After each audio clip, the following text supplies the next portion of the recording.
Conservative demon, did you vote for Donald Trump? Yeah, I did vote for Trump. Yes. Cool beans. And do you regret your vote? I'm critical of the administration, but I don't think I regret my vote. No. So no. And why is that?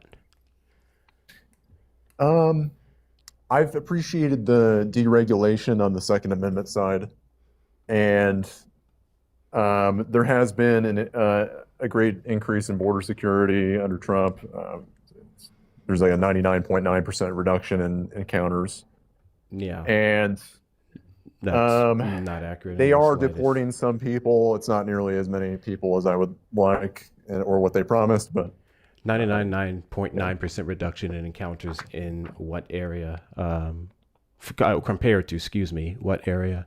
What I point don't in know time what in history? specifically what area. I believe it's just like in general, though. Don't you think that That's would a be good. relevant to the point of Well, 99.9%? because I believe it refers to the total number of encounters. Yeah. No, not in the slightest. The number So cited what? around is Yeah. roughly between 93 to 97% reduction in encounters. And the problem with that is they picked the highest period or one of the highest periods that we saw near the end of 2023, early 2024, and then compared it to February of 2025, basically a couple of days into Donald Trump's second term to say that there was a 90% reduction. The problem with that number specifically is that it's not taken into consideration the reduction that we saw over the course of 2024, specifically after the summer. So no, there would more so be accurately maybe 30 to 40% reduction in encounters. But overall, the Biden administration was tackling it after Donald Trump made their border bill fail in Congress. Hmm. Okay. I mean, even if that's true, which I don't particularly care to dispute the facts on that. I mean, you may very well be right. I do view any reduction as a benefit. So Sure. Well, the yeah. reduction that's coming from the fact that Donald Trump has put us on an international watch list of civil rights, or the fact that we're killing American civilians or throwing people in detention centers and robbing them of due process. I don't think that's well worth the cost of that reduction that you're talking about, especially considering that an encounter is not for people who enter the country illegally. Is that what you Yeah. I believe an don't. encounter is? An encounter is when they have some kind of interaction with Border Patrol or whatnot. Yeah, the interaction would specifically be an enforcement action, apprehension, and Yeah. expulsion or otherwise. So, despite the record high encounters that we saw in the Biden administration, if you understand what an encounter is, then you'd understand that Americans were not at any risk because those are the people that we sent back on their way. I mean, a great deal of them were sent back, but on net, a lot of them Yeah, actually came in they're as doing their well. job. And so, well, no, I mean, like I said, the Biden administration let in, I think the numbers are around 4 to 6 million estimate over the course of the 4 years of the administration. I'm sorry. So I'm curious as to how the they actually president did let can in. let in anyone in the metrics that you're using. Is there a lock and key on the border that Biden unlocked? Like, what do you mean let in? They were encountered and then they were just let into the country. No. So Again, that's what happened. that That's would what was literally done. not What? be the definition of an encounter, which, to be clear, is the exact same as it was at the end of Trump's term because of Title 42, where an encounter would include apprehensions, expulsions, and otherwise. So, no, that wouldn't Do be the case you in the slightest. If you were encountered do by a you Border Patrol agent and you were, quote unquote, led into the United States, it's because you had a claim to asylum. Yeah. Again, they have, there's a lot of bogus asylum claims that are made that, in fact, the majority of asylum claims are fraudulent, as far as I can tell. But Well, that's actually fraudulent beside is the point. Do very you agree that problematic language, more so denied, and the denial rate or specific cause for the denial. I don't believe that's something that you can use and say is quote unquote fraudulent. Either way, that was the legal process. And if the majority of them were turned down, then that would literally go to show that there wasn't this record amount of people entering the country in the United States. And that number you're looking for specifically do is you 80%. do you disagree with the fact that the Biden administration facilitated the entry of approximately 4 to 6 million non-citizens No, there would from be Central and no South executive America order and or Mexico? legislative passage of a bill in Congress that would support the claim that they facilitated 4 to 6 million undocumented migrants to enter the United States. No, not at all. Okay. Okay. Well, I'll just dispense with the term facilitated. Did they enter did 4 to 6 million non-citizen immigrants from Mexico, from Central America, from South America enter the United States under the Biden administration. Some of the best estimates say yes.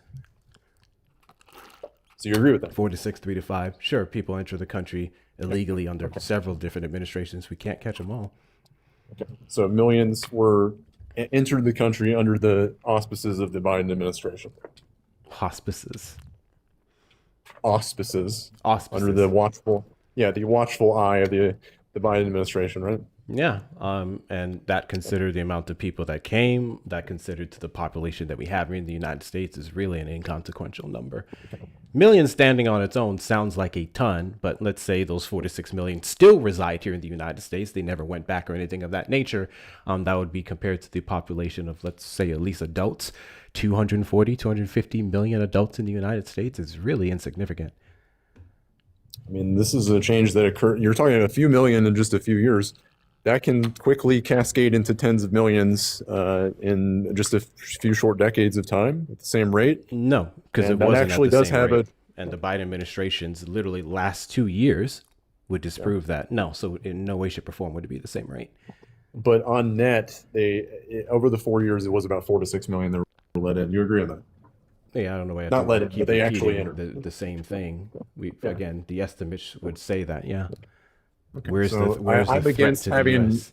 I'm against having millions of third world entries into the country. Yeah, So. a lot of you guys call it everywhere else but the United States third world. So I'm curious, since they weren't let in, I don't see what you possibly wanted the Biden-Harris administration to do other than enforce the law and deport these individuals, specifically ones, or especially ones, excuse me, that were convicted of violent crimes here or abroad. I don't know. They had a better deportation rate than currently Donald Trump this term, and definitely his first.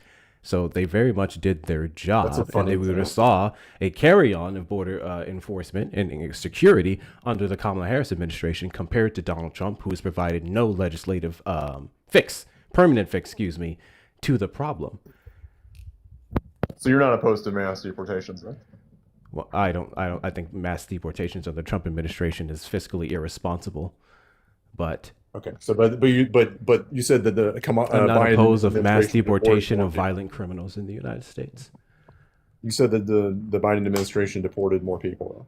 That's correct.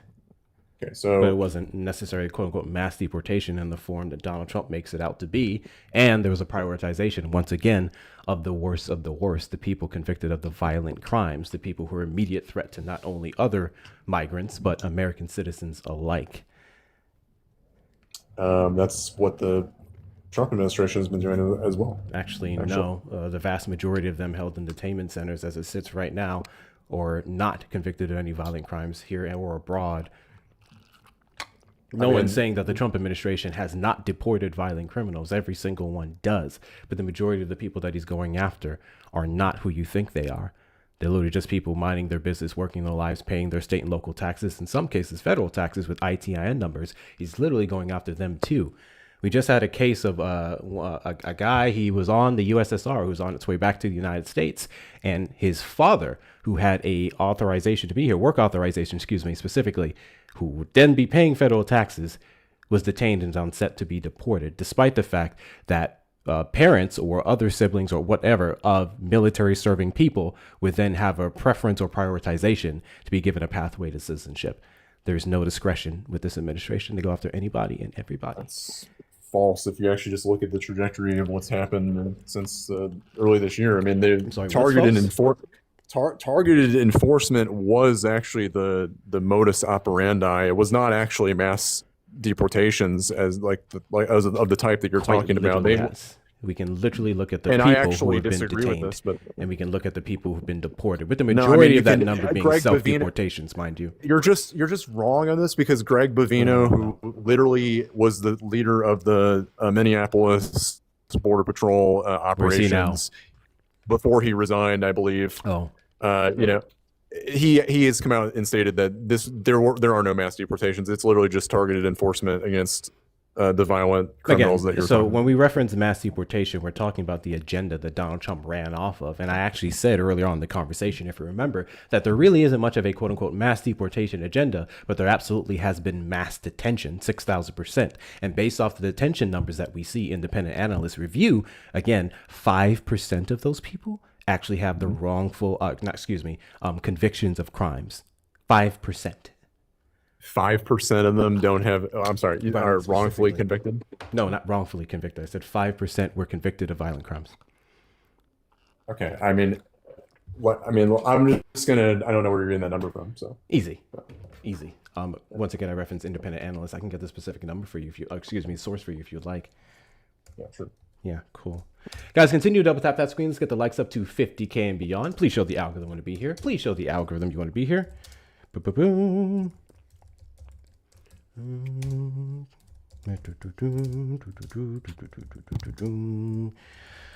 I gotta get my spreadsheet sorted out, man, because this is a lot. Boom, boom, boom, boom, boom, boom, boom, boom, boom, boom, boom. Cato Institute, which is libertarian. This was done in November of last year. That showed that 73% have no convictions, 5% detained had violent convictions. The majority of them, nothing. Okay, so 27% of them have some kind of criminal conviction. What? So 73% of them don't have criminal convictions. Some 27% of them do. Yeah. Based off of this, sure, you can ascertain that. Yeah. Okay. I mean, do you have an issue with that? I mean, they still would be afforded due process under the law. They would still have the right to appeal whatever that conviction is. It could be international. I'm not sure what the relevance of it could be compared to the United States and their crimes, but sure, the vast majority of them are not the demographic of people that Donald Trump ran off of getting, which is the quote unquote worst of the worst. We already saw administration officials admit that the website that they literally put up, where they advertise people as being these violent criminals and whatnot, was ripe with errors. They quite literally had to take down that website and adjust it. Not take it down, adjust the website from the wrongful convictions that they applied to innocent people. We can look at Kristi Noem, the vast mistake that she made, even with the likes of Megan Bowe, where they tried to advertise her as being, quote unquote, decapitated by an undocumented migrant, even though the coroner's report came out and literally said, no, that's not even the body that we sent you with its head detached. We have several different cases of ICE lying their ass off. The vast majority of deportations under the Trump administration has been self-deportations, most of them being forced by picking up people and throwing them in a detention center, depriving them of sleep by turning on the lights for 24/7, keeping on the lights for 24/7, not allowing them to contact some of their legal representatives, so on and so forth. That's the whole trick. Mass deportation is a monumental failure. Mass detention is giving them the best results for what they want, and it's quite literally unlawful. And if those things are true, then that's the price you pay for entering the country illegally. A lot of other countries would not even tolerate that at all. You'd be in jail. You're saying that torture is the price you pay for unlawfully entering the United States, which again was not having no conviction would reflect that. It would just be improper entry, where the initial fee would be $250 and maybe up to 6 months in prison. And you're sitting here saying that torture or the other things that can happen at detention centers, such as the women going in and coming out pregnant, so rape and sexual assault, you're saying those things are the unfortunate consequences of improper entry. Yeah, and evading, because guess what? They had an app for this. The CBP app allowed people to arrange their own self-deportation, and I believe they were given some money as well as a credit. Yeah, that's not true. Plane ticket out.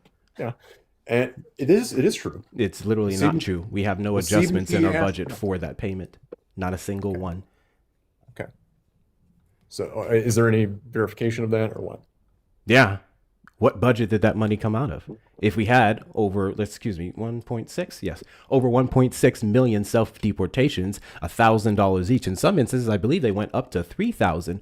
What budget was that paid for? Are you saying what budget did that come out of? To suggest it wasn't paid out? I'm saying the proof that it wasn't paid out would be based off the fact that we have, We have no evidence whatsoever of that money being paid out because it's not reflected in any of our budgets. Well, it's not going to all 1.6 million people. It's just going to the people that are facilitate their own So self-importation. 2025 already passed. We're literally deciding on the budget for 2027. In some cases, already has been.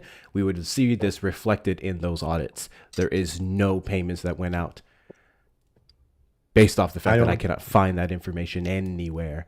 So I only believe what the Trump administration can prove. But I really want to go back to, I really want to go back to what you said, because you said that because they entered here unlawfully, which again, there will be no convictions, you said that is deserving. And in that case, you are subjecting yourself to some of the torturous positions that I mentioned that's happening in detainment centers. So would you give the same arguments for people in prison? Do you think people in prison deserve to be beat, deserve to be raped, deserve to be starved and tortured? I just disagree with the premise of this question. I don't know why you disagree with the premise of this question. I just want to see if you apply the same energy to anyone with actual convictions of crimes, because that's where the circumstances are different. Many people in ICE detainment centers do not have the convictions, whereas people in our prison system do have the convictions. So with the people who have the convictions for these crimes, are you perfectly okay with those circumstances that I gave? Look, we have a situation in this country where you have tens of millions of illegal aliens in the country. Okay, so things are going to happen. There has to be measures taken. I just want to answer to my question.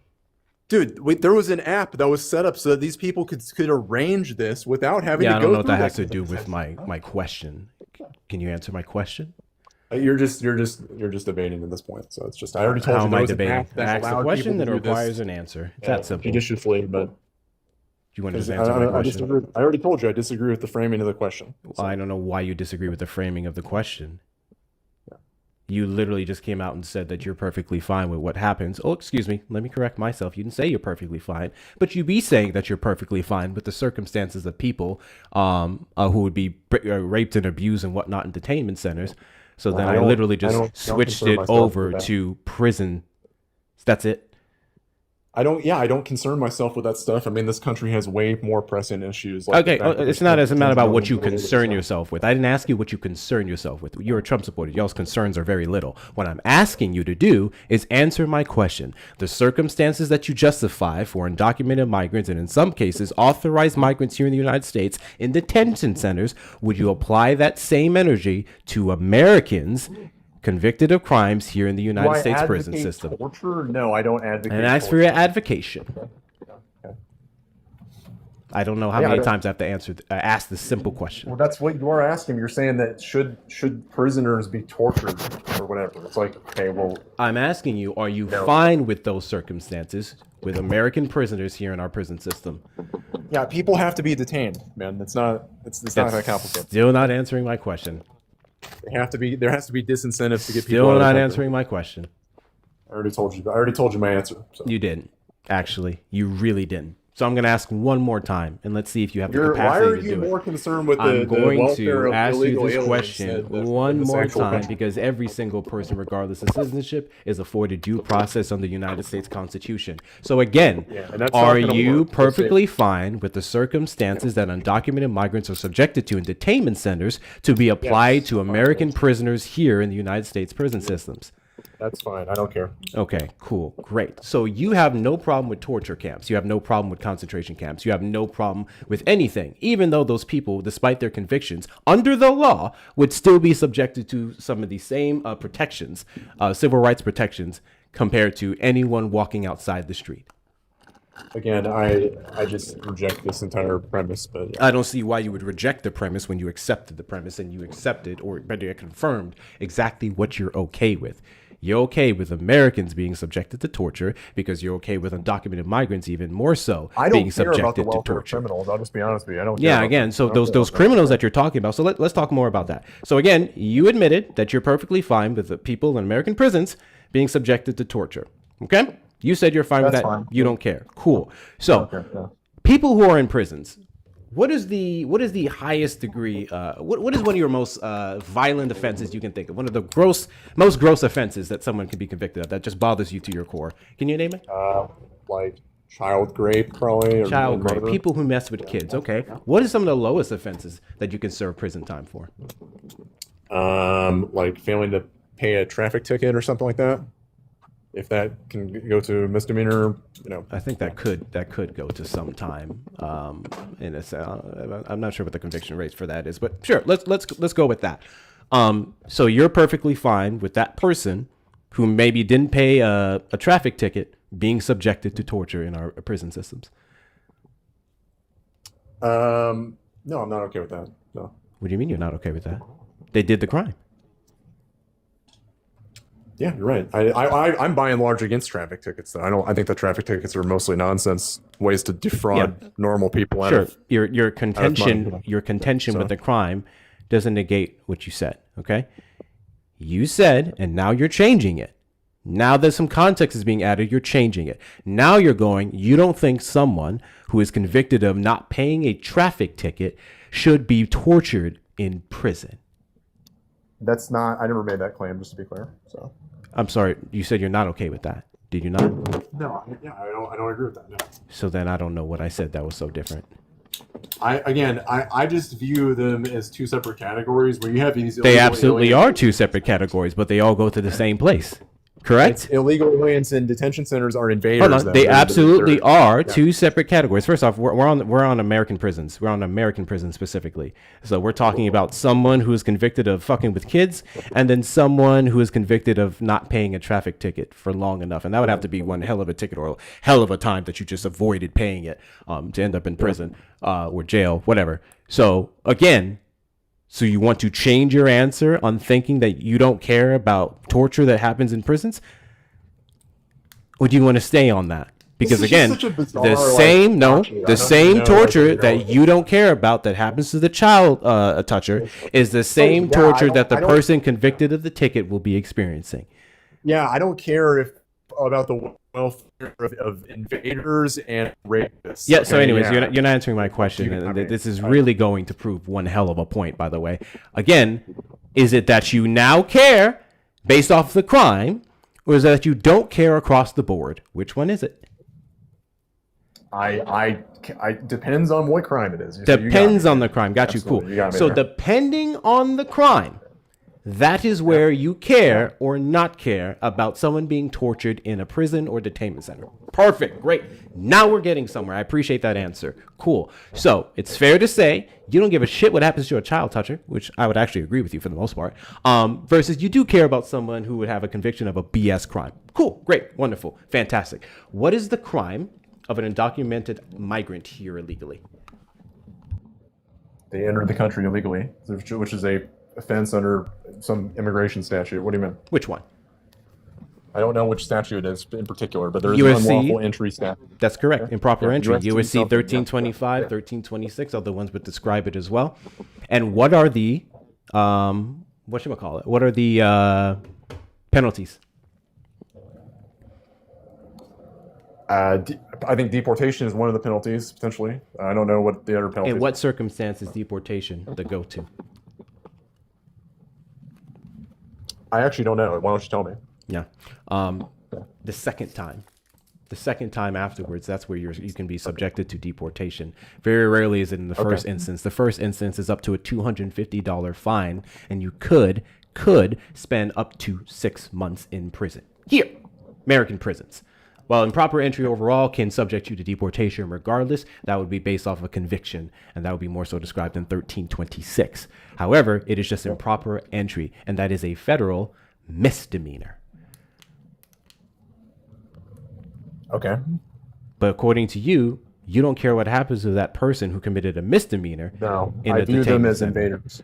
Okay, cool. I view them as What is the invaders. definition of an invasion?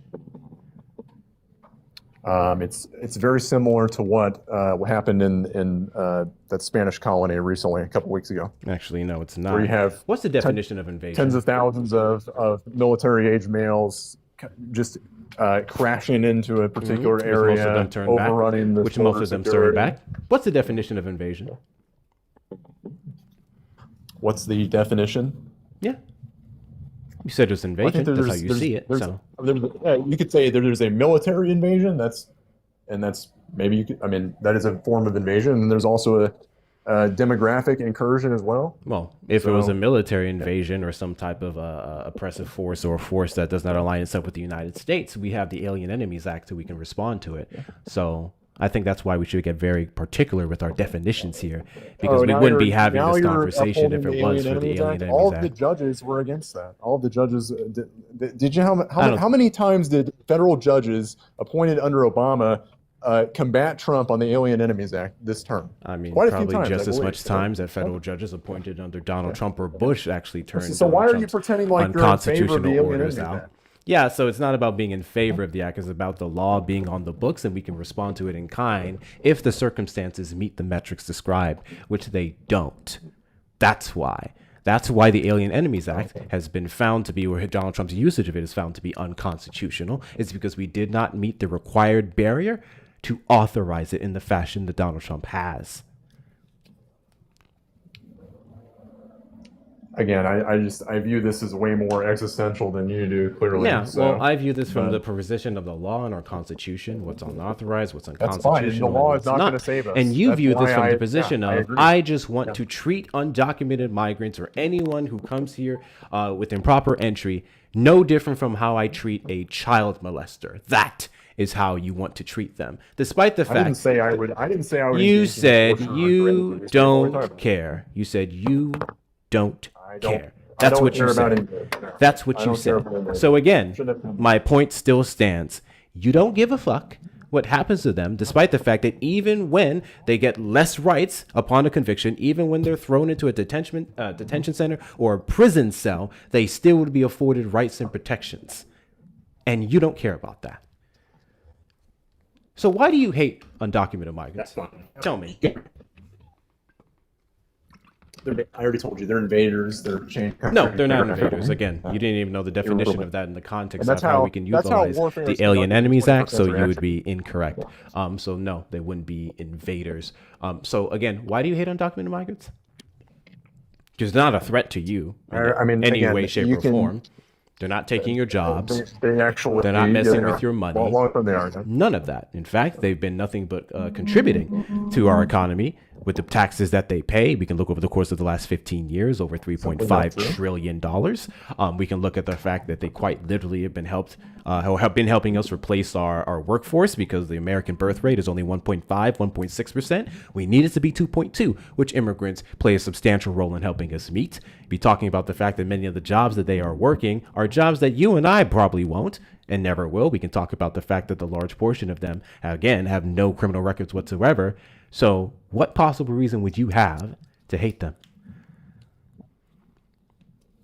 The country is turning into a third world cesspool. No matter where you go, I'm sorry. You can't run What away is from it. how are undocumented And, migrants turning the country into a third world cesspool? You go out. You go to the DFW area. It's literally just filmed with. It's Yeah, not I just live. undocumented, I it's live really in the it's- Dallas Fort Worth area. yeah. Please tell me what the fuck is. look Please around. tell me Go what's look making around. it a shithole. Yeah, I live here, buddy. Come on, go ahead and tell look me. around. Tell me.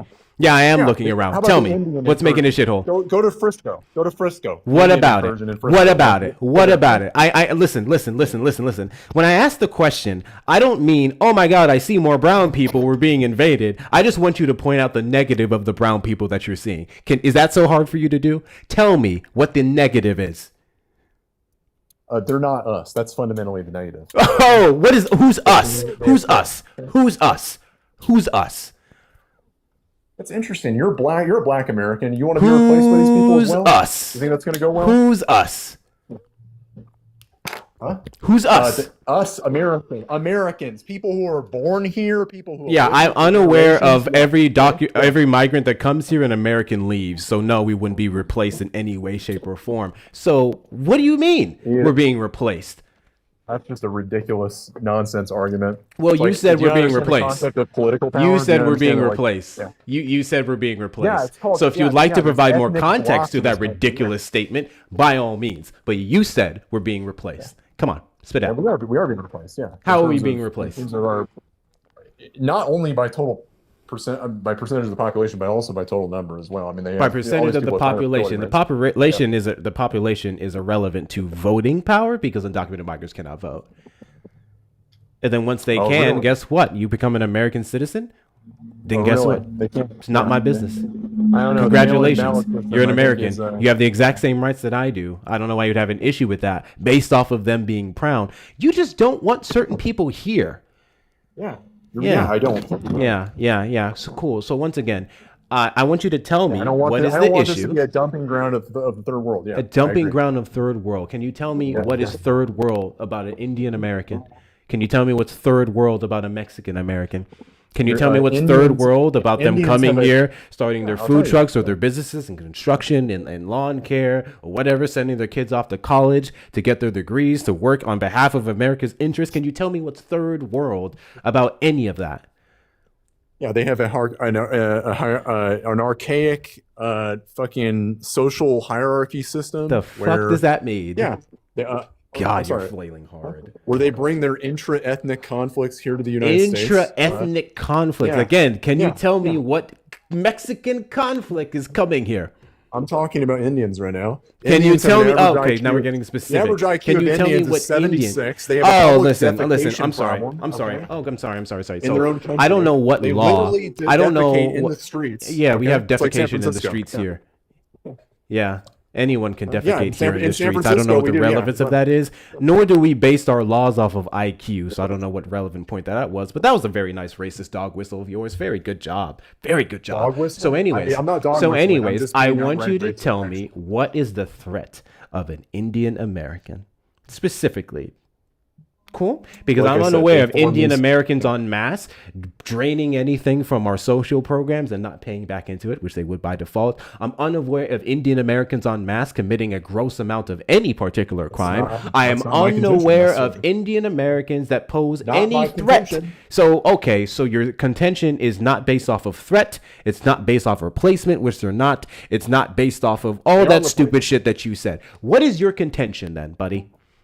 They form these ethnic blocks where ethnic and solidarity with their own kind supersedes any kind of meritocratic system, and then they eventually just take over. Sorry, They I'm use sorry. Did you liberalism say? in on Did you say themselves. Did you say meritocratic?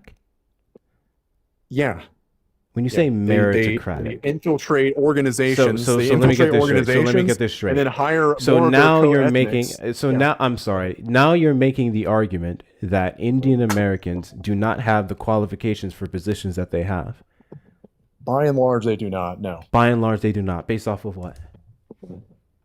Diversity, equity, and inclusion.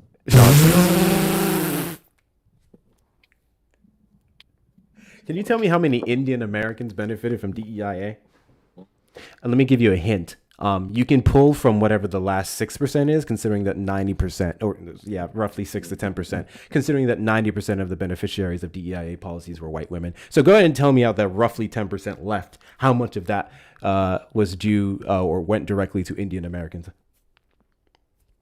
I don't know what the percentage is. Of course So you don't. tell Of me. course you don't. You don't know anything. You just know that you hate brown people. So anyways, not to mention what you just said about DEIA is just grossly incorrect, considering that DEIA is literally a merit-based policy. That's the whole point of it, which you guys That's a contest. nice beat, Because if it Brandon. means I more like that. black people with the same qualifications as you, if not better qualifications, are going to be Wow. represented in these workforces, you see that as an that's inherent incredible. threat to you.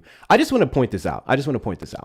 The threat that you see posed from all these different brown people That's that you why say I- are invading the that's country just about is not the based off balance. of them being negative. It's not them harming your women. It's not them taking your job. It's not them doing any of those things. It's just because of their existence threatens your mediocrity. The entire basis for y'all's argument against any form of immigration here into the United States Wow. is the fact that you are a Yeah, mediocre whites are white so guy. mediocre. You're right. You are 6,000%, and Yeah. you're so mediocre Well, how that come- anyone who if we're comes so in mediocre, and why they do we have to- challenge your worldview, they challenge your position in this country that has done everything in its power to coddle you, is very threatening. All right, I, are for you gonna one, talk? can't wait for you to actually be replaced. Your birth rate's declining, by the way. That's about enough of that. I feel a little gross. Talking to that guy. W's in the chat to Phoenix for the dollar. No, excuse me. I got that fucking wrong. Not $1. Thank you so much, Phoenix, for sending out the membership. W's in the chat to you. Phoenix. Thank you so much for sending out the membership over to YouTube. 6,000%. I appreciate you. To the individual who just got that membership, please make sure you're checking out your perks. You DEIA sub. W's in the chat to you. W's in the chat to Melanie for the $5 Venmo. His Wait. Hold on. Before I read this,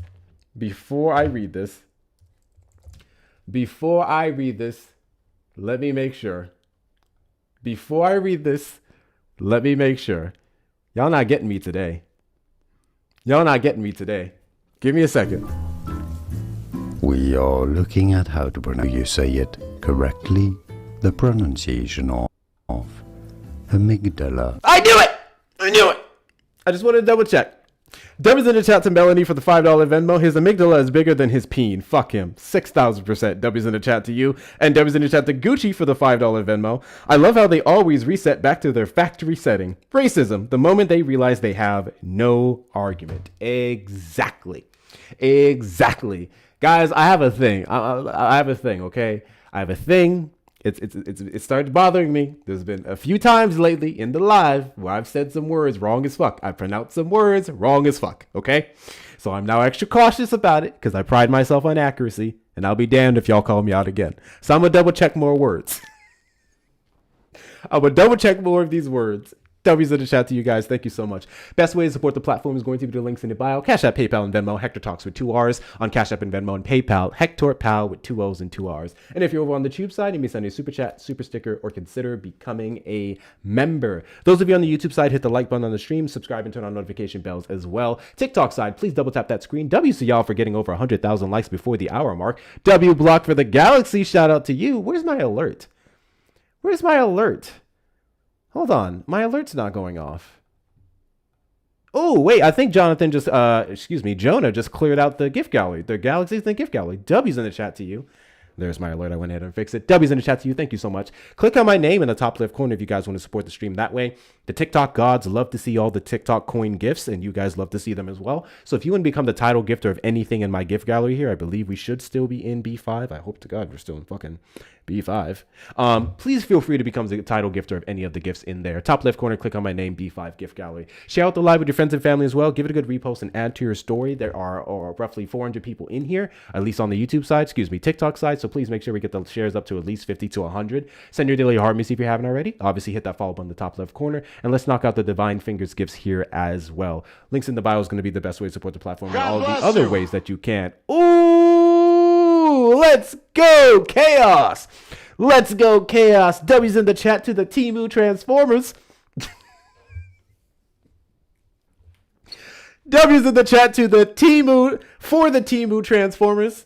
W's in the chat for the Temu Transformers. I appreciate you. W's in the chat to Chaos. I appreciate you. Guys, follow me on all the social medias as well. Hector Talks with 2 R's on YouTube and Instagram. Join the Discord community. We're over 800 members strong. That's a Gundam. That's valid. I've never watched Gundam. I only know if it's references. Of course, get yourself some merch. Shop up the merch shop at hectorshops.com with 2 R's. Do all the good things. So anyways, the whole immigration debate just falls back to every single thing he just said. But the problem is, and where his hate really shined through, is when I brought over the instance to American prisoners, and I did that for a reason. It's when it comes to Americans, which again, the only difference between an American and an undocumented migrant would be citizenship and place of residence. So it's interesting how your human rights or your consideration for human rights completely drops so long as that person doesn't have an identification tying you to the United States. Thank you so much, Miss Penny. W's in the chat to Miss Penny. But now when it came to American prisons, and now when it came to someone who is convicted of a mediocre crime, a crime one would even argue shouldn't even be a big deal, now you cared about the enforcement. Now you care about the treatment that they can get in those centers. But when it comes to the brown people who have a federal misdemeanor, that's what these crimes are. If we're talking about that ticket, and if we're talking about otherwise, misdemeanors, federal misdemeanors, now you want to say it's perfectly okay to lock them up in these detention centers for weeks to months at a time. It's perfectly okay not to allow them to sleep. It's perfectly okay not to give them water, adequate food. It's perfectly okay so that they don't get their legal representation, despite even in some cases having the money to pay for it, the representatives to have. Now it's perfectly fine. That proved the point. That alone proved the point. I, for one, don't give a shit if you're American, if you're Venezuelan, if you're Mexican or otherwise, and you're here and you're going through our due process, it's afforded to you. Court system, it's afforded to you. You have the money to fight back against it, or even if you don't, in some cases, public defenders, not so much for migrants or undocumented migrants, you have the right to push back. And the law has the right to go through those proceedings versus them being superseded by the Trump administration because they just want to get brown people out. But the next time if someone tells you that we didn't vote for Donald Trump based off of racism or our dislike of brown people or anything of that nature, I guess you can play them that clip. Trump supporters request up in the box. You are the demographic of people I'd like to have a conversation with. And if you're over on the tube side, you can call the number on screen 737-295-5321 or ask me about midterms because we are taking questions about that too. Once again, the topics of this week, I specifically want to talk about the United States being in over $40 trillion in debt, with the majority of that debt being controlled by the Trump administration in his first term and definitely coming over into his second. I also want to talk about the fact that Donald Trump has a really awkward relationship with Natalie Harp. And I think what goes to show that it's even weirder than we say it is how the Republicans launched to his defense, immediately launched to his defense just because John Ossoff mentioned her name. That's all he did. You guys saw that clip? John Ossoff just said he just wants to take trips with Natalie. And they lost their minds. He didn't even say anything inappropriate happened. They lost their minds. Of course, we can follow up with the fact that the war in Iran is still raging. We quite literally seemingly have no end in sight, at least not a fiscally responsible end in sight, not an end in sight that stops all the unjust killings that we've seen confirmed by a Pentagon, such in the case of over 160 Iranian school children. Or, I don't even remember what the fourth thing is. I have it on my... I have it here on my cover. Ah, yes, First Amendment rights. ABC, First Amendment rights, ABC. ABC suing because of the fact that just because they criticize the President of the United States, they're quite literally having their licenses pulled and set for renewal, which is pretty diabolical. Pretty diabolical because this shit did not happen under the Biden administration, yet I thought that was the one that weaponized the government. Did you guys hear about this shit with the Kennedy Center? Did y'all hear about that shit with the Kennedy Center, bro? These people are crazy. These people are crazy. They put forward a threat to tear down the Kennedy Center because the Kennedy Center, if you guys did not know, is broken down and it's worn out and it's all these different things. I'm blissfully unaware of how, but before we do that, actually, this is a clip that I wanted to play for you guys earlier on. Let me put that up on the screen for you. This is in regards to all the different governors. And to be clear, this is actually bipartisan. All the different governors that have completely changed their tune in light of the repercussions, not only repercussions, but the public input or outrage, I should more so say, when it comes to data centers. I'm going to play this clip for you guys. And as usual, I'm going to put it in the live chat of the Discord and YouTube. This is starting with one of the biggest offenders, Greg Abbott. Texas will be the centerpiece for AI data centers for Google in the entire world. I have pressed pause on any new data center being able to join the operations in the state of Texas. Just saying that you should not or cannot build a data center is not going to slow this technology down. What can be, will be. The jaw-dropping percentage, 25% of the electricity consumption, the entire consumption in the state, is just data centers where you are, which is insane. People have had a chance to provide feedback. This whole idea of being rushed, I'm so tired of our country taking years to get stuff done. It's the dumbest thing ever. We think that taking time makes things better or safer. It absolutely does not. The public has brought up some concerns that some of us didn't think about that are important, and that matters. This is a good investment because artificial intelligence alone is projected to drive $320 billion of economic growth That y'all in our didn't know state this one about Kathy Hochul. by 2038. We have no choice but to address these challenges created by these massive facilities. That is why today I'll be signing the nation's first ever statewide moratorium on hyperscale data centers. Leverage technology like artificial intelligence to be able to police the payments and the operations and the contracts that are done in government. This technology also threatens to upend key parts of our economy in ways that could leave many Americans out of work, and with consumers footing the bill for the cost of power-intensive data centers. Multiple state-of-the-art data centers across our Commonwealth that will power our global economy and the future of artificial intelligence. The executive action I'll be taking in a few moments to rein in data center developers who are trying to run over our local communities. Crazy. And to protect Pennsylvanians from higher costs. Why do they deserve this tax treatment? Look, these centers enable Ohio to grow. It's not just the number of people who are employed at that data center. It's what having that data center does to attract other business around. We have paused the economic incentive from the state, which is the tax incentive, and we're just going to let it pause for a while, and give people the chance to kind of digest where they are. Texas will. Now, if you guys didn't notice, that was almost equally, I would argue, I want to say mostly equally, not only Republican governors and representatives, but specifically governors, actually. I think this was all about governors. Yes, every single one of them was a governor. Republican governors and Democratic governors. And I played that video to make a point. One more so than the other, but the point's still the same. The reason why many of these individuals are changing their tune is because of public pressure. It's because you and I and hundreds of millions of other people, tens of millions of other people, I should more so say, stepped up, started being loud, started being more vocal. We started talking to our representatives more. We started showing up to these meetings. There's another one out here, actually, that I got to go to.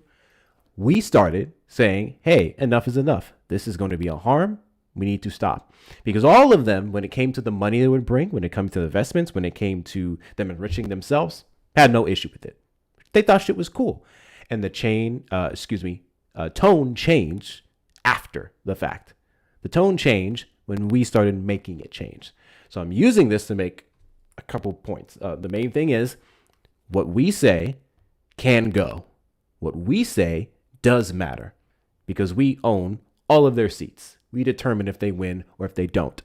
Secondly, God bless you. The sentiments that we saw shown from the Democratic governors was infinitely easier for them to get to compared to the sentiments that we saw from the Republican governors. 6,000%. Democrats are more so known, to some degree, definitely more than Republicans, to change their tune or to correct certain positions that they've held with our public input, whereas Republicans, not so much.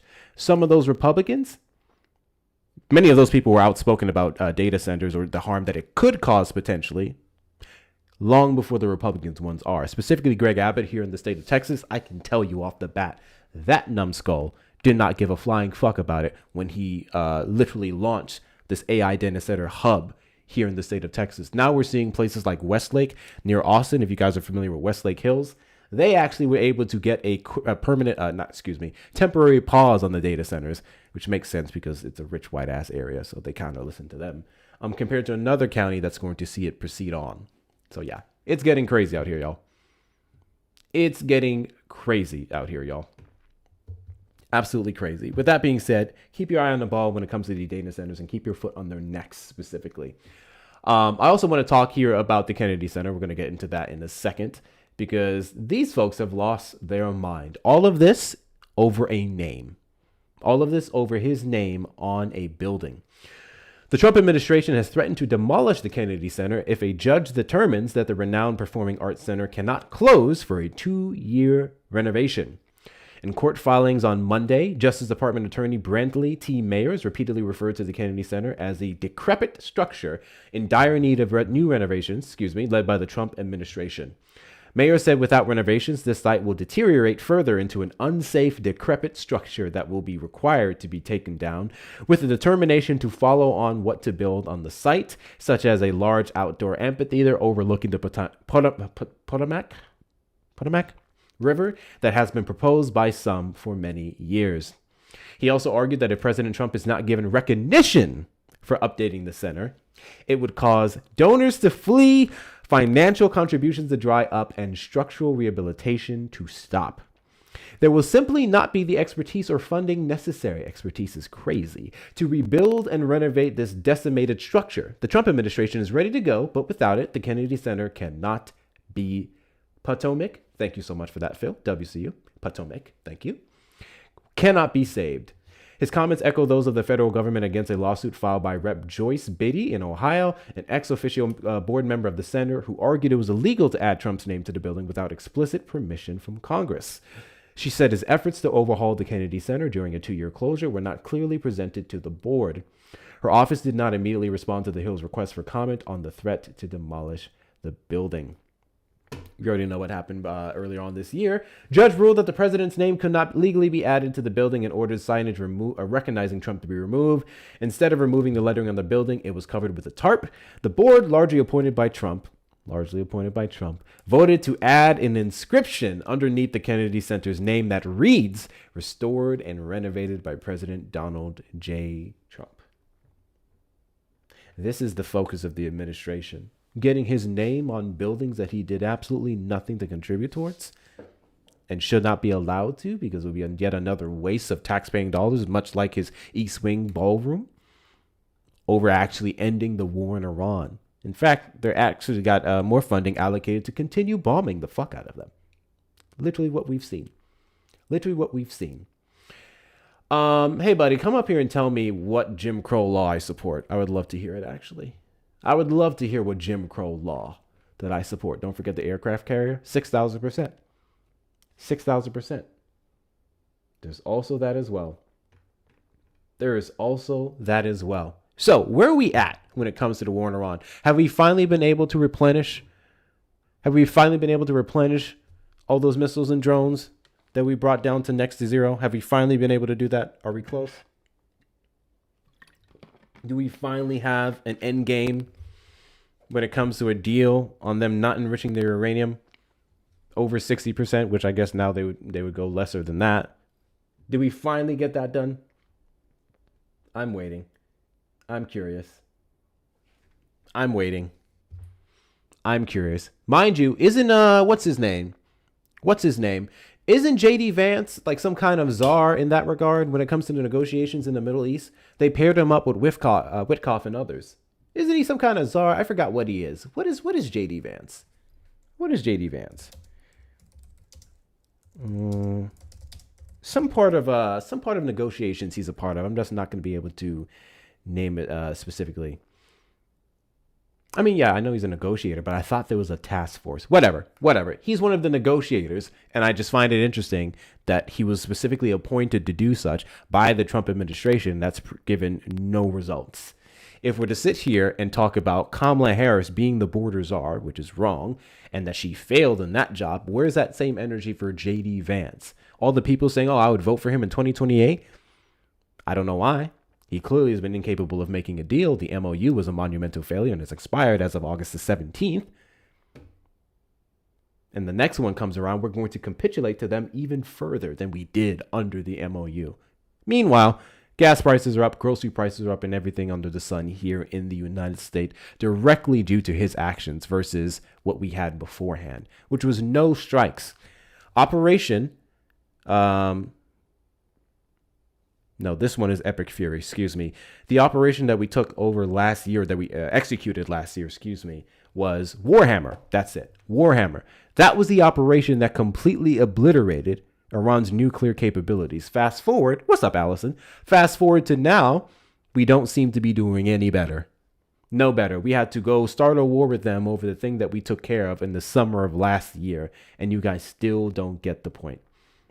Midnight Hammer, yes. Your clip's been killing me lately. It's been something. It's been something.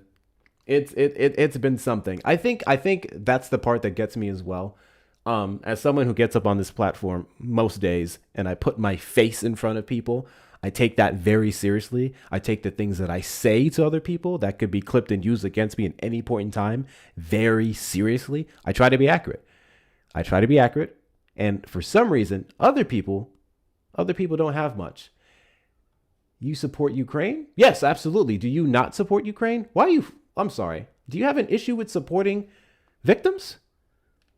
Do you have an issue with supporting victims of tyrannical governments? I'm sorry. That's crazy. That's wild. Interesting. Hey, Nas, did you vote for Donald Trump?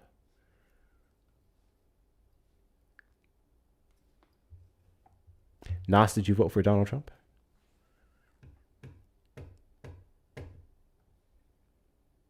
He has red bars.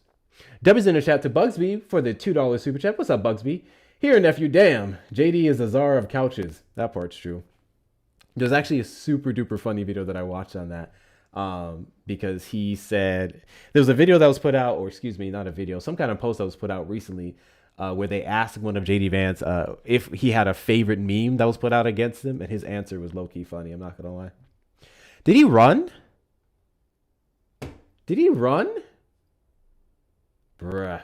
Well, to be fair, he had red bars. I'm not gonna say that he ran. He'll be back, right? He'll be back. Trump supporters absolutely have the testicular fortitude. There he is. See? Stop lying on him, guys. He may have a half ball, at least. Nas, did you vote for Donald Trump? Yeah, bro. Cool. And do you regret your vote?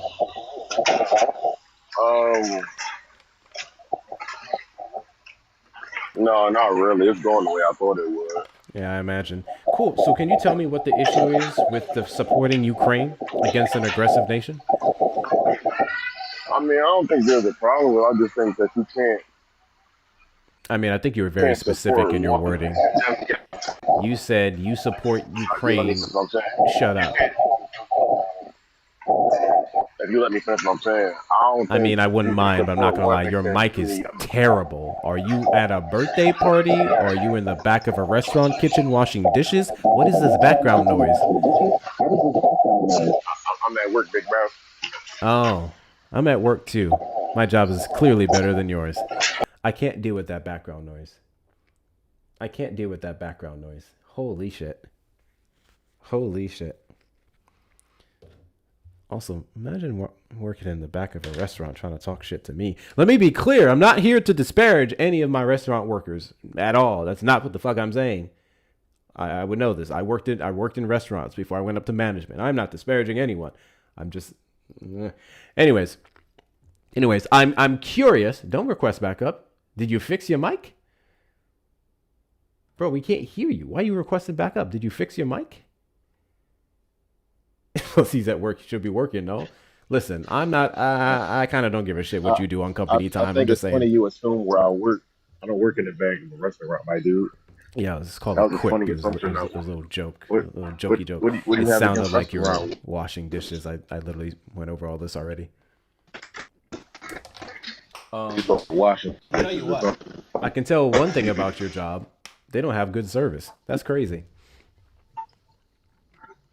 Do you think washing dishes is something to make fun of? I'm confused. Nope. Pretty sure I just went over this if you were listening. Maybe your red bars cut out that It seemed part. like a big part of your joke. I think your red part. No, it didn't cut Your out. I red think you bars cut backtracked. out one of those Why are you parts. No, backtracking? you've been literally I cutting out this think you entire realized time. what you said, and I'm now not you're backtracking. You literally would, because you I would think have you heard me should say stand on I what am you not said. disparaging people who work in restaurants. And I can't even with your sound. I feel like if I literally said I came up doing restaurant work in the back and otherwise until I went up to management, so I'm not disparaging restaurant workers, would clearly answer all that stupid shit you just said. So, anyways. Guys, continue to double tap that screen. Let's get the likes up to 200K and beyond. Show the algorithm want to be here. Let's knock out the divine fingers. We have 26 more of those to go. If you are a Trump supporter who regrets their vote, this live is a safe space for you to come up here and express all the reasons that made you get up off the MAGA plantation. Or if you are a Trump supporter who does not regret your vote, you think he's doing an exceptional job, you think there's something that I'm missing, you guys always say it, but you don't ever prove it. The request box or the call-in number is available to you, 737-295-5321. I really wanted to know what the point of his comment was. He said, you supported Ukraine, so shut up. That was his comment specifically. You support Ukraine, so shut up. So I'm curious as to why wouldn't any reasonable person support Ukraine over Russia?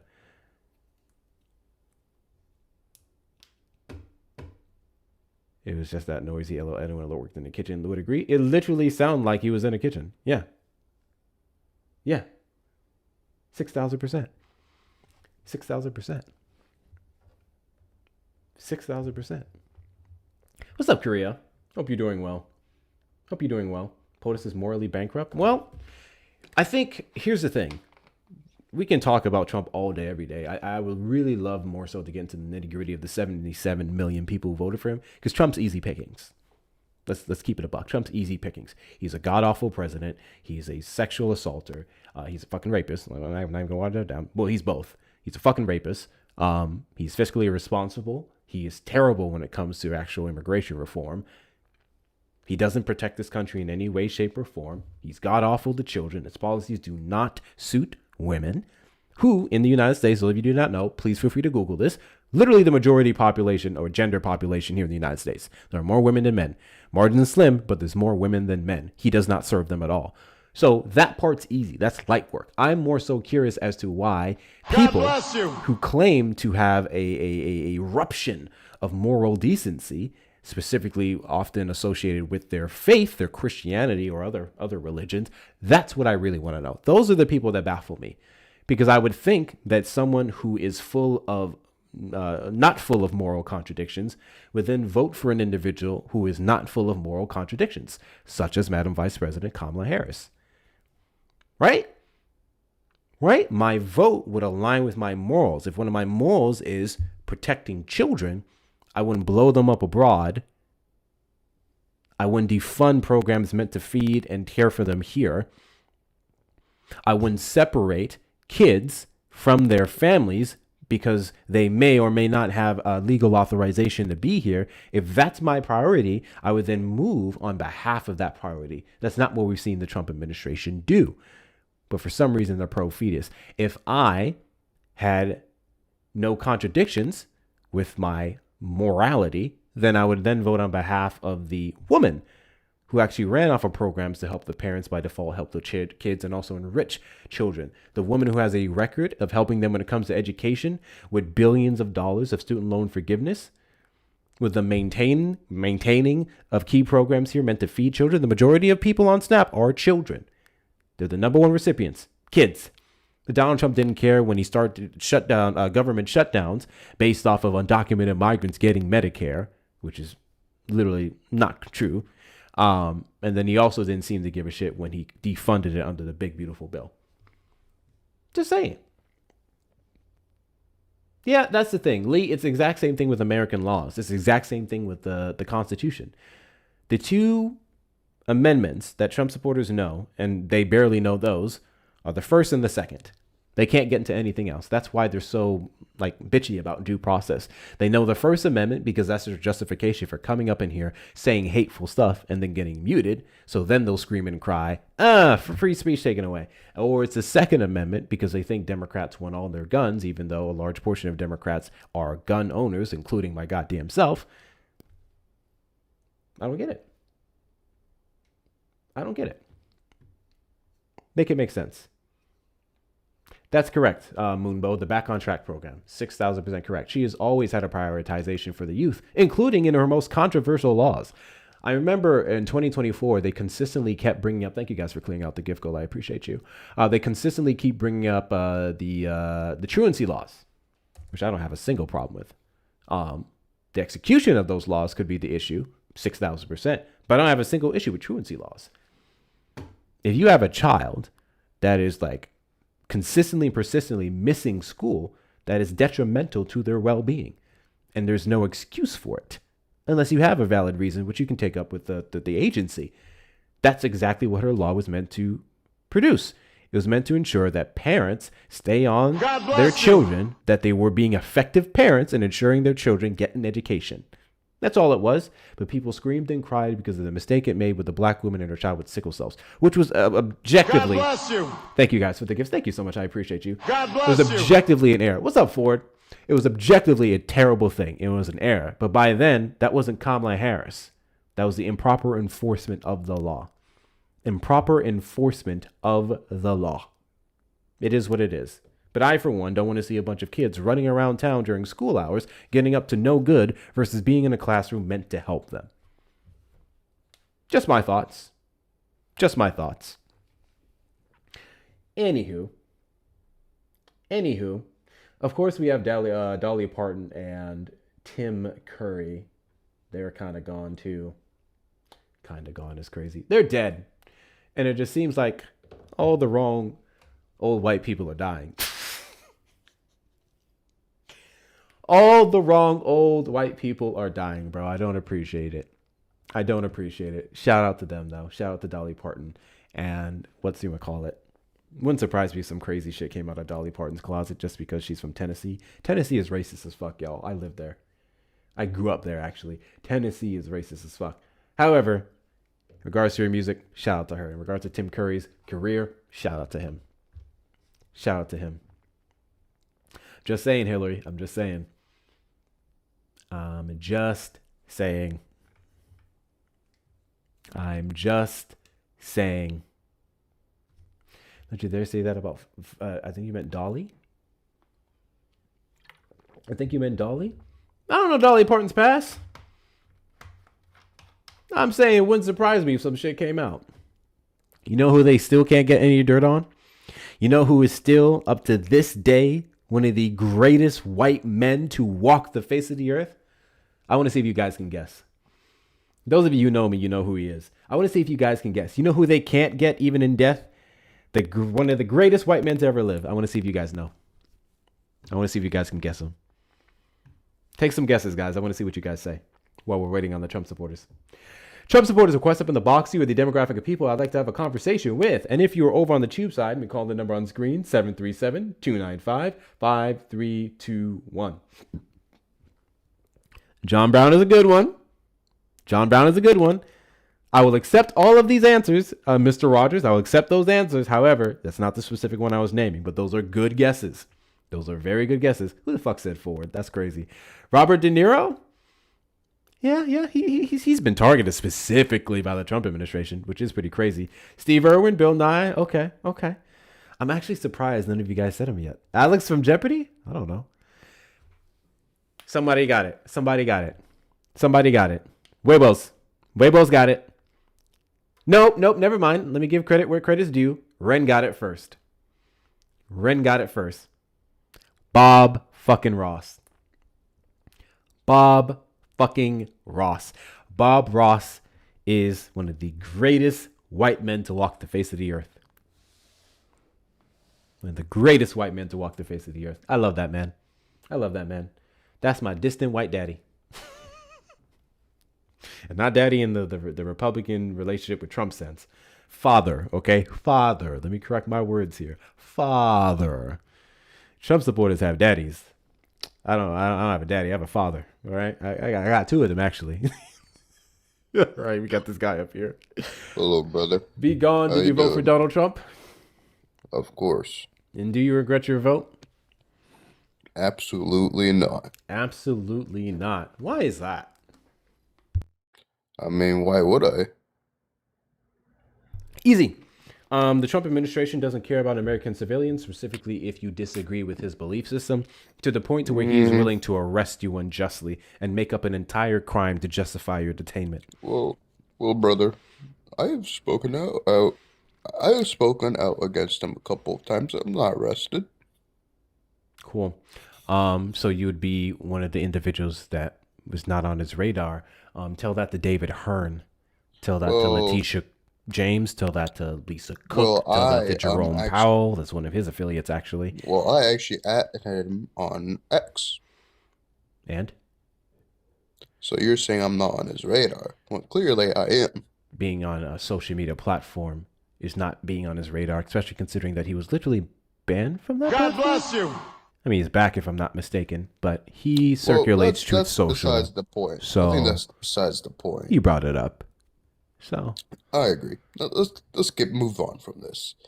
Yeah. So I think his immigration policies are, pretty good. Fascinating how you just completely jumped over the fact that American citizens are unjustly being detained for crimes that they did not commit. Love how you just jumped over that one. Would that not be an identifying marker of fascism? Right? Locking up your political enemies? Well, you know about politics, right? Yeah, what does that have to do with what I just said? You know how corruption lays through these politics. Yep, Donald Trump's the most corrupt of them all. Not corrupted, being smart. Yeah, I said corruption. I'm pretty sure I can substantiate that easily. Can you tell me what other president has justified the pardons of 1,600 domestic terrorists who tried to upend our election process on January the 6th of 2021, and even went as far as to trying to create a slush fund with tax-paying dollars of $1.776 billion to pay to said domestic terrorists? Sounds like you're a bit angry you didn't get those funds. Nope, nothing I said would in any way, shape, or form indicate some form of anger. I was just stating a fact, and you're pivoting from it. Oh, you leftists, you communists are so funny. Not a communist. You want to address my point? You know, I don't know. You guys are just so funny. Oh, you're talking as if you may have a retainer on you. Were you at the Capitol on January 6th, 2021? Of course, I'm a patriot. Oh, wow. I'm good. What were you doing there? I mean, I didn't enter the Capitol. I was just outside. Oh, so you were one of the 20,000 people in the vicinity. Why didn't you enter? Why I didn't enter? Yeah. I mean, I didn't really want to. Why not? Well, you know, all of us have definitions of different sorts.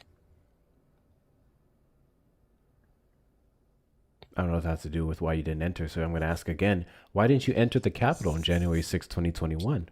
Why did I? Didn't. I told you I didn't. You said you didn't. That's why I said didn't. Listen yeah, closely to the you words. said did. I corrected you. No, I and didn't say said did. I didn't. You're hearing what you want to hear, though. It's very typical of a Trump supporter. So again, why didn't you enter? Assuming.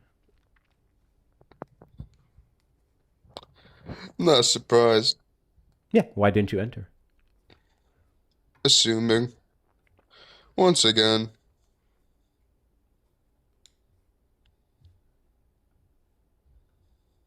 Do I need to repeat the question again? Do you have a comprehension problem? Anyways, let me I'm know. not sure why that really matters. Well, this is again the conversational, the line of this conversation that you decide to go down on. You specifically ask me upon me asking you a question. Why should I regret my vote? And then upon me mentioning, once again, I don't know how I'm pivoting when I'm literally reciting everywhere that we it has everything to do with the conversation. Because if I'm literally repeating the entire thing, if I'm literally repeating the entire conversation that we've had so far, and you're not addressing the entire line of questioning on what you asked me specifically, then I don't see how I am possibly pivoting. So I'm going to quickly do a recap. So you asked me, why should I regret my vote for Trump? And I gave you two instances, the unjust persecutions of the likes of David Hearn, and then the pardoning of domestic terrorists on the Capitol, January 6, 2021, and the creation of a slush fund to pay their legal fees, again, for domestic terrorism. And then I asked you, because you were being dodgy, if you were there. You said yes, you were part of the 20,000 crowd that didn't directly go in. I said, why didn't you go in? And you have yet to answer that question. So do you want to try again? Do you want to know why a lot of us couldn't enter? It's not about couldn't. You didn't, that's what you said. So why didn't you? No. You know why we couldn't enter? You didn't. But it's because there was a mosh pit. You know what a mosh pit is? Yeah, I know what a mosh pit is. Yeah. So, you know. How did others get in? How did others get in? Hector. Up to the amounts of 1,600. Hey, how did they all get in? How did they get in? Who got in? Hector? Again, literally hundreds of other people that have the convictions. Ooh, hundreds, but not thousands. Yeah, well, thousands would be, again, over 2,000. And even when it comes to the conviction, that would only be 1,600. So no, it would be stupid to say thousands. I don't know why you would say that. Hector. I mean, you realize you just debunked yourself. Sure didn't. Oh my god. You're just, you communists are just so funny. I don't know how I debunk myself. You communists are just, I don't know. You guys will have to pivot. Yeah, this is getting weird. Question for you. Where is your right hand right now? My right hand is on my phone, holding it. Ooh, where's your left? You may be left-handed. My left hand is on my stomach. Oh, on your stomach, huh? Yes. You sure it didn't go any lower in the duration of this conversation? Of course you'd think that. I'm What just a asking weirdo. questions. You're up here doing this weird voice. You're clearly bored and have nothing better to do, and you're not taking this conversation seriously. There's a weird kink happening.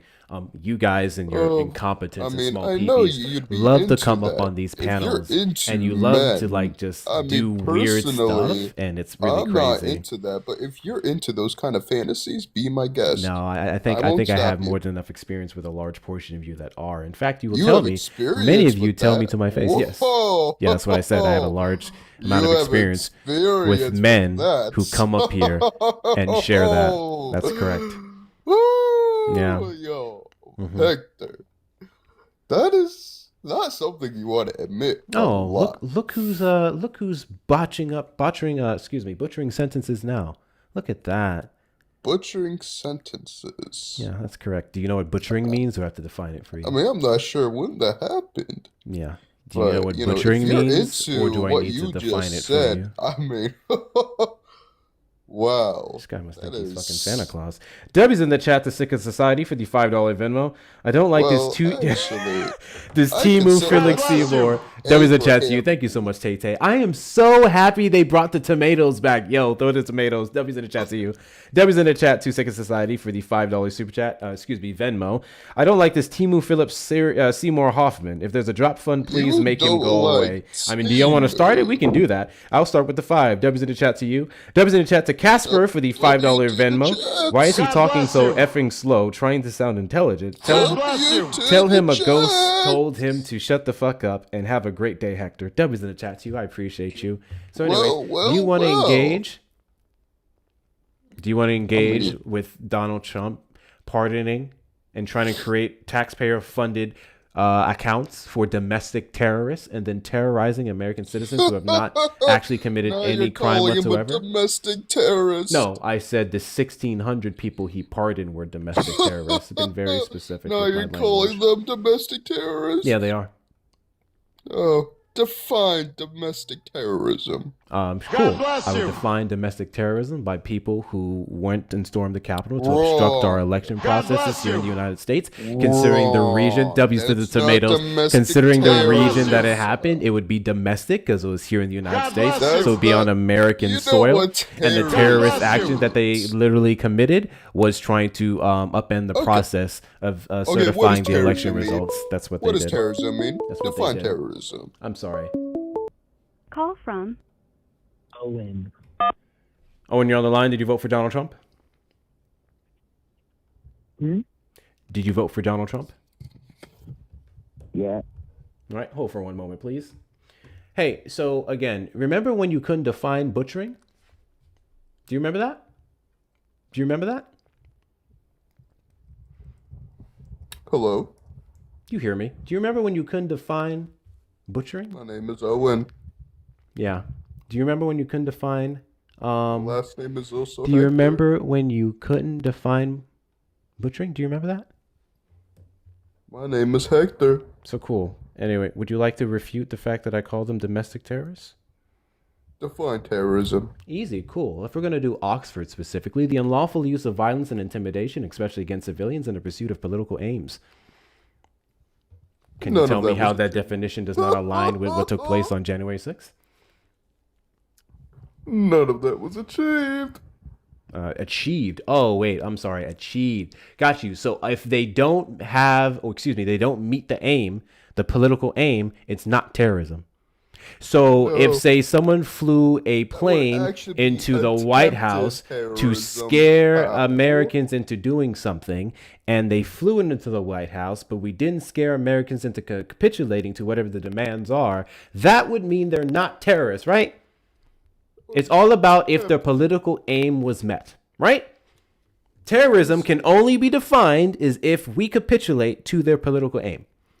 That's your argument. Honestly, I think we should start voting for the Green Party. I think you won't be back here. Call on the line. You said you voted for Donald Trump. Do you regret your vote? Nah. Why is that? Cause I didn't vote. You didn't vote. No. God bless you. Can I help you with anything? Yeah, I just want to talk to you. Why do you want to talk to me? I want to know why you. How old are you? I'm 15. God bless you. Did you say 15? Yeah. Dubby's in chat, the Phoenix, for the $2 super chat. Sigh, play the clip. He wasn't even worth it. He wasn't even worth it. Funny enough, I get tired of playing their words back to them. I get tired of it. I actually do. Dubby's in chat, the Phoenix, once again for the $2 super chat. Caller sounds like he hit a blinker before joining. He sounds like he hit his fucking head before joining. Really hard. Really hard. I'm not even going to put that on a blinker.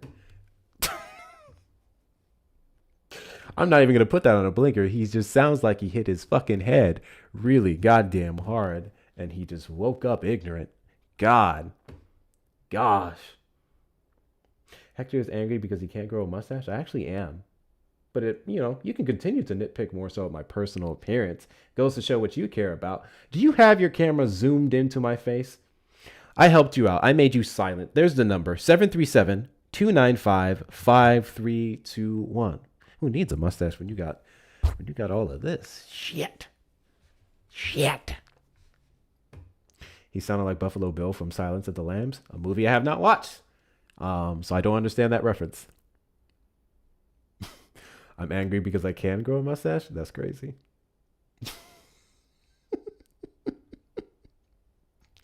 Leia, that's done.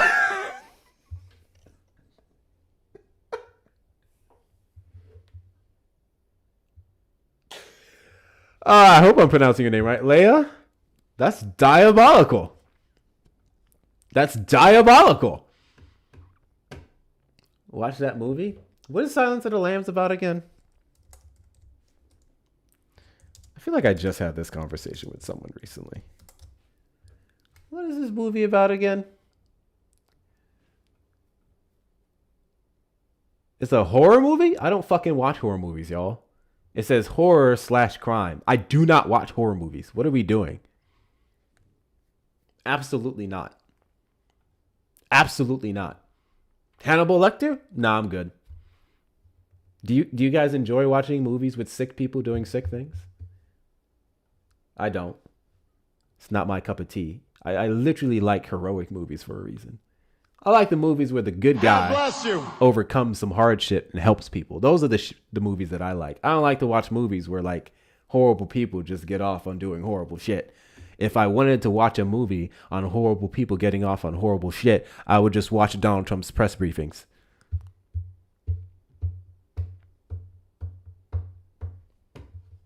I think we have more than enough content of horrible people getting off easy. Just look in the Oval Office. W's in the chat to Phoenix for the $2 super chat. Oh, I meant the Daddy Trump one. Oh, hold on. I have it saved too. Thank you for that reminder. I need to add it to the soundboard. That would be funny. It's about the detectives catching a serial unaliver.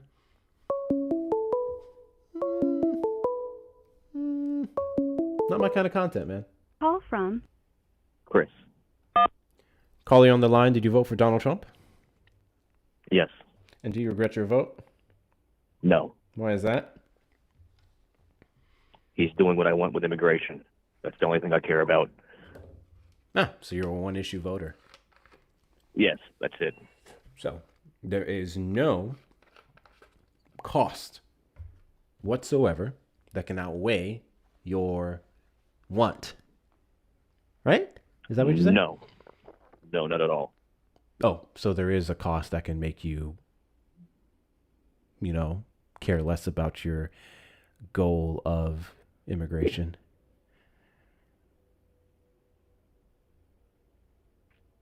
Right? Let me make sure I'm getting this clear. Because you said no.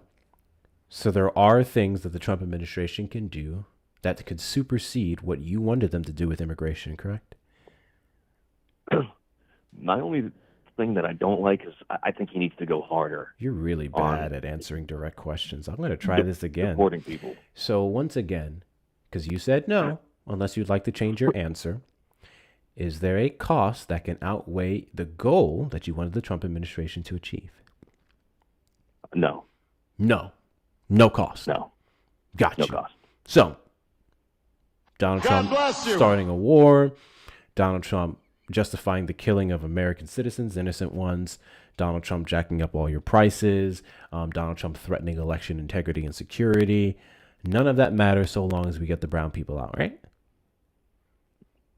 I didn't say brown people. I just want every illegal immigrant out of the country. That's exactly where the immediately. Trump administration has been focusing their efforts. So,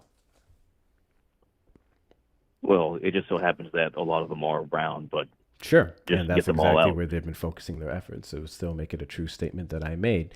So, Donald Yeah, Trump that's fine. literally I'll just giving your clarify for wife you a and your little bit. daughter, you probably don't Sometimes have things any, need who knows, clarification. giving them less rights than they had before, Donald Trump causing harm to potential children you may have or in the future want to have. None of that matters. I did answer this question twice already. Got you. Oh, I was just adding more things. I just want to see just how horrible of a person you are. That's why I added specifically like the wife and children. The only thing I regret is, like, I just wish he would go harder. Like, he needs to Yes, hire absolutely. more ICE agents. Absolutely. We need to hire more just untrained take it to ICE the next agents, level. continue to give them $50,000 bonuses for doing half the training that they did under Biden, and then allow them to go out and shoot and kill American civilians with no repercussions. Correct. Cool. So question, where did you think this conversation was going to go after saying something like that? I didn't really care. I was just expressing my opinion. Not you. So you just called in to express how much of a hateful bigot you are?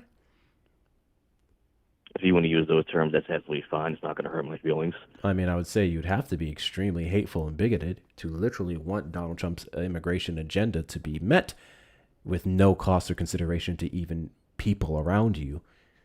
So, yeah, I mean, I don't know how else you can contest what I said. You'd have to be pretty fucking hateful to want them to do what they're doing, even at the cost of your wife or your children. Yeah, you said this already. Yeah, that's the point. Because you tried to contend with me calling you a hateful bigot. I didn't. I said you can call me whatever you want.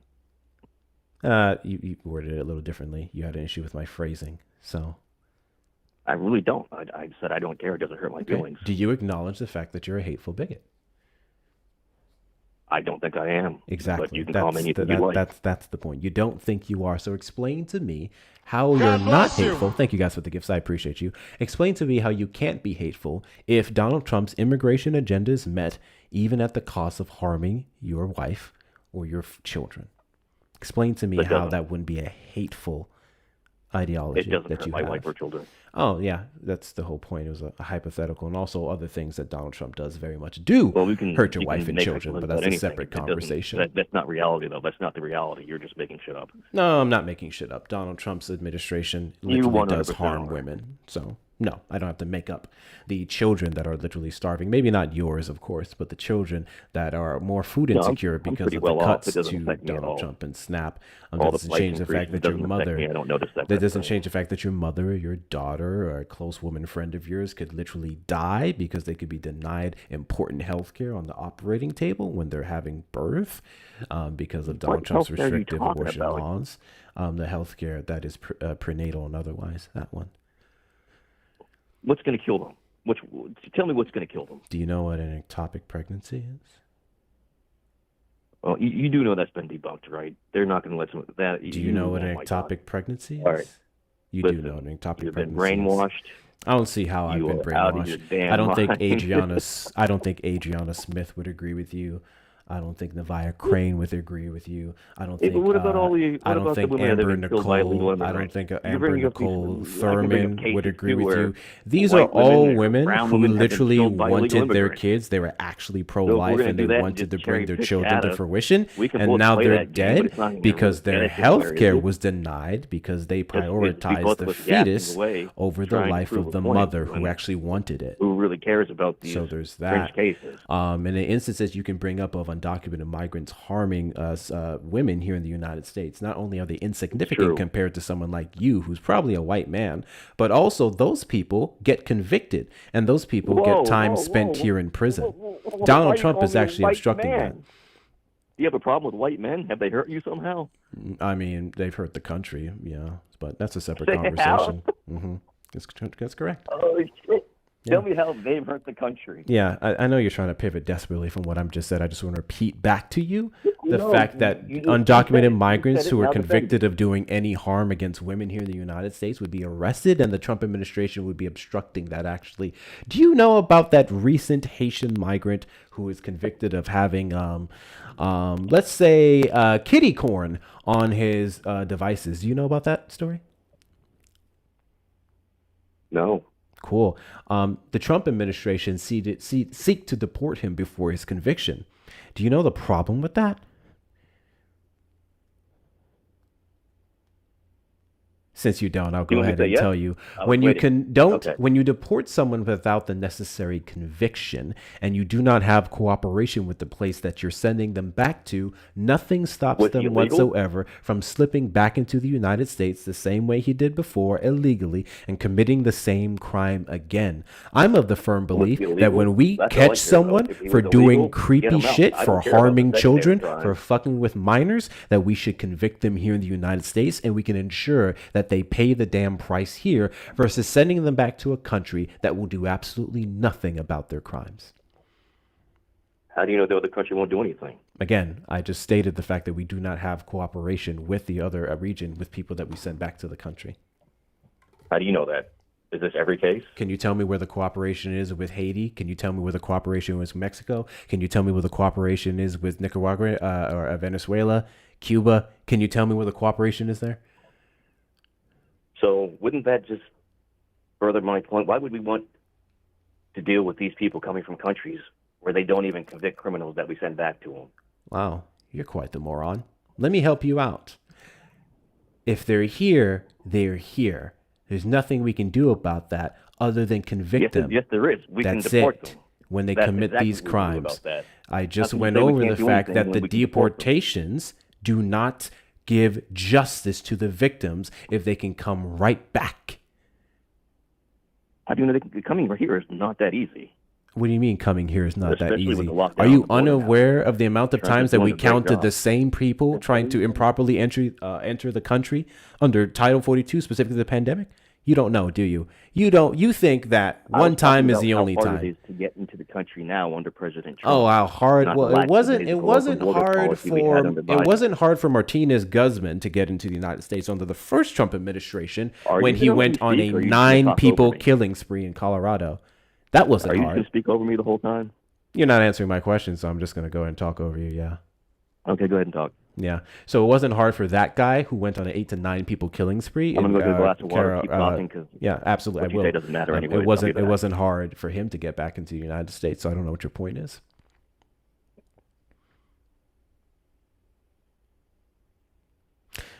Bigot's gonna bigot. Debbie's in the chat too. Yeah, I got you. I knew what you were saying. Debbie's in the chat too. Sav for the $10 Venmo because Hector said so. Long time lurker. Thank you so much, Sav. I appreciate you. I already know what community you're from once you say shit like that. Big W's in the chat too. Tammy for the $20 Venmo White Guilt Fund. Tell the racist, misogynistic pig on the phone to leave women alone and shut up, piggy. Yeah.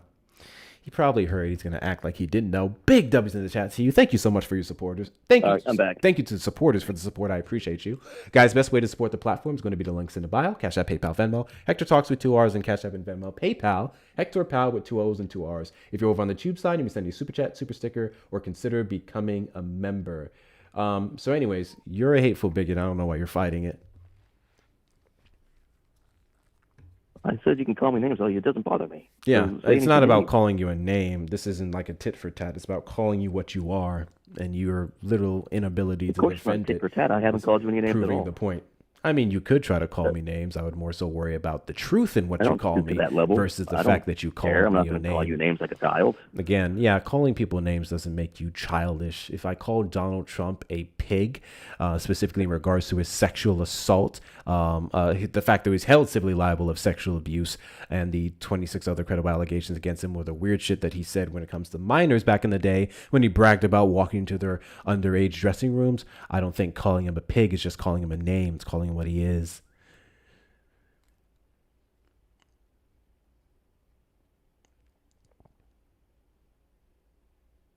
You want to do an oink for me real quick? That's what I thought.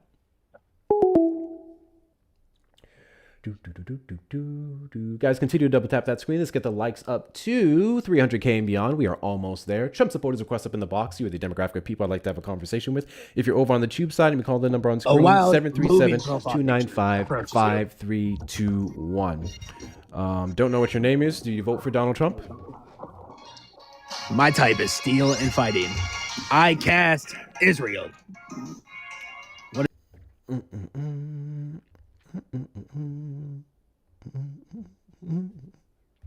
I'm not Parker or Dean. I just want to make that point very clear. I don't entertain trolls. So there's that. Yeah. If there's not a single thing that your presidential candidate or otherwise can do to make you think twice about the thing, the single issue, mind you, out of all the issues, the single thing that you claim you voted for Donald Trump on, you would have to be pretty hateful, pretty bigoted, pretty spiteful to allow that to happen. I want universal health care, right? I understand that the majority of Democrats, yeah, that part, Nate. Great creator, don't get me wrong. Parker's my dude, but Jesus fuck. Majority of Democrats, as it sits right now, they're not really running as strongly as on universal health care as much as I'd like. Imagine how stupid and ridiculous and short-sighted and ignorant that I would have to be to say, because of this one issue, I will not vote for Democrats in opposition to the far-right fascist MAGA party. And they are a party at this point. Republicans barely exist anymore. MAGA's taken over. Imagine how ridiculous I would be. Until I see universal health care in there, I'm going to vote for the guy who's going to defund the program that has worked so tirelessly to make healthcare as affordable, maintain its affordability. I should say that, or somewhat affordability now. Because let's be real, healthcare, even with the ACA, as it sits right now for so many million Americans, it's not fucking affordable. And then we've seen how much it went up after Donald Trump gutted the ACA subsidies that we saw at the beginning of this year. I'm not that person. That's ridiculous. That's ridiculous to say. But so many of you guys are single issue voters. And I find it interesting how many of those single issues that you have go back to one thing. Brown people bad. Brown people go. The best you guys have is immigration because you don't know anything else. You don't know about how healthcare is meant to substantially skyrocket, even more so than it already has, including in the private sector come 2027, with the additional cuts to it under the big, beautiful bill. You don't know about how Donald Trump is quite literally encouraging financial crimes. When we look at the recent rulings by, Scott Bessent, with domestic entities and shell companies, you don't know about the fact that while he's sitting there enriching himself off of taxpayer dollars, mind you, the country's getting further and further and further into debt with no plans whatsoever to curb it or save it, because it definitely wasn't tariffs. That was just a tax on the consumer. And he's still trying to do it again, now with Canada. So.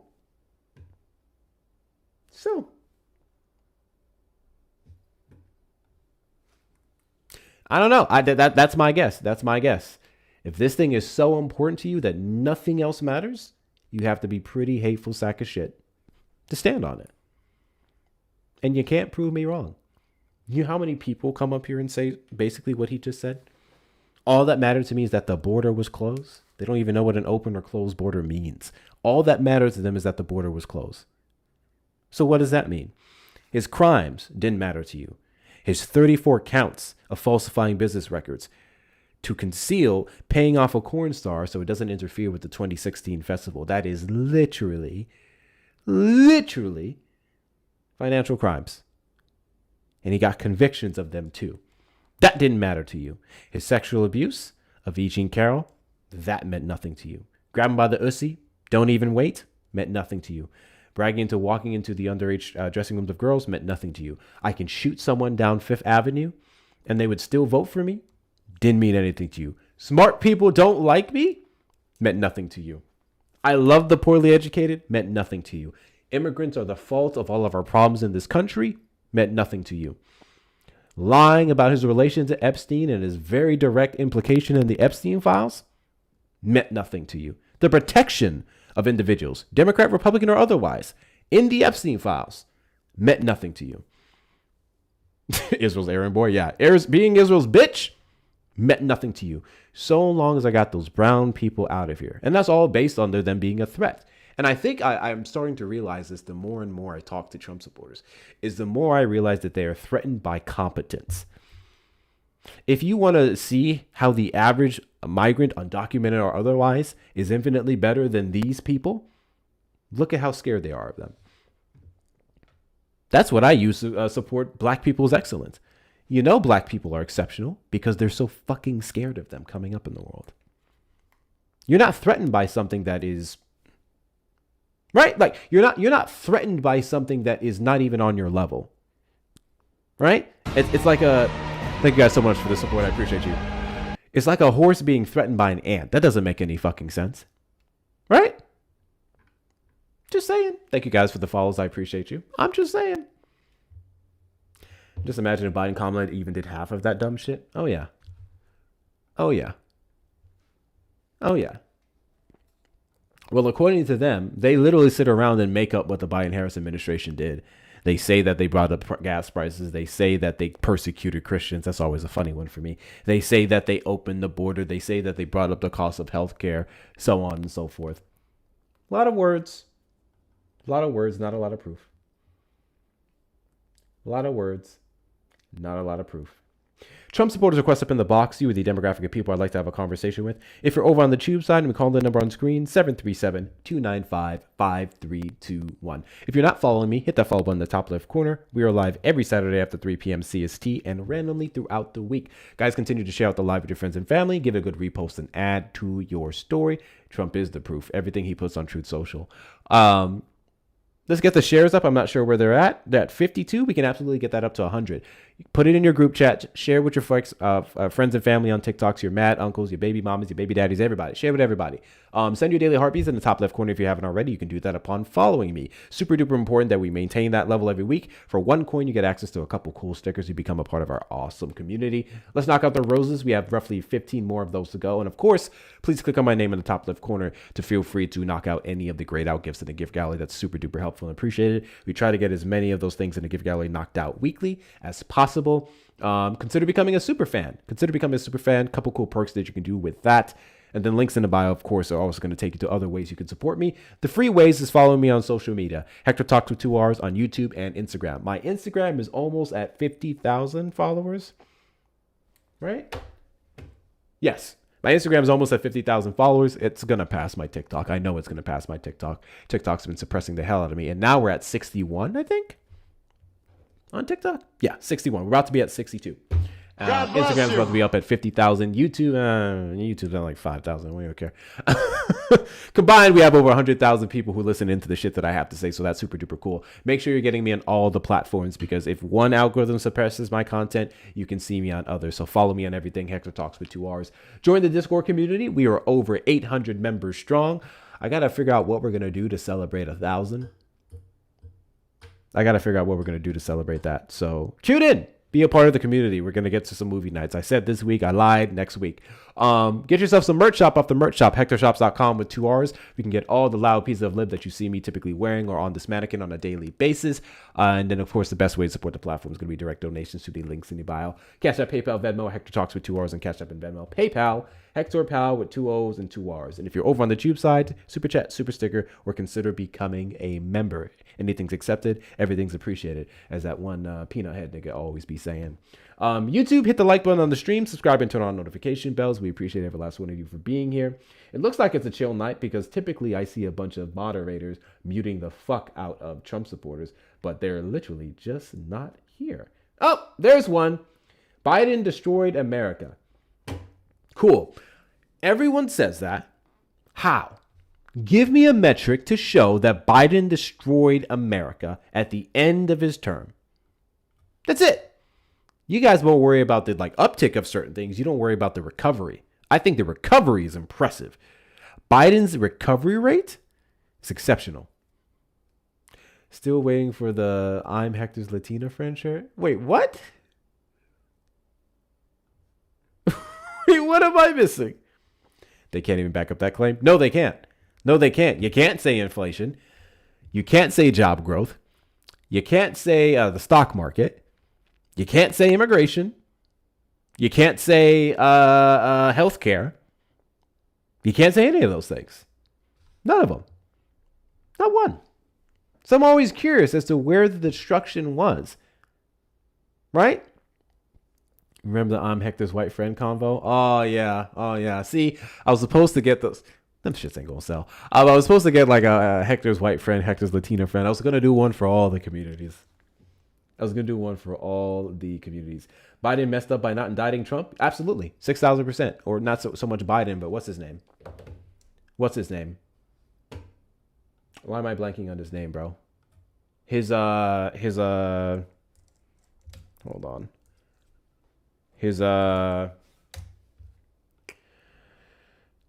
Not Mayorkas, that's DHS. Fuck! Garland! Merrick Garland.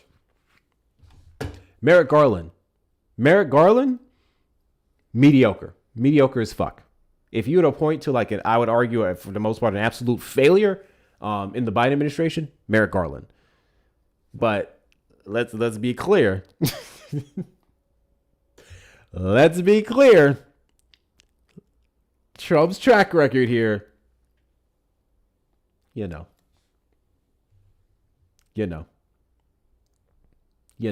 Defending the left is like sucking the pipe out of a fart fan. Please don't come in here projecting your weird things onto us. I'm here defending democratic policies, progressive policies. And it's easy, infinitely easy. This is the crazy thing about the keyboard warriors who come in here and say stuff like that. It's easy for me to defend the left, the Democratic Party, the DSA party, and otherwise. You know what's indefensible for them? Donald Trump and his policies. There is no defense for the Trump administration and the Republican Party, or more so the MAGA party, that is encouraging their actions. Not one. Not one. So you can continue to cope in the comments. I know you guys are really good at that. But meanwhile, we're whooping y'all's asses in these elections. Special elections, we swept the majority of them. DSA candidates coming up. General elections in hard red places like Texas, where you guys believe that there would never, ever be another Democratic senator or governor again. Now Texas is officially a toss-up with James Talarico's numbers looking infinitely better than Ken Paxton's numbers. I'm just saying. And polls aren't everything. I'll be the first to admit it. Y'all got fucked up with polls in 2024. The polls said Kamala was good. The vote said no, specifically in the swing states. However, let's be real. Greg Abbott is not popular. Ken Paxton protects pedophiles, which is exactly why Donald Trump endorsed him, because he does the same. So, just saying. All the people who kept telling us on our side of the aisle to pick better candidates, where's that energy for Republicans now? Why couldn't you pick someone better? Hell, I would have taken John Cornyn over Ken Paxton. John Cornyn ain't shit. But Ken Paxton? Oof. Hector's top black friend shirt for Shauna. Diabolical. All the states affected by Canadian tariffs like Michigan, Idaho, Texas. Yeah, we're going to see some losses there. We've already seen so many.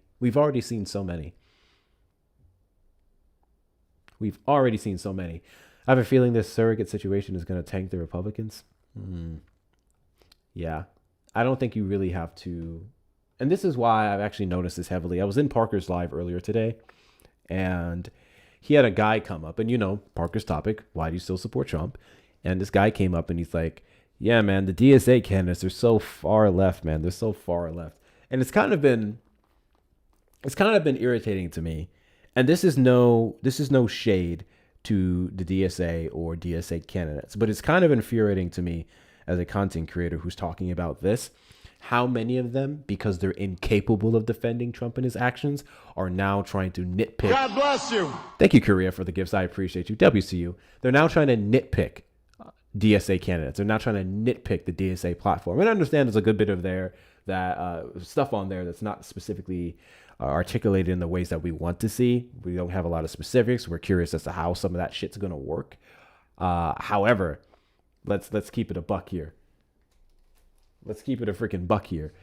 The DSA platform is infinitely better than the MAGA platform, for one. And for two, if you have to focus on the opposing side and the things you dislike because you can't substantiate what you do like on the Trump side, we already won.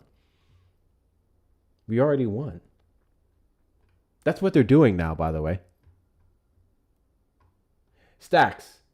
This is you. This is you, Stacks. This brother is easily fooled by demo Nazis.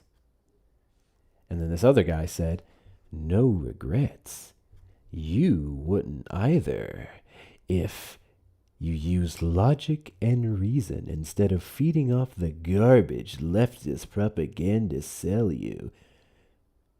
Ooh, your hate blinds you. Well, consider me Ray Charles, nigga. If hating Donald Trump makes me blind, consider me Ray Charles, motherfucker. What are we doing? I don't know why you guys love pieces of shit. I didn't like that voice at all. I don't know what I was doing. Why do you guys love pieces of shit? And then why do you criticize and demonize people that don't? That's crazy. That's crazy. Were you going for Emperor Palpatine? These motherfuckers watch the Avengers and go, Loki's the good guy. These motherfuckers watch I don't know, Superman and go, Lex Luthor, man, that's the hero. That's the hero, man. Lex Luthor is the hero. 1A. That's insane. That's insane. That's insane. I'm just saying, only villains and villain sympathizers support villains. I don't support villains. I support heroes. And in some cases, anti-heroes. Devin's in the chat to Devin for the $2 super chat. Put this towards getting a better keyboard. What the fuck is your issue with my keyboard, Devin? The fuck is your issue with my keyboard? I love my keyboard. My keyboard works fine. What are you doing? What are you doing? That's crazy. But yeah, let's go back to logic and reason. Can you tell me what was logical about voting for a man who said he's going to drain the swamp and then literally created one in the middle of DC? Can you tell me what's logical about the guy who said I was going to reduce the deficit and I was going to start knocking down the national debt with unconstitutional methods such as his broad and blanketed tariffs? The one who said he was going to lower your taxes and then implemented a different one in that form. Can you tell me what is logical and reasonable about voting for a man or the guys who are protecting women and women's spaces? However, Donald Trump quite literally has no respect for them in his personal life, and he quite literally would be threatening them with many of his policies. Can you tell me what was logical and reasonable about no new wars, at least not for a year? That was the caveat, I guess. Y'all didn't read it in the fine print. It was at the very bottom of every single Trump poster. It was no new wars for the first year, and then afterwards, I'm going to fuck up y'all's money by starting one. I mean, I don't think you guys want to play the logic and reason part. Just saying. I don't think y'all want to play that card. It doesn't help you. It doesn't suit you at all. Logic and reason is. I feel like I need to change my prompt here. Trump supporters are allergic to logic and reason. Literal allergic reaction. And it's evident in the fact that none of you have called it. Right now. Here's logic. Here's reason, right? I'm juggling it in front of your face. And that's why you're staying in the comments. You're staying in the comments where it's easy to spread misinformation and disinformation. I know. I would know. I used to be one of you. I used to be one of you dumb fucks who's going into Leftist Live from Leftist Live 2020. And I used to say stupid shit like that. And it was easy for me to say stupid shit like that because I was never challenged. You guys don't like being challenged. You don't like factual information. It's really embarrassing. Revisionist history at the museum still has me? Yeah! Listen, it's been a while since I've talked about that. Literally contending with places like the... Am I lagging, y'all? Because it's showing it's lagging on my end. Hold, please. Call from Nick.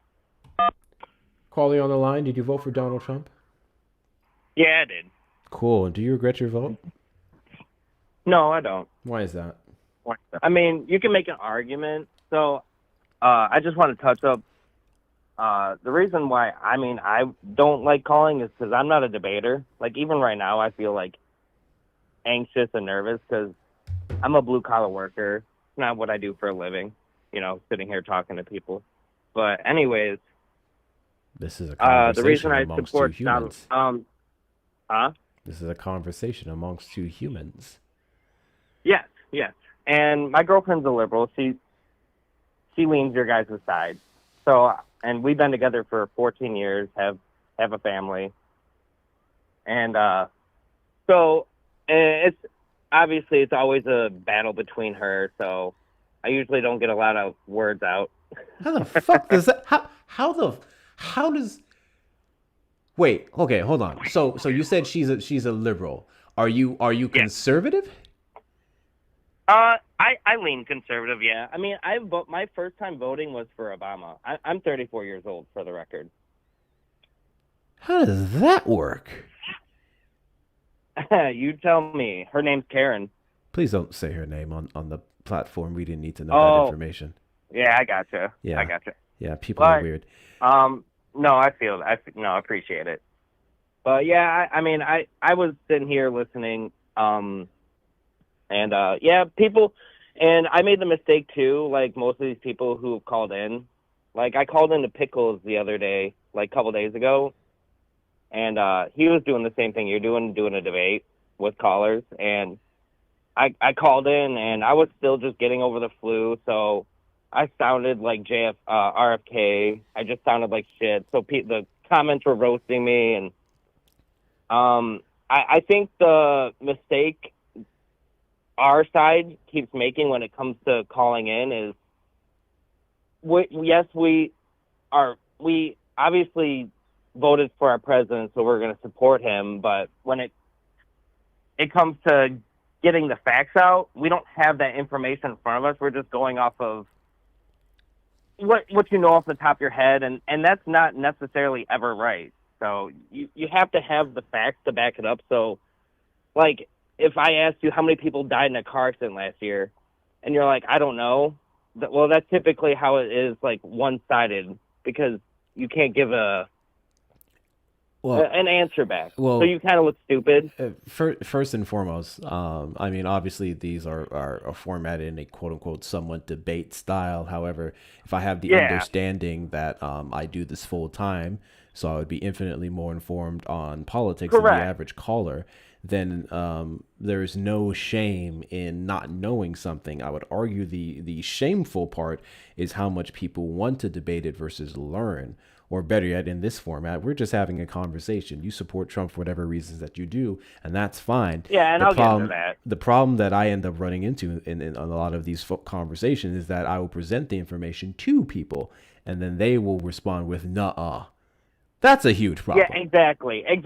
Like, if you were the one with the facts in your face, like, you're staring at it, and they're just like, yeah, but I still disagree. You look like a buffoon. Not to mention, wouldn't you consider that a problem, though? That no, listening into 100%. these streams, the average person who does support Donald Trump can't properly articulate why, or at least not defended with any type of empirical data? Well, you can go to the whole red state, blue state thing, where if you look at the metrics, blue states excel in academics, by test scores and college graduations. Like those are facts. But I mean, there's also a yin and yang balance to life, and where you guys don't excel is the athletic side. Like we dominate the BEC and SEC. Like everything that comes to do with athletic, red states dominate. I wasn't. I mean, I'm not here to make arguments of states versus states in sports or any other metric. Well, I bring it up because the college thing. You guys are obviously more equipped because you guys have higher school funding in blue states. So no, I'm not going to say that at all. I would be the product of a red state. While I was born in Brooklyn, New York, I left when I was a very young age, so I barely remember the majority of it. I grew up in the Deep South, Tennessee, Kentucky, and now I reside in Texas. And I am not a college degree graduate. I'm a homeschool dropout. I got my GED. Every single thing that I know about politics came from 2024 and upwards when I decided to vote in the presidential election. I in no way, shape, or form advertise myself to I'm be not saying it's for everybody, superior like to other people based off of blue state education, because I'm not a product of that. I just read. Yeah, and I'm not trying to boat you in. Like this is just what the statistics say, and I'm not, I hear what you're saying. I'm saying that the statistics are irrelevant to this conversation. I'm not trying to do a red state, blue state war thing. And while some of the things you said may be true, it's like, man, I don't think your state's going to determine how smart you are, although it can play a role in correlating, sure. But why do you support Trump? What's the reason for voting for him? Well, his broad tax relief, his boom in blue collar jobs, protecting domestic industries, and strong border deterrence. And then you also have, and let me add that his first term was obviously the motivation to vote for his second term. It's because he did do significantly better in his first term, according to metrics, than Biden. So, for example, like inflation rate, Trump's was roughly 1.9%, 2017 to 2021, and then Biden, his annual inflation rate was 4.9%, hitting a 40-year record peak of 9.1% in June 2022. So inflation right there, that's from the BLS, that's government website statistics. And then grocery prices, average grocery prices cost significantly higher during Joe Biden's presidency than Donald J. Trump's. That is correct. And then, do you believe that the president controls grocery and gas prices, or more so can influence I'll it? say I don't. I don't know that deep about it. But, I mean, the stats, but the stats are showing groceries are still cheaper. Like, Sure. So the answer to your question is gas and fossil fuels. Biden was more expensive than Donald Trump. I could read the numbers, but I won't go over it. And then a big thing was, did you know that shootings under Biden were the worst? Gun deaths and all that? And he was the leading cause of death for American children during his term. Gun violence, yeah. So again, unless you believe that the president controls all of those factors directly, I don't know what the relevance of that is. Well, it happened under their term, so certainly. That is the relevance. Do you think Donald Trump caused the pandemic? Did you say the pandemic? Yeah. I don't think no, that was, I mean, it happened under his term. I got flagged on pickles because I brought up Fauci, and well, yeah, I don't want to make that mistake again. Around that, but yeah, the question is exactly. That's why I don't want to. Do you think Donald Trump caused the pandemic? No. How? That would be ridiculous. Exactly. Yeah. How? Yeah. Presidents can weather things, and they can, I see some your point. cases, I see the point you're making. directly or indirectly affect things. However, they cannot be held responsible for every bad thing that happens under a certain term. So if you're to talk about, say, things like inflation that was not driven by Biden's policies, or the best one that you can give is maybe the American Rescue Plan. The problem is, if we're to say that those significant packages that went into stimulus checks, PPP loans, and all these different things was the primary drive of Biden's high inflation up to 2022, then you'd have to completely ignore that the 2 of the 3 packages that passed were under Trump's term. And that would have had an impact on Biden's term from January 2021 when he took over, going upward. Those were the drivers of inflation on top of typical supply and demand issues that we saw driven by the pandemic. That's why inflation got high. When Biden's policies start to take play, we can look at between, let's say, March to August of 2022, things like infrastructure, chips and science, Inflation Reduction Act. Inflation literally went down just about every single month up until Donald Trump took the Oval Office again. We left at a 3.0% inflation rate, with the lowest that we saw in 2024 under Biden being 2.4%.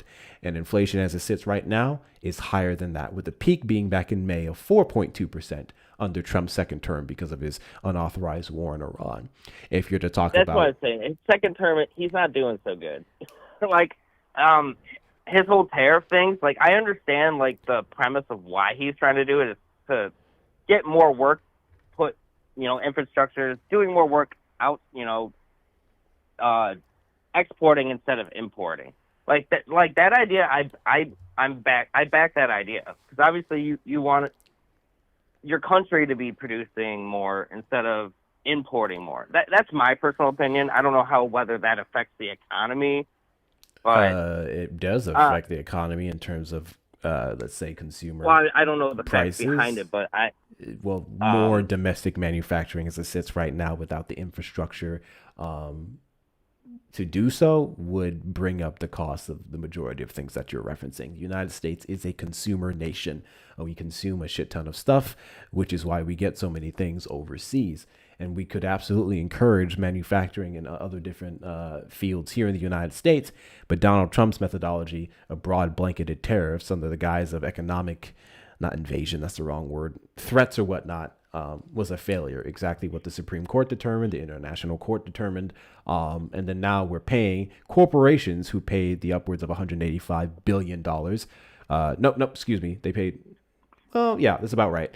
$185 billion is now being facilitated to be returned to the corporations that you and I are not getting. And that is literally more than half of the revenue that we even made from those tariffs, which is upwards of 300.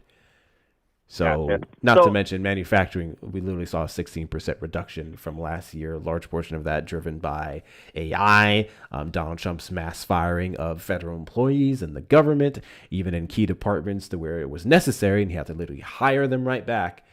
Yeah, it's a failure. There are better ways to protect American industry.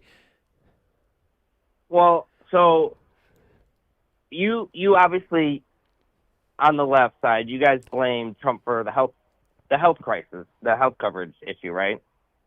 Increase of costs, yes, and lack of coverage. But yes. That could be a stem from what you're kind of bringing up with the point of it's the other person's fault who caused it, and I can argue that ACA was a disaster. The skyrocketing premiums and skinny networks, the narrow doctor networks, the high deductible that made insurance unusable, the out-of-pocket crisis, the broken promise. I'm sorry. What do you mean? What do you mean the narrowing of providers? That's not true. When it comes to the increase of rates, I said the narrower doctors networks to keep costs from spiraling even higher. Yeah, well, basically do the same thing. If we're narrowing the networks, we'd be narrowing providers. Many patients found that their local hospitals or preferred specialists were no longer covered, restricting their choice of care. So you can argue Obama affected the economy's health insurance, and Trump is, and everyone else after him is picking up the mess after it. Well, no, because that may have been with initial rollout, and some of that was narrowed, but we've done leaps and bounds of expansions under the ACA compared to when it was initially put forward. Not to mention, we don't have that, petty poison pill that was presented under Ted Cruz that penalized people who did not go and get their health care off of the marketplace. And if you're to talk about the increase of cost, we literally have data that shows that the increased rate of healthcare under the ACA initially still slowed down compared to what it was before the ACA's implementation. Healthcare was bound to go up regardless. We cannot contribute that to the ACA subsidies in any way, shape, or form. What president had the best health care, in your opinion? The best healthcare? I mean, solve the crisis the best.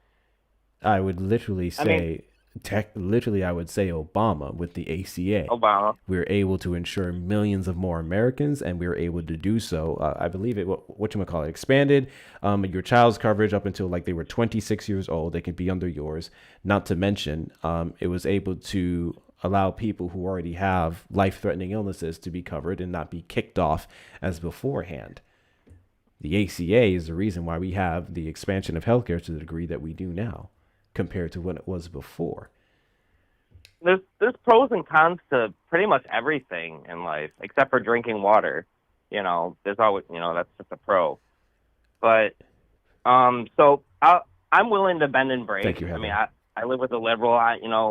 Obviously, like, we can switch it up. Do you think immigration under Trump was worse than let's say Obama? Before I get to that, do you think how he treated the immigration process? Do you think Obama was better? Infinitely, yes. But before I get to that, I want to make this other point when it comes to the ACA. The ACA was only a step to the direction of universal health care, which is initially what Obama ran off of, but he couldn't get it passed through Congress.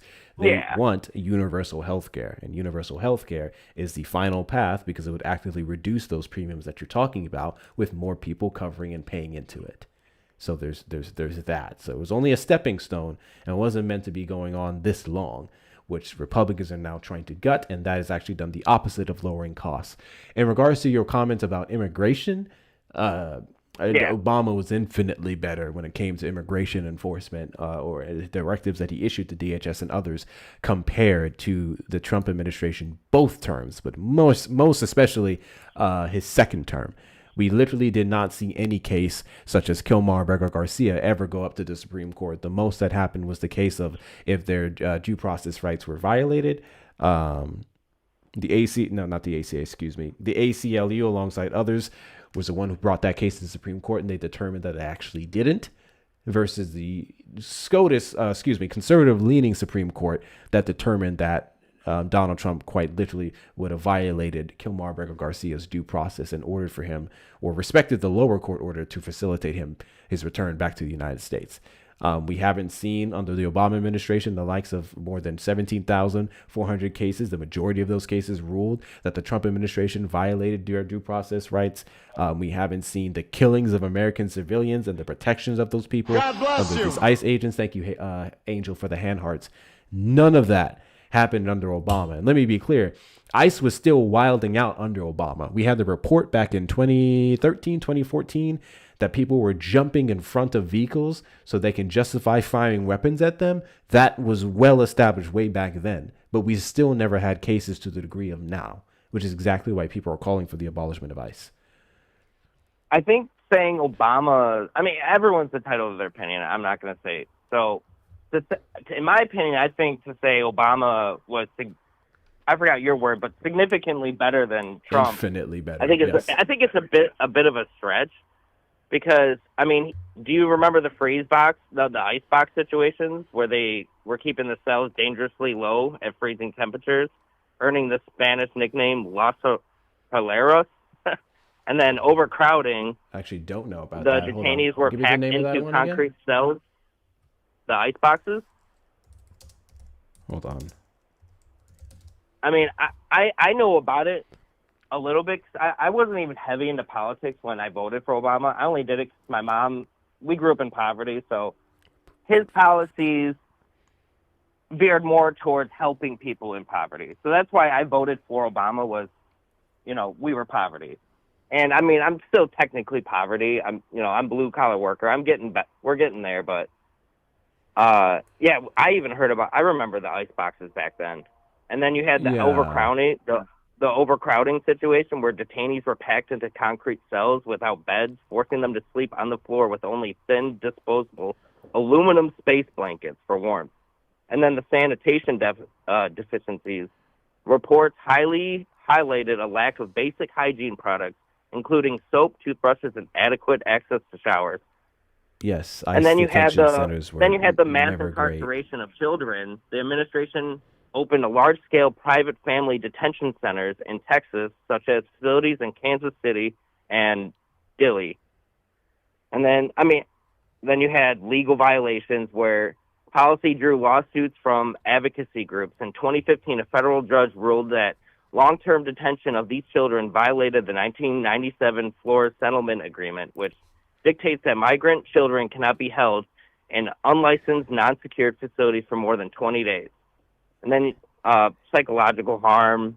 Then you had the substantial medical care and custodial deaths that happened during those situations. Yes, all of those things are correct. Some of those things require context, but I want to be clear. To say he was a stretch better, do you kind of take that back? No, I don't, and I can substantiate that. First and foremost, every single thing that you mentioned has been ramped up significantly under the Trump administration to even worse degrees than the ones that you're citing. This is all from the government statistics. ChatGPT or whatever you're reading, I know. No, when it came from to the the government. kids, It's linked to the government. it's linked to the government. Yeah, What is your government.gov site that you're reading there? I can pull it up if you want, but you're more than welcome to do that. You said I'm You not said it's trying linked to the government. I'm so not here I imagine to you was reading a teach you government to source find the on that. information. Yeah, again, you said it's linked to the government. So what is the That's government where I source get my that you were information. reading? Primarily is from You were statistics clearly regarding the government. reading something off of a screen. So again, what is this government website that stuff you were reading was linked to? ChatGPT. So when it comes to the children, Not Chat. I don't even have ChatGPT. you use one of them. You use one of them. Claude, Grok, whatever you use. So I'm telling you, I've been obsessively doing my research, and all the links are attached to my comments, which primarily most of them. But are you coming can't give from- me one. It's coming from the BLS, which is the U.S. Bureau of Labor Statistics. The or you have U.S. CDC. Bureau of Labor Statistics does not go over You also have the migration. U.S. Census Bureau of Demographics. It You does have all not these go other by things. migration. None of those things are I'm not relevant to the talking about argument you were I'm just making.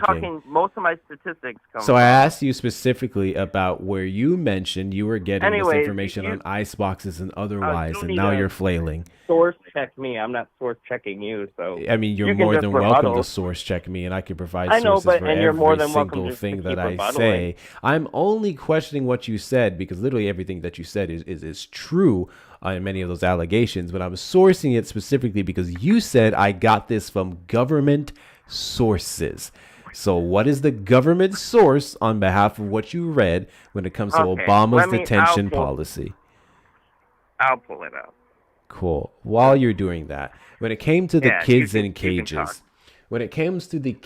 cages, children, when they came here to the United States with their alleged guardians, parents, or sponsors, were separated from those people temporarily because it was found that a large portion of them were lying and human traffickers. So yes, they were separated. And the best that we had in regards to those detention centers were those basically make up cage facilities to begin with, and no record amounts of money. W's in the chat to Taylor. Thank you so much, Taylor, for the future encounter. W's in the chat to you. I appreciate your support. And there was no record investments made into facilitating better detention centers, under that time. And that's still true today. The conditions of our detention centers has been pretty consistent for the most part under several different administrations, with the monumental difference with Donald Trump now being the makeshift ones that they're making in literal weeks, and then the conditions that you're complaining about there infinitely worsened. But no, I'm not here to defend the conditions of detention centers under any administration. I just wanted to add the context of what you mentioned with children. And also, yes, a large portion of them are temperature controlled, and they don't go out of their way to put it up to a super hot lever. So yes, they were referred to as what you might call it. We still don't have the unapologetic support, not only support or authorization from Obama onwards to harass American civilians, to violate due process rights of hundreds of thousands of millions of undocumented migrants or even authorized migrants here in the United States. That's never been the case under the Obama administration. We've never had any case go to Supreme Court and have the determination that we saw more than once, actually. I forgot the name of the other case with Donald Trump. None of those things happened. Also, we can look at the deaths of immigrants in detention centers. What's my backing towards what I just said about Supreme Court? I'm just curious. I mentioned one of the cases as well. You did it. I just mentioned one of the cases. Kilmar Bego Garcia. Are you aware of that case? No. You're not aware? No, like I said, I mean, obviously you're privy to way more knowledge than about this stuff because this is what you do, you know. I mean, we already established that in the beginning of our conversation. Yeah. So, I mean, there's going to be a lot of things you know a lot more than I do. And, you know, I'm not ashamed of that. You know, you're not an electrician. You don't know how to wire a house. I don't. So, yeah, so everyone's good at their own thing. So, obviously, like, you continue, though. Yeah. That's only one metric I can give to show you that the Obama administration in no way, shape, or form compared to the Trump administration. If you want to make an overall argument, which I cannot deny, that ICE and how they've been handled and what they've been doing in our detention centers have been disregarded, or the conditions have been disregarded, administration after administration after administration, 6,000%, I would agree with you. The only difference is not only would I vote to allocate funding to better the conditions in those centers, but I also wouldn't vote for the guy who wants to make those things worse. Under the Obama administration, we never would have the balls to name a place Alligator Alcatraz or Deportation Depot. There was a more humane response. The Alligator Alcatraz was a little, like I said, he's not perfect. There a lot of things, like the whole AI video that he did during, you know, pooping on New York or whatever that was. That's just, you know, it's not funny.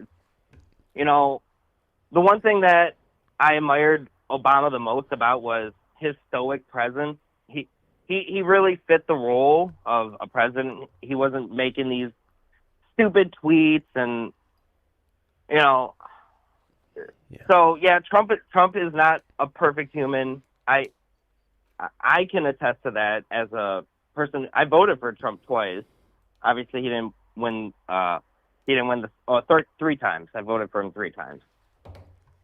But yeah, his second term is obviously way different than the first term, and his tariffs are aggressive. It's not doing good for groceries right now.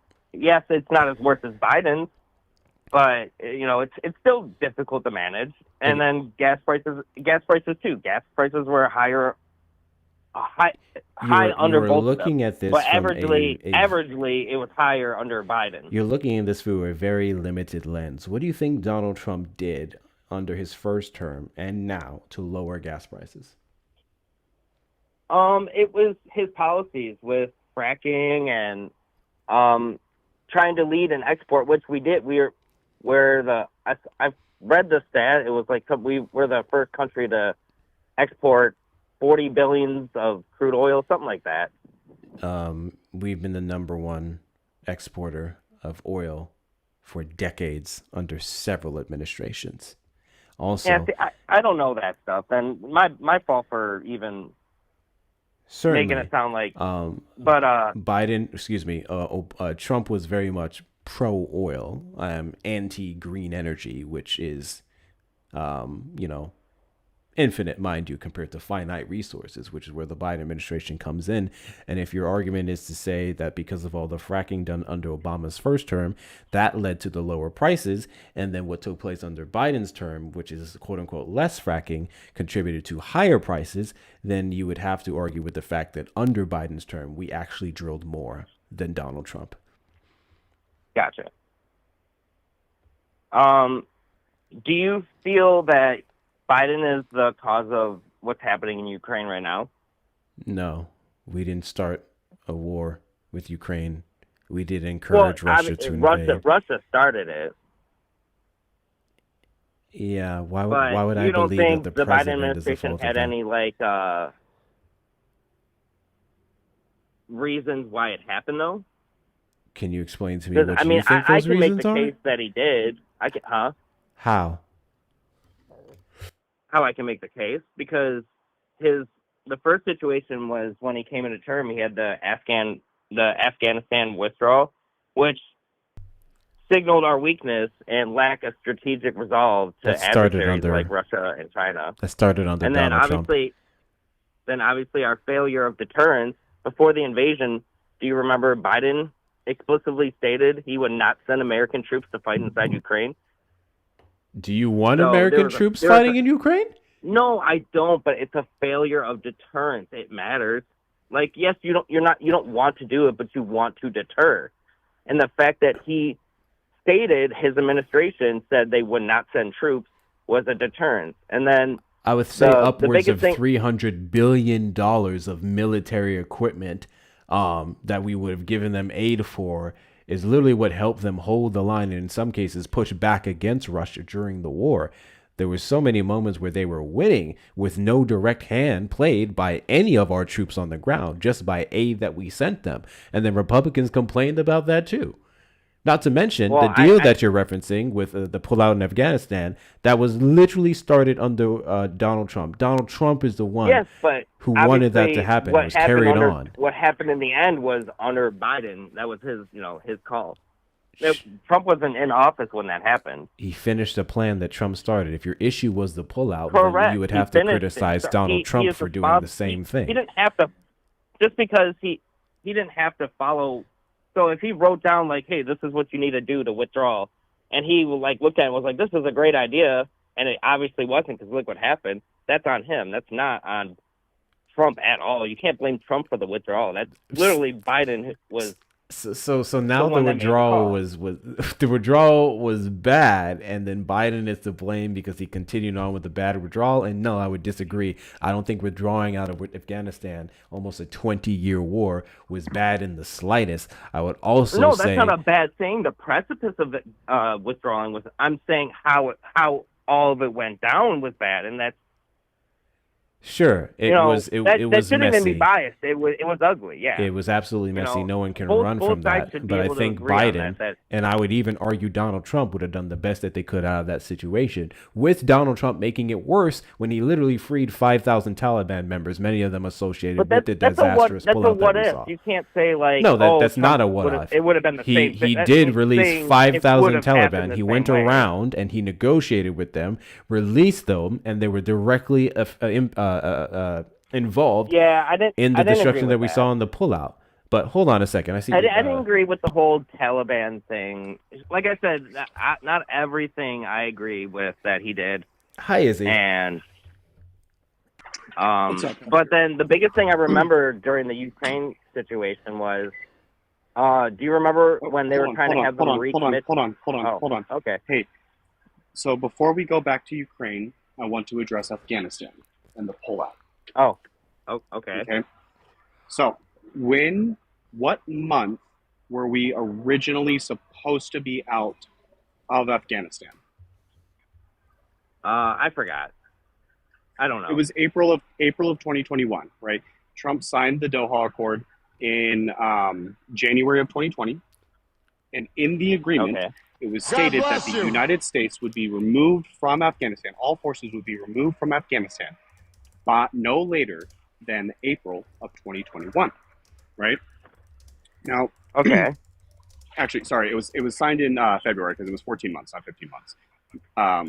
But anyways, so here's what happened, right? Is that Donald Trump did not tell the generals or the Secretary of Defense about this deal.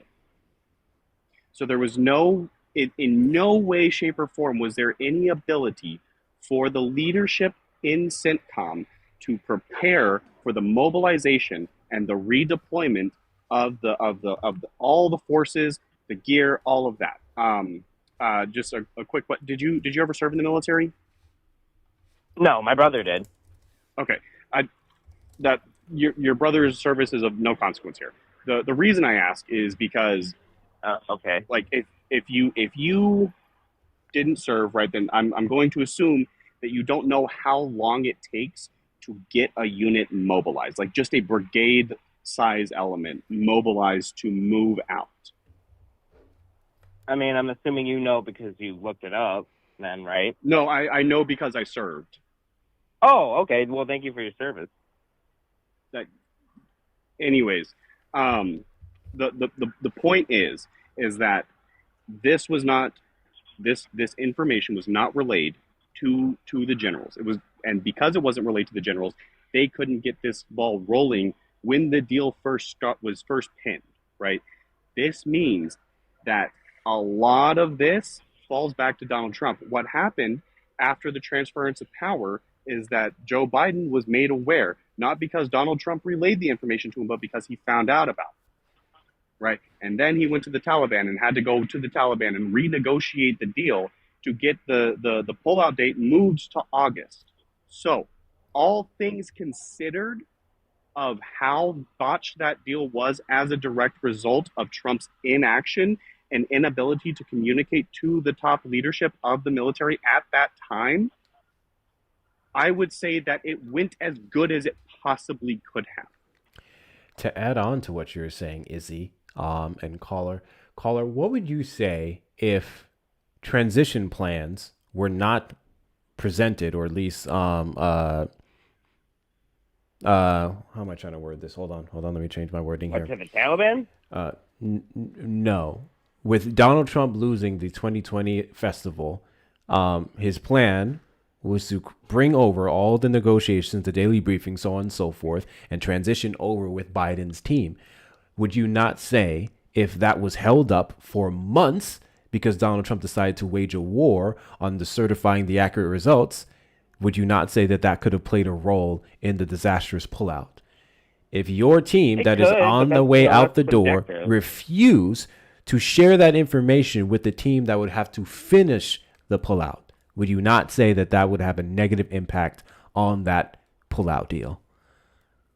That's always a possibility. Because that's precisely what happened. Sure, you can read this. November 10th, 2020, NBC News, and this was confirmed by not only the Trump administration, but Biden. NBC News?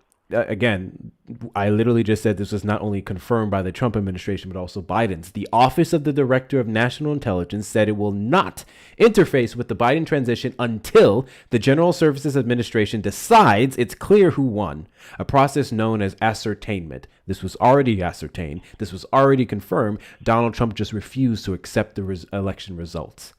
ODNI follows the statutory direction provided in the Presidential Transition Act, which requires ascertainment of the candidate by the administration of GSA prior to supporting a potential presidential transition. ODNI would not have contact with any transition team until notified by the GSA administrator. And they ran off of this for months.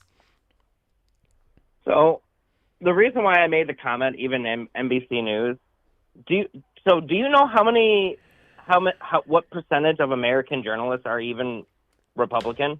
Do you know that number? I don't know. I would argue the minority of them in terms of the big networks, but that's irrelevant to the 4%. 4% of American journalists identify as Republican. I imagine 4%. That's telling of the Republican Party and their commitment to accurate information and journalism. Well... Also, I don't know how true that is, but even if it is, I don't know. I think that would be... You don't think there's been media corruption in the recent years? Media corruption? Toward Democrats? Do you not remember the interview with Kamala Harris that was all chopped up and they try to make her look good?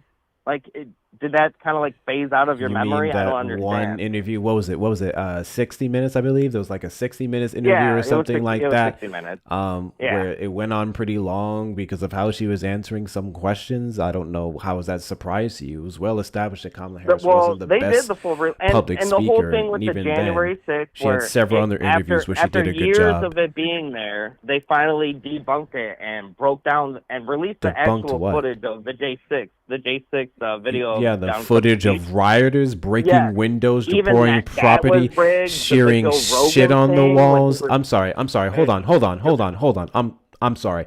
I don't know what you're referencing, but I know what I've seen. Media And I know that there corrupted. were millions of dollars of damage done to the Capitol by insurrectionists, Donald Trump supporters, MAGA identified people. So I don't know what footage you saw that proves otherwise. Okay. So, yes or no, do you think there's been media corruption in the recent years? Define media corruption. If you mean there was retractments or if there was misinformation that was spread, yes. To be clear, the media isn't inherently like left or right. The media is just the media, and the media plays a role in sensationalizing things. So I don't know what your point is. We're not sitting here arguing what network is what, because that's a separate conversation. I'm sitting here arguing the merits of the articles that's posted. There is no contention whatsoever to the office of the administrator. Not administrator. Fuck, I just had the name. Director of National Intelligence, and their lack of transparency, their lack of a commitment to share information with the Biden transition team. That isn't just something that the media came up and lied on. This is something that they reported. This is something confirmed by these different administrations. I don't care so much about the source that it came from the most part. I care about the substance in the sources, in the articles. They were purposely not putting out. What does that have Trump to do ads. with what I just said? There's a whole thing because I asked, do you think that there's media corruption? And your whole thing is, if you're asking me if I think some of the media lies, sure. 6,000%. OAN, Newsmax, CNN, Fox Entertainment. Yes. If you're just going to be one-sided, then how am I being one-sided? I feel like I literally just mentioned CNN. I have fact-checked CNN articles on my own live. If you were to say, like, no, the media has not been corrupted, then I would be like, well, this is a one-sided conversation then, because it's not even a real debate, because common sense would tell you, yes, it hasn't been good. Corrupted to the degree that you may be making it out to be, which is to scapegoat the information that they share? No. But there absolutely has been signs of corruption in specific sectors and information. I'm not even saying it's like, I'm saying it's happening, and it's happening way more than it should. Sure. So don't worry about the corruption, because everything can be corrupted. Worry about what specifically is videos wrong. Of other people. I'm not saying that they're doing like the worst of the worst, but in fact there is media corruption. You know, I'm just literally just trying to find common ground. There's corruption everywhere. There's corruption in everything. I don't read the corruption. Correct. That's the difference. I don't read the misinformation and disinformation. I read the verifiable sources, the things that are proven, the things that have empirical data to support the claims that they're making. That's all that matters to me. I can't live my life worrying about how this is corrupted and this is messed up. I'm only worried about what's true. And what I just cited here from NBC in relation to their lack of cooperation and giving pertinent information about the pullout over to the Biden administration is true, because it was literally confirmed by them, both sides. Well, they had Republican framing, which was conversely interviews with Republican lawmakers were frequently edited to highlight aggressive, hawkish rhetoric, framing the conservative platform as reckless or eager for war, to alienate moderate voters. What is this? What is this in reference to? The media. What we were talking about. What are you reading from? I am reading from. Which one? Claude, ChatGPT, Grok. Which one? Which one are you reading from? I'll be honest. I use Google AI. You're reading Google AI. Okay, cool. So I don't know why you're reading that when we're specifically referencing things in relation to the pullout and everything else. And I don't know what the relevance of that is with MAGA's aggressive rhetoric that you don't have to lie about. And B, the pullout information that showed that the Trump administration very much contributed to the disastrous pullout that you're complaining about. Done nothing but push out aggressive rhetoric too. The whole punch, I want to punch Trump in the face, like during all their speeches. Yeah, I'm not talking about like, regular Democratic content creating leftists. We're talking about officials in the party. That's all that's relevant to me.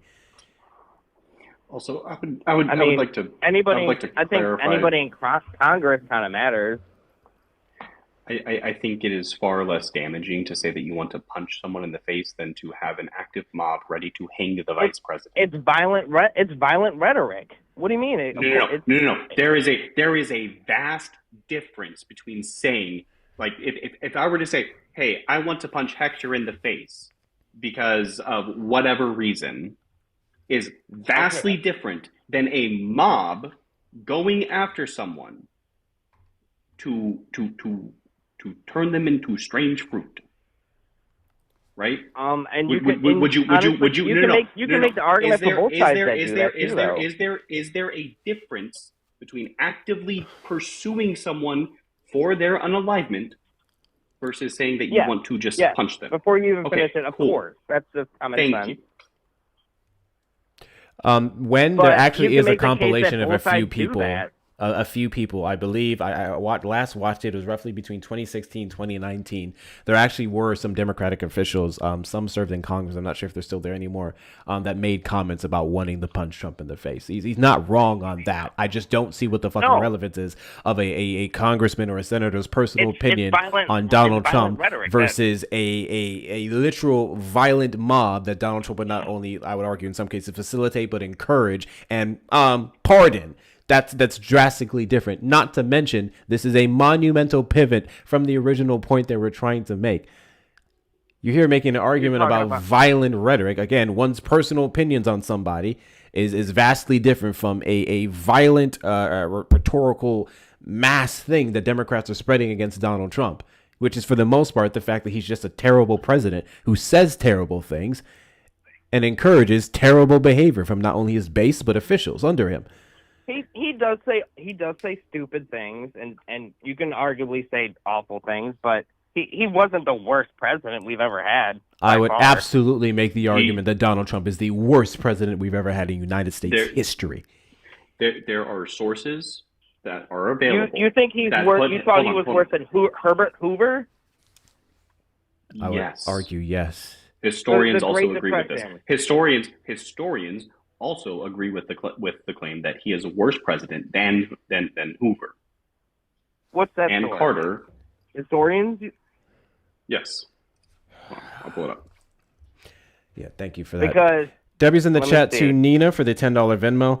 I put some links in your Discord regarding Trump's handling of unaccompanied youth. They are ramping up their deportations while cutting off access to counsel. More proof they didn't care about kids. So to be fair, Nina, he didn't actually contend any of that. It was just more so that he had an issue with me saying that Obama's immigration deportation record being infinitely better than Donald Trump's. That was his specific contention. So he pointed out the issues with Obama's. I would still stand on that and say, because we haven't had the same cases that agree with Obama, it absolutely was better. And Obama's ICE was never, state-sanctioned gang members with badges, less training, was allowed to mass themselves up and kill people with the full protection of the United States. By that metric alone, I don't even know what the hell he was trying to say there. But thank you so much for the sources. I'm actually reading through a few of them right now. Debbie's in the chat to you, Nina. Debbie's in the chat to you. Guys, the best way to support the platform is going to be the links in the bio. Cash App, PayPal, Venmo. Hector Talks with 2 R's and Cash App and Venmo. And PayPal, Hector Pal with 2 O's and 2 R's. Those of you over on the YouTube side, hit the like button on the stream, subscribe, and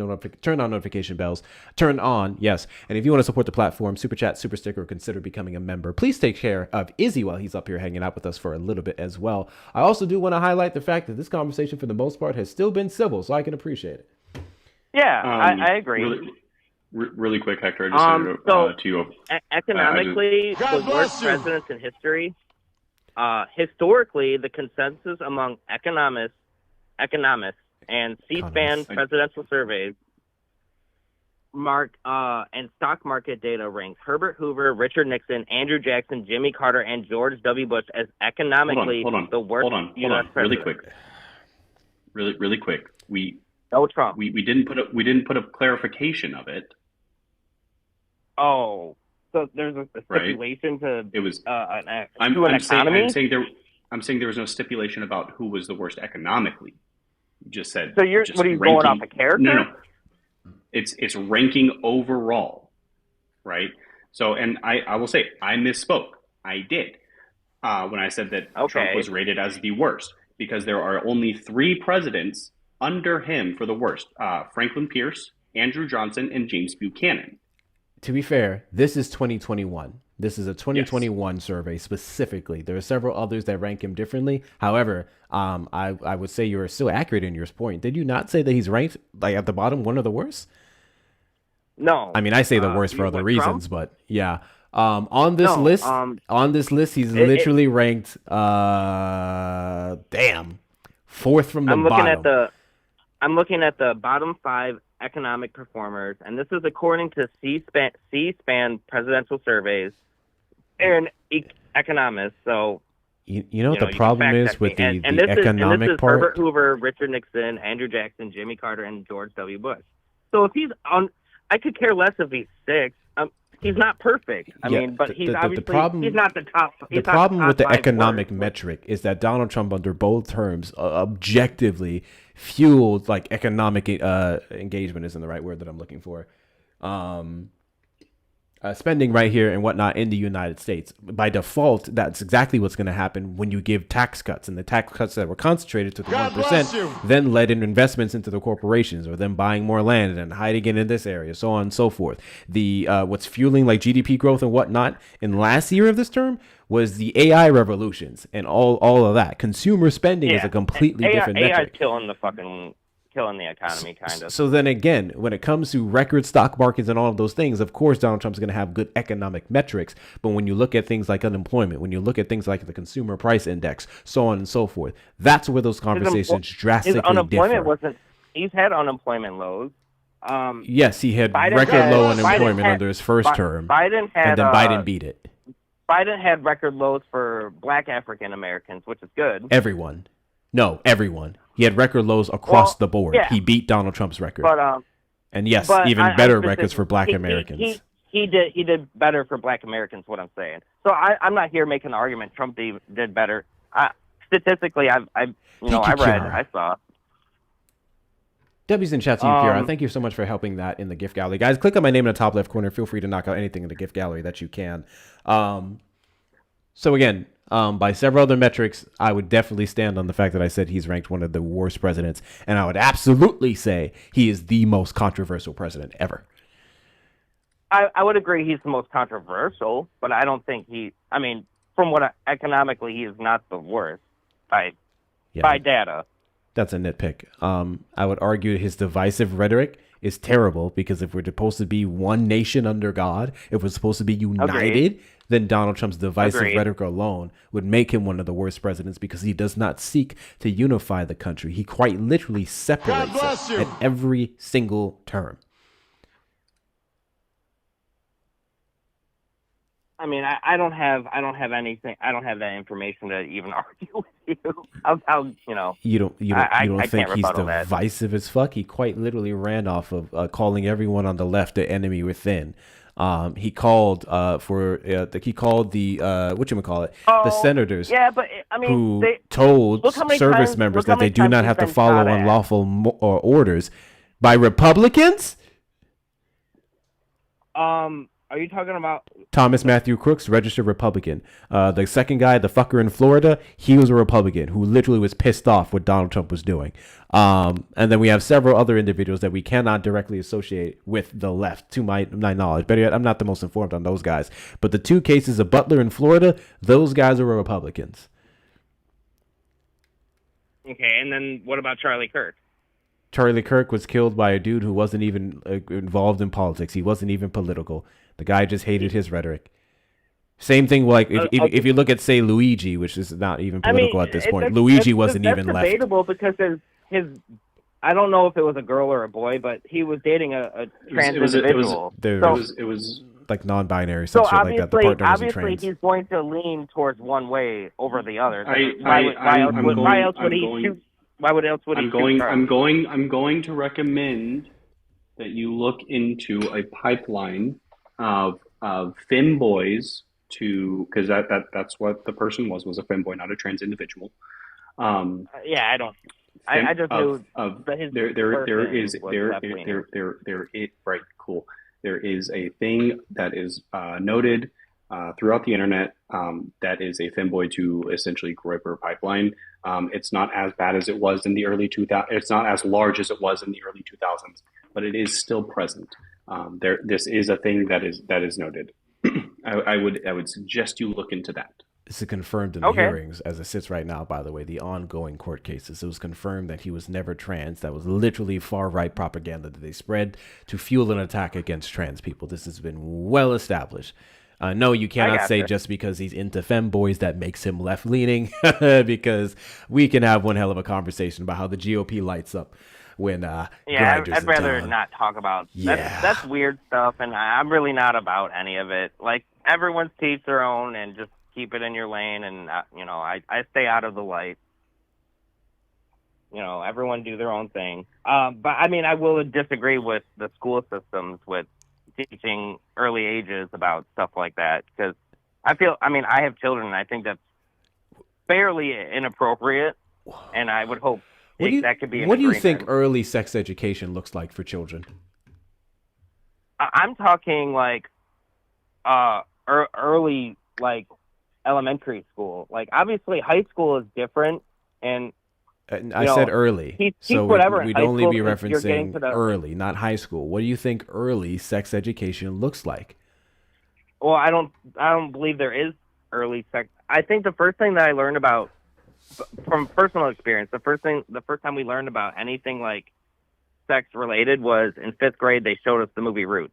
That was it. That's the only thing I learned during my school years. Was at 5th grade they showed us the movie Roots. So there was no sex education in early school, and You do don't understand think there sex should be. education is more than just the literal action of intercourse and otherwise, right? Come again? Sex education is not just intercourse and otherwise. Sex What else education is it? is also consent, which is what is taught at a young age in regards to people can't touch you here. That's a no-no. Boundaries, so on and so forth. That is a form of quote-unquote sex education. Family dynamics would also fall into I that. don't ever So, remember, like, I never dealt with any of that stuff in school. What did you? I was homeschooled, so I don't even know what the public schools was like at that time. Oh, well, yeah. That everything you're saying, that didn't happen during my, unless it's different now, which obviously it is. That's why it's a problem that's controversially debated about. I'm sorry, what's the issue with teaching children that people shouldn't touch you in places you don't want? No, it's not that. It's the pronouns and all that other stuff. That's pronouns are children. hold on. Pronouns are going to be taught in school regardless because it's a part of grammar. Just like adverbs, adjectives, but and these are all parts of grammar. It's used differently now, and if you're gonna pronouns are still used the same. No offense, dumb about it. That's not fair. Pronouns are still used the exact same as they've always been. People weren't calling people them and z and za and zer. They actually were. That's very not normal. It's just become more shown on the media, but they very much were referenced that way. No, also, I don't know what's the issue with that. I did. Again, I'm saying it was still known, it was still called that way. If you want to say maybe it wasn't taught, I would argue that's even dependent on the area. I argue it was never, because I went through and I would all say that's a school years. terrible thing. Never once heard about stuff like that. I think it's Now you have important to teachers teach children that you have there's teachers people. teaching pronouns. There telling are. them to call them this and this before I think it's before they start important the class. to teach children that all kinds of people exist and they should be respectful of those people. I have That's no different. problem with that I agree whatsoever. with that. I agree with that. But Clearly, you do not. Because you're saying if someone's pronouns is they, them, and you ask a child to refer to them as they, them, then you're saying that that is wrong, even though that would just be basic dictionaries respect. Back then, there was no zim and zer. I'm sure there's probably an urban dictionary now. None of those words became new. What? Caller, really quick question for you. In the 1840s, was the term air conditioning or the word refrigerator a commonly used word, or even something that existed? I'm confused. What point are you trying to make? Just this is yes or no. Were those words something that were used at all? Refrigerators? Yeah, in the 1840s. I didn't live then, but I would assume they didn't have any. Really quickly, Right. Debbie's in the chat to Christina for the $2 PayPal, bragging about grabbing women by their pussycat is violent, but with Trump, it was more than just rhetoric. He acted on that shit. I added the shit. 6,000%. Debbie's in the chat to you. Thank you so much for your support. I appreciate you. Go ahead and finish up, Izzy, and I want to give Emmy a chance to respond. Yeah. So as we just established, right? Refrigerator was not a word that was used in that time because refrigerators didn't exist, right? This is how we know that language constantly evolves. It is a constantly evolving thing. New words are getting added every decade, every year. These are new things that are coming about within the English lexicon because it is a continuously evolving and growing language.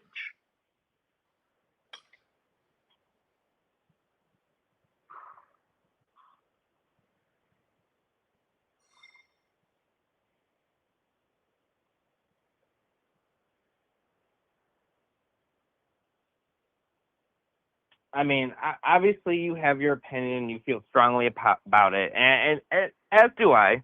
I think it's abnormal because I didn't grow up in a time like that, and obviously, as you said, society evolves, things change, but things that are scientifically proven, like male and female, like I'm not telling people to not transition. Like I'm not a transphobic person at all, but there is male and gender. Like that's scientific proven. There's no other gender that exists. And that's where these pronouns started being introduced into society and being used because people didn't want to be labeled him or her or she and shim or so pronouns started becoming less about English class pronoun term, and it started being used to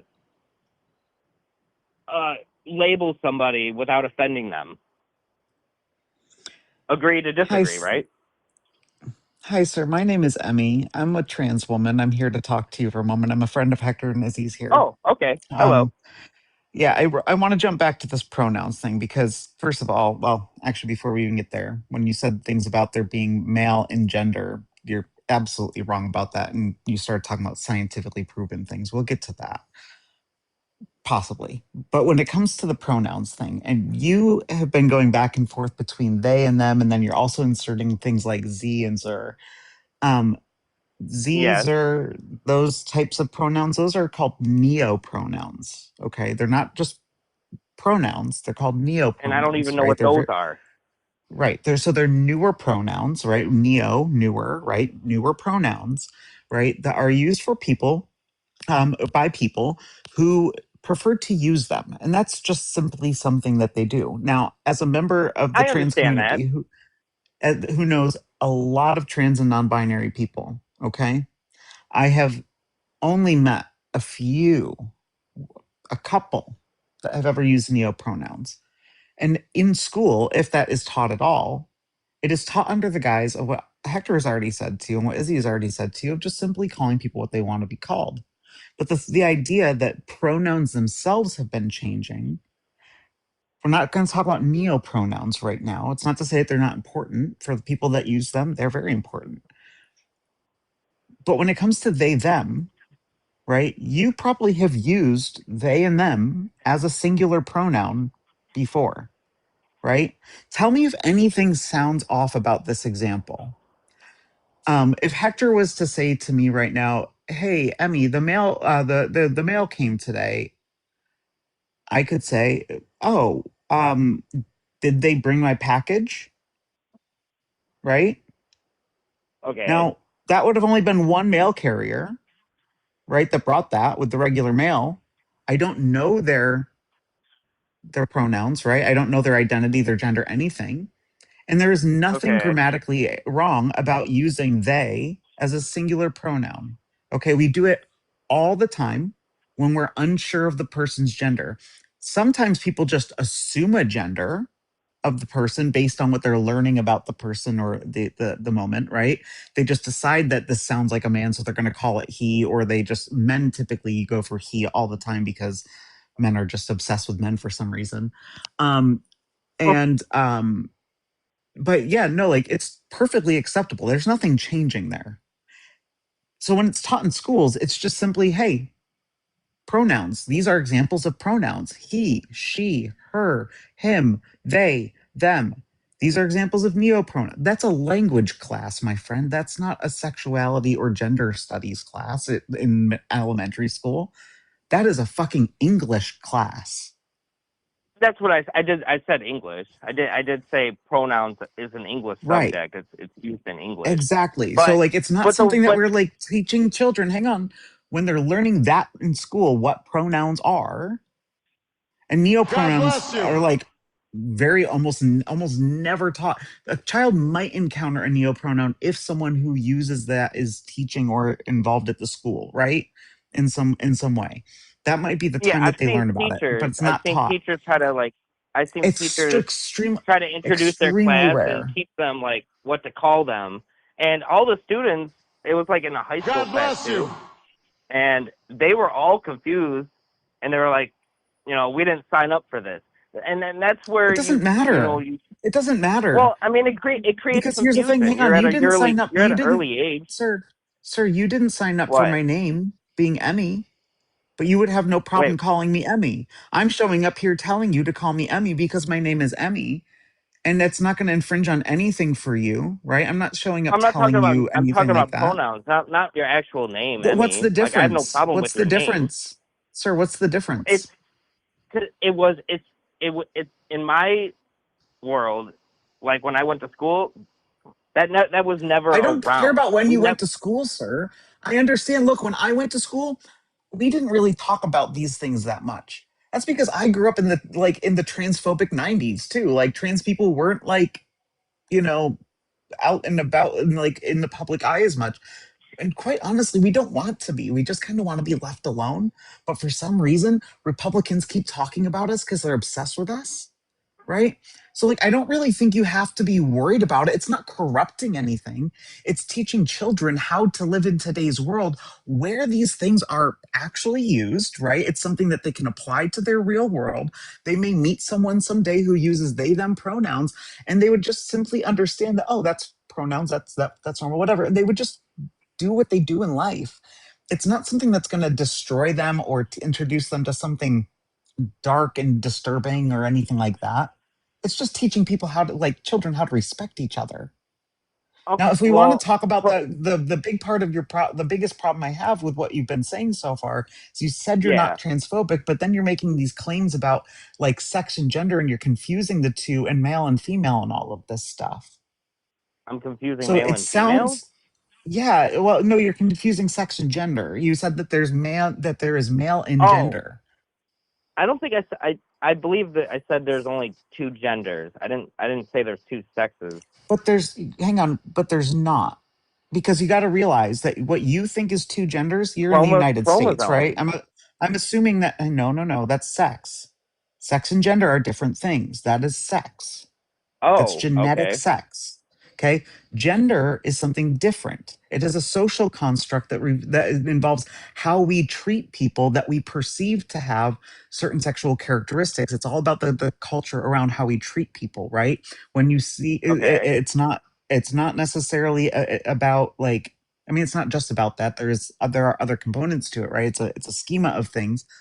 But when it comes down to it, sex is something that we use for a scientific categorization according to reproduction, right? And things like that. Gender is different, right? It's a personal sense of identity. Now, when you're talking about there being only two genders, first of all, on that point you're wrong, and on only two sexes you're wrong. Okay. On gender, you're thinking about it through, you're thinking about it through a United States lens on gender. Okay.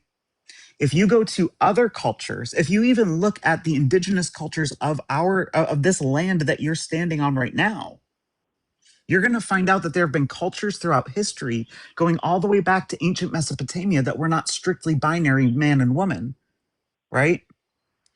There are cultures all over that have people who identify in between, or what, So however, right? So you're can only can thinking you? about it. Hang on, you're only thinking about it through this one Okay, lens. Let me get to my second point. I That's would on like to gender. talk. Really quick on sex, if you're going to relate it to chromosomes and you think it's only XX and XY, then you need to tell me about people with Klinefelter syndrome and people with Swyer syndrome who have all, and like all these other variations who have things like XXXY and But that's like abnormal XXX. to the biology That's, of the hey, human. hey, hey. Do they exist? Are they people? Do they still deserve Yes, but to it's be seen as people abnormal, for who they just are? like an It's not albino abnormal. tiger. Sir. It's not abnormal. It is a variation. It is Okay, a simple variation in human existence, just like red hair. There are actually more people with red hair, or sorry, there are more, there's about the same number of non binary people and trans people as there are people with red hair. They make up about the same percent of the population. You're not going to say that that's abnormal, That's right? When it correct. comes to, like, all right. it's, you're right. So when in the future, It's a variation. when somebody needs to dig up a body, and it's just bones laying Yes, in the I love, dirt, please ask me how this how question. are they Yes. going to what are they going to say? I'm sorry, This really is quickly. either The I a no, male or a abnormalities, or female. however you want to call it, because again, problems with I that love term. this. But even if you want to call it an abnormality, that does not make that person less deserving of anything. I never said that. I never Well, made that's that statement. precisely what the I'm just Trump saying it's administration abnormal. is That and trying that's to and that's do. Go and ahead that's with your thing, true. Emmy. Oh, I'm literally got off of my couch and started jumping up and down because he brought up this question, sir. Are you asking when, like, in the future, when archaeologists dig up my bones, how Yes, are they yes. going to I would identify I, me? I would love to Yes. hear your Oh, I opinion. am so So excited. I'm so excited you asked this question because I cannot tell you okay. how much I give a fuck about what an archaeologist in 800 years gives a fuck about my bones. Oh no, they're going to look at my Okay. bones and they're going to know I was assigned male at birth. I'm going to be in the Yes. ground for Because 800 that's the years and I'm going to point. give two fucks, sir. I'm not going to give But two that's the fucks. point. I know, sir. Trans people understand that we were assigned one sex at birth, but our brains Yep. develop differently. We understand that when they look at our bones, they're going to see the bones that grew because of our sex, but our gender Correct. is separate from our sex. And that is the thing. I don't give a fuck what they think about my bones Okay. 800 years from now if they look it up and see that I was assigned male at birth. I know that. You know that because I'm trans. Who gives a fuck? I'm a human being. I'm a natural variation in human existence. We see it going all the way back in human history. All of documented human history shows people who live between the gender binary, shows intersex people who have even ambiguous genitalia and all these different wide variations of chromosomal arrangements. It is not as black and white as you think it is. And the proof of that is that we only make up 1%. It doesn't mean that we don't deserve the same rights as everyone else, the same No one's ability to be I never treated with said that, dignity and as I agree with everyone else you. by being called what we are asked to be called. You can Because live as a your life human, how I you deserve the live. same I'm amount just of, telling you my hey, sir, opinion. I deserve the same amount of dignity to be called the things that I'm being asked to be called that you do. I don't know And your I name, agree but with you want that. me to call you. I don't know your name, but you want, exactly. So if I tell you my I pronouns agree are with she, that. I'm her, not arguing with or a that. trans person tells you, I'm sorry, or a non binary person tells you that their pronouns are they, them, or Zer, they also, even though they are a minority variation in humans, in the human species, they still deserve the same dignity for you to not come up on a platform with 300 people here and start talking about how stupid you think it is when it is literally just I the never said same. it's It's just the stupid. same amount of human dignity that you That it's expect from abnormal. everybody else. It's not abnormal. It is a variation in human existence. Anormal or abnormal implies a normal, right? There's typical. It is atypical. That's sure, Or right? it's It's not irregular. typical that Did people I would, say that? it's atypical. The typical thing that happens with humans is they develop with XX or XY. They develop with a gender that aligns with their sex assigned at birth. That is the typical thing. But there are these atypical things, but it is still human and not something that is evil, gross, going to cause us to be out there, trying to grape your wives in the bathrooms and, trying to get into these spaces to do nefarious things. We don't even have data I'm to not saying support that. that. Right. So You're then you give obviously us the same you got a dignity, lot of built up sir. you got a lot of built Hey, up sir, information you're getting out. sir, Yeah, because What? I do What? this on this app I've been doing this on this app for 2 years because my Okay. existence as a trans woman, because of people like you, It matters. requires me, sir, I have to have all of this information about how chromosomes work, about how genetics work, about how gender and sex and like feminism and the patriarchy and all of this work because of who I am and the way I was born. Okay, the reason I have this education and you don't is because you don't have gender dysphoria. You don't have this thing Correct. that is very rare. And so you haven't had to do this. So you get to sit back and judge, and then you get to sit here and say you have all this I'm information. not I had to judging. learn this I'm information. giving I had to learn opinions. this information, sir. The only reason I had to learn this information was not because I'm trans. If there was not people like you on the internet and like Donald Trump in the Hey. presidency, no, listen. If it wasn't for these Well, kinds you're of voting me conversations, in with people, and that's not sir, nice. let me finish what I'm saying. I'm gonna tell you Being why. aggressive, and I Because don't when you come appreciate up it. here and you're having these conversations and you're starting these I conversations, was never people aggressive like like you are, me, though. sir, excuse me, people like She's not me being have aggressive. to come She up. is passionate about her She's topic. raising her. Okay, She Exactly. is passionate. passionate No, I about am her topic. She has passionate. not That's a called you nicer way names of or putting it. anything of that nature, sir. Calm down. Nope. I'm I can Raising about your to speak say with voice something is passion when she. without being a angry. deterrent. I'm going to ask you a question when she's done. Go ahead, Emmy. I Okay. can Well, I speak mean, with, I thank still you, have some Hector, I want to because, touch up, but sir, go ahead. excuse me, can you please stop talking while I'm Go talking? ahead. You've Please been stop talking talking way while I'm longer talking. than Shut me. the fuck up and let me finish. Okay, go ahead. Jeez. Because I just want you to know, you may not think that I'm a Well, you're woman, forcing it. but It feels like now. right here, sir, when you just speak over me like that, you are treating me just like men treat women every day. So you might not think I'm a woman, but your misogyny shows that My you're guy, treating me as one. my guy, And my guy. Just shut. let her finish. Let her finish, and I you will be gotcha. allowed I to gotcha. respond. Oh, Literally, sir, just if this let is, her you. All finish. right. Go ahead, Emmy. Go. you I'm must trying to have move this one conversation along. Oh disappointed. my god. Yeah, I'm going to finish this up, sir. You must have one disappointed wife because you will not let a woman finish. So stay quiet while I That's finish not this. nice, but okay. I know that you Are you wanted to go done? into all of that to distract from what I was saying so that we couldn't get back there. Not true. Shut the fuck up. I have to learn all of this about myself only because I have to come up, because as trans people, we have to defend our existence because people like you and people like Donald Trump want to go out and spread information about this being crazy and stupid because you are old and you didn't grow up with it. I'm 39 years old, sir. I'm 39. I'm not young. 34. I did not grow up with this either. Okay, so you're actually younger than me. You can adjust to this. Don't do this whole when I was in school because guess what? I've had to live this for longer than you've been alive. Okay? Okay. And let me shut the fuck up. Stop with the okays. Learn how to behave like All an right. adult. You're 35, respect your fucking elders. All right. I don't have to know this to be trans. Shut the fuck up. He's gonna keep doing I don't that. have really gotta to be. get I something don't in. have to know this because I'm trans or to be trans. I have to know it to defend my existence, and that's bullshit. You don't have to defend yours. I shouldn't have to defend mine. Stop talking about this shit. Leave trans people alone. You probably never met one. I have, but I don't know if I was allowed to talk. I want to bring this back to your contention. Well, go ahead and give your response before I ask this question because you haven't been able. What, me? Yeah, I can did talk? you have a response? Okay, all right, thank you.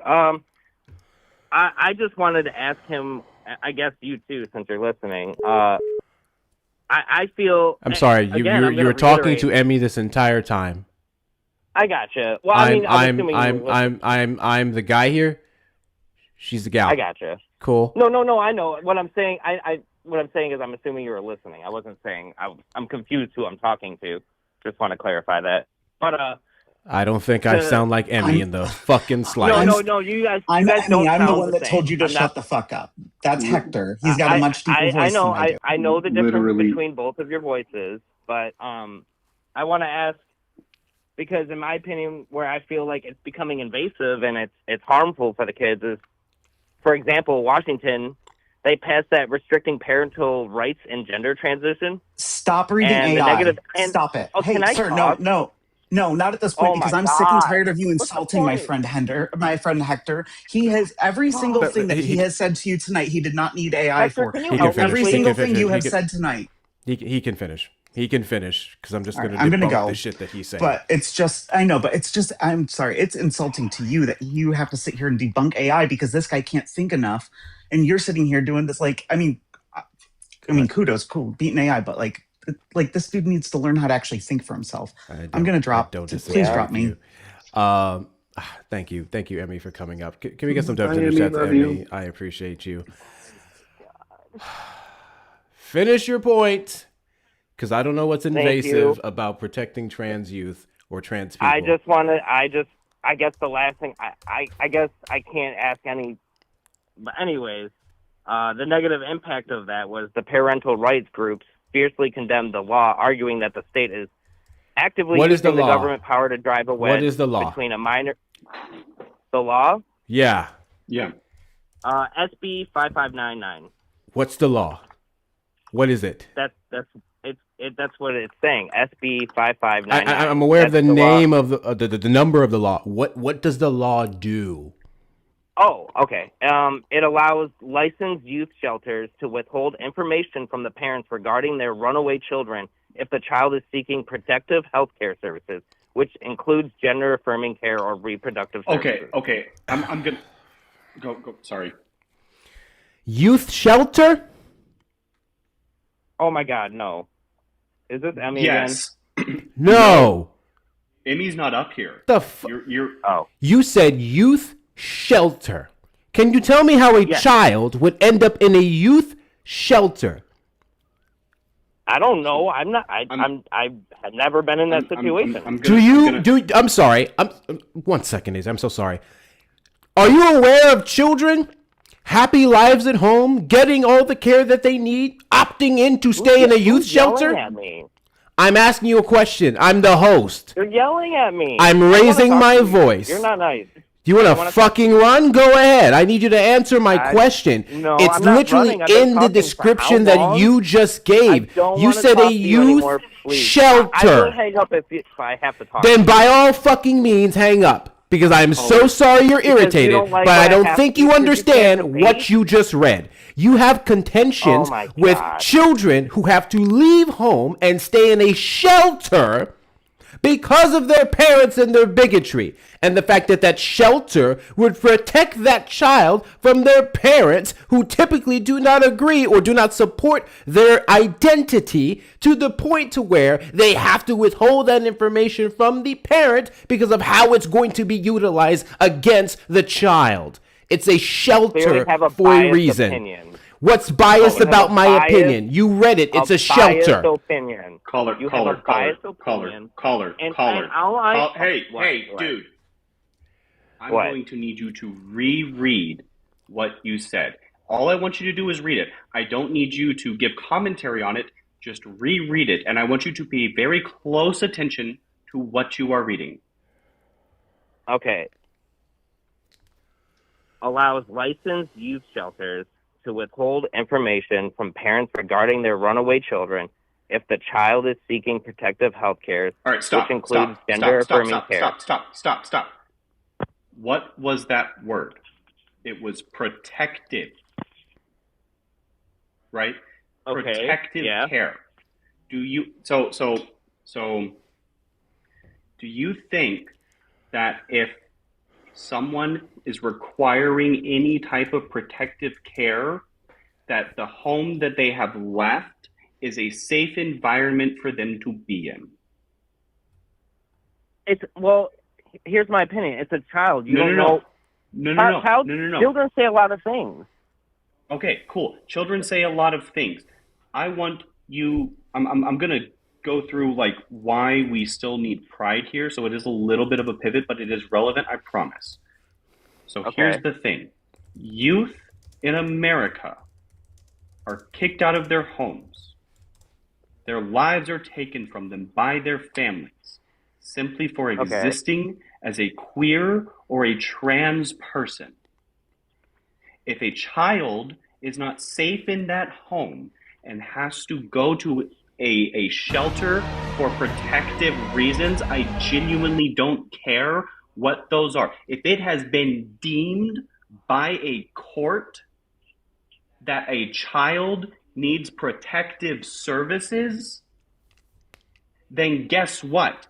That parent has lost any right to any information about that child. Full fucking stop. That's it. I do not, nor does, and I can almost definitely speak for Hector. Neither of us care about what your opinion is of this. It is a simple fact to keep children safe. If your entire thing about bringing up trans individuals was about keeping children safe, then your entire argument about this is so goddamn hypocritical, you lost the fucking plot. I didn't say safe. Minors typically cannot, whatchamacallit, they can't just opt into youth shelters just because there's literally the purpose of the specialized ones. You literally have to be run away for a reason. There has to be a fear of harm, discrimination, so on and so forth. But not just any minor can go to a youth shelter facility and just stay there just because. The specialized ones are the ones where you can evade parental consent because the consent could be detrimental to your well-being, to them knowing where you are, and harm being caused upon you. That's the whole point of it being a specialized center. So you're here complaining that this law passed that stops someone who is terrorizing their trans child, or the child identifies as trans, that's terrorizing them from being able to leave your home and go to a place to where they can be protected and feel safe. That is the opposite of protecting children.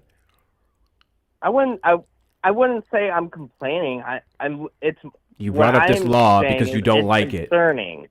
What's it's concerning about concerning. it? You find the law that protects trans youth more concerning than the people who are terrorizing them? Hold on. You find the law that is protecting trans youth for a time to be more terrorizing than parents terrorizing trans children.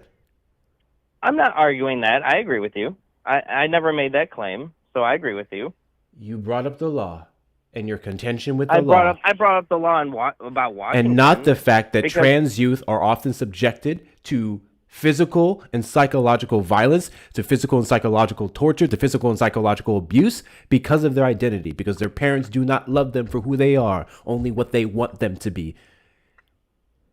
Okay, and I can agree with that. That's not the platform I never said anything like that. You know, if that's the statement in your statement, I agree with it. That's the context. You brought up this law. You brought up this law for a reason. Yes. You did not address any of the other things until we presented it to you. Because where my disconnection is when it comes to youth, children. So, like, it's a red flag to me if I see, like I said, I didn't grow up with sex education in elementary school. You literally did. And you said no. I didn't. You said that you had sexual education in the 5th grade, correct? No, I told you they showed us a video of Root. It wasn't even a class for sex ed. Cool. That is still a form of sex. Dude, that is still some type of education about what sex is, right? You and I are close to the same age, right? I'm 31. You're only 3 years older than me. So, do you know what the movie Root shut is? the fuck up. Oh my God. Why are people so aggressive? You and I are only 3 years apart. We were in high school at the same time. We were in elementary for the most part in the same time. Middle school would be the only variance there, right? So I started sexual education when I was in the 3rd grade. Whenever I went through that class, they sent a letter home to my mom saying, "Hey, we're going to be dude. I don't need your empty whatever, right? Stop fucking talking when I'm talking. Cool. So anyways, when that class was coming around about a week or two before, they sent me home with a permission slip to my mom saying, "Hey, we need your permission to be able for him to be able to go through this course." Right? There is sensitive information that will be shared about sexual intercourse and how the body works. You don't do this without parents' permission. Do you know what the movie Roots is about? No, enlighten us. Okay, well, it had nothing to do with sex. It literally was just about Africa, and the women around there were topless, obviously, because they're a third world country. That was the movie Roots, and when I say sexual education, it's because they had boobies in it. What's the state that you went to school in as a child? Huh? What state did you grow up in? What state did you go to school in as a child? Michigan. Okay, cool. So, sex education as early as elementary school is all the things that we already talked about earlier. That's body safety. That's going to be consent. That's going to be feelings. That's going to be different family dynamics, which is simply saying this family may not look like your family, but that's okay. That's it. Can you tell me what your contention is with any of the things that I mentioned? Like, what do you mean? Like in disagreement? Body safety, consent. What else did I say? Different family dynamics and like fifis, kids' feelings, relationship building. Could you tell me what's contentious about any of that? Because those would all be early forms about quote unquote sex education. Well, I mean, I would like to backtrack to the point that I made. I graduated high school. None of that answers my question. This is what is being taught in many states. I don't care what was taught to you. My question is, what is your contention with any of the things that I mentioned being taught to elementary school kids today? None. So then what are we doing? I think talking about like safety regards, like, yeah, people shouldn't touch you here and stuff like that. I think, yes, absolutely that should be like encouraged by sex education in public school, because our tax dollars pay for it, is age appropriate.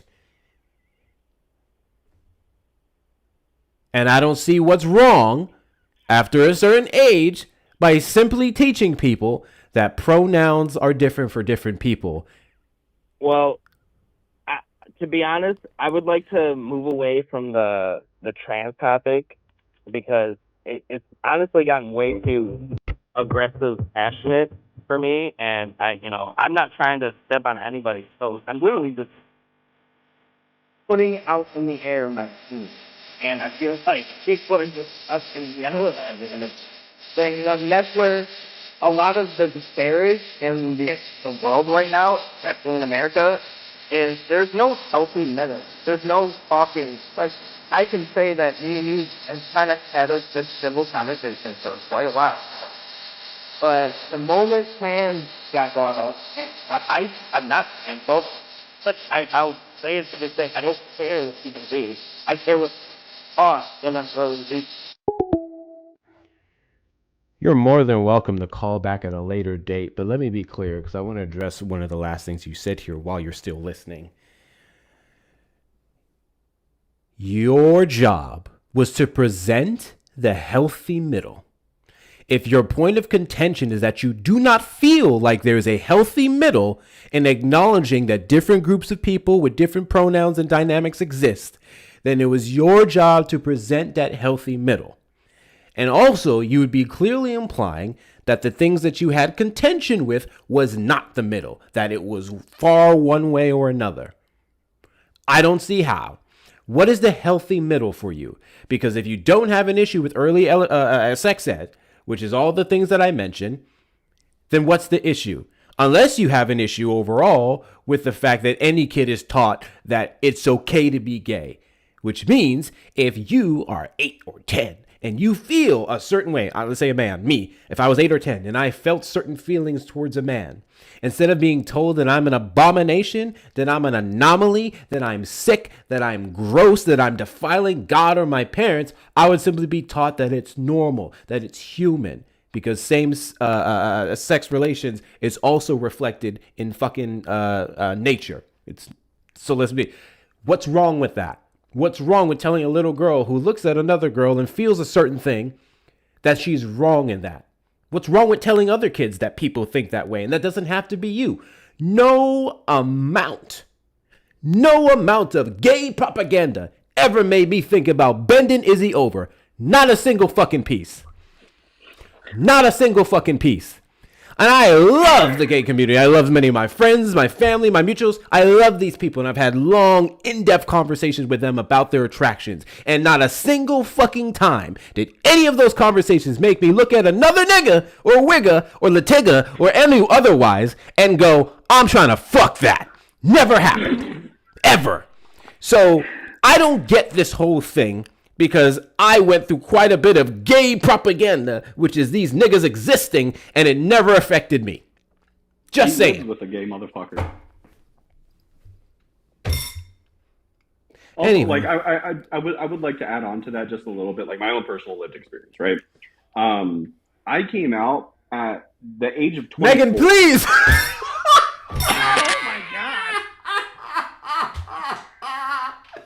Yo, YouTube, you can't see it. YouTube, you can't see it. Megan said, I thought everyone wanted to bend Izzy over. Jesus fuck. Go ahead, Izzy. Gee, I'm muting. Jesus. I came out at 24, right? I came out as bi.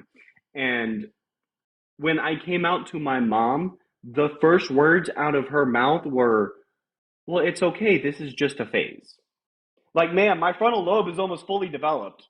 It's almost done. Like, this isn't a phase. This is just who I am. I'm attracted to all the genders.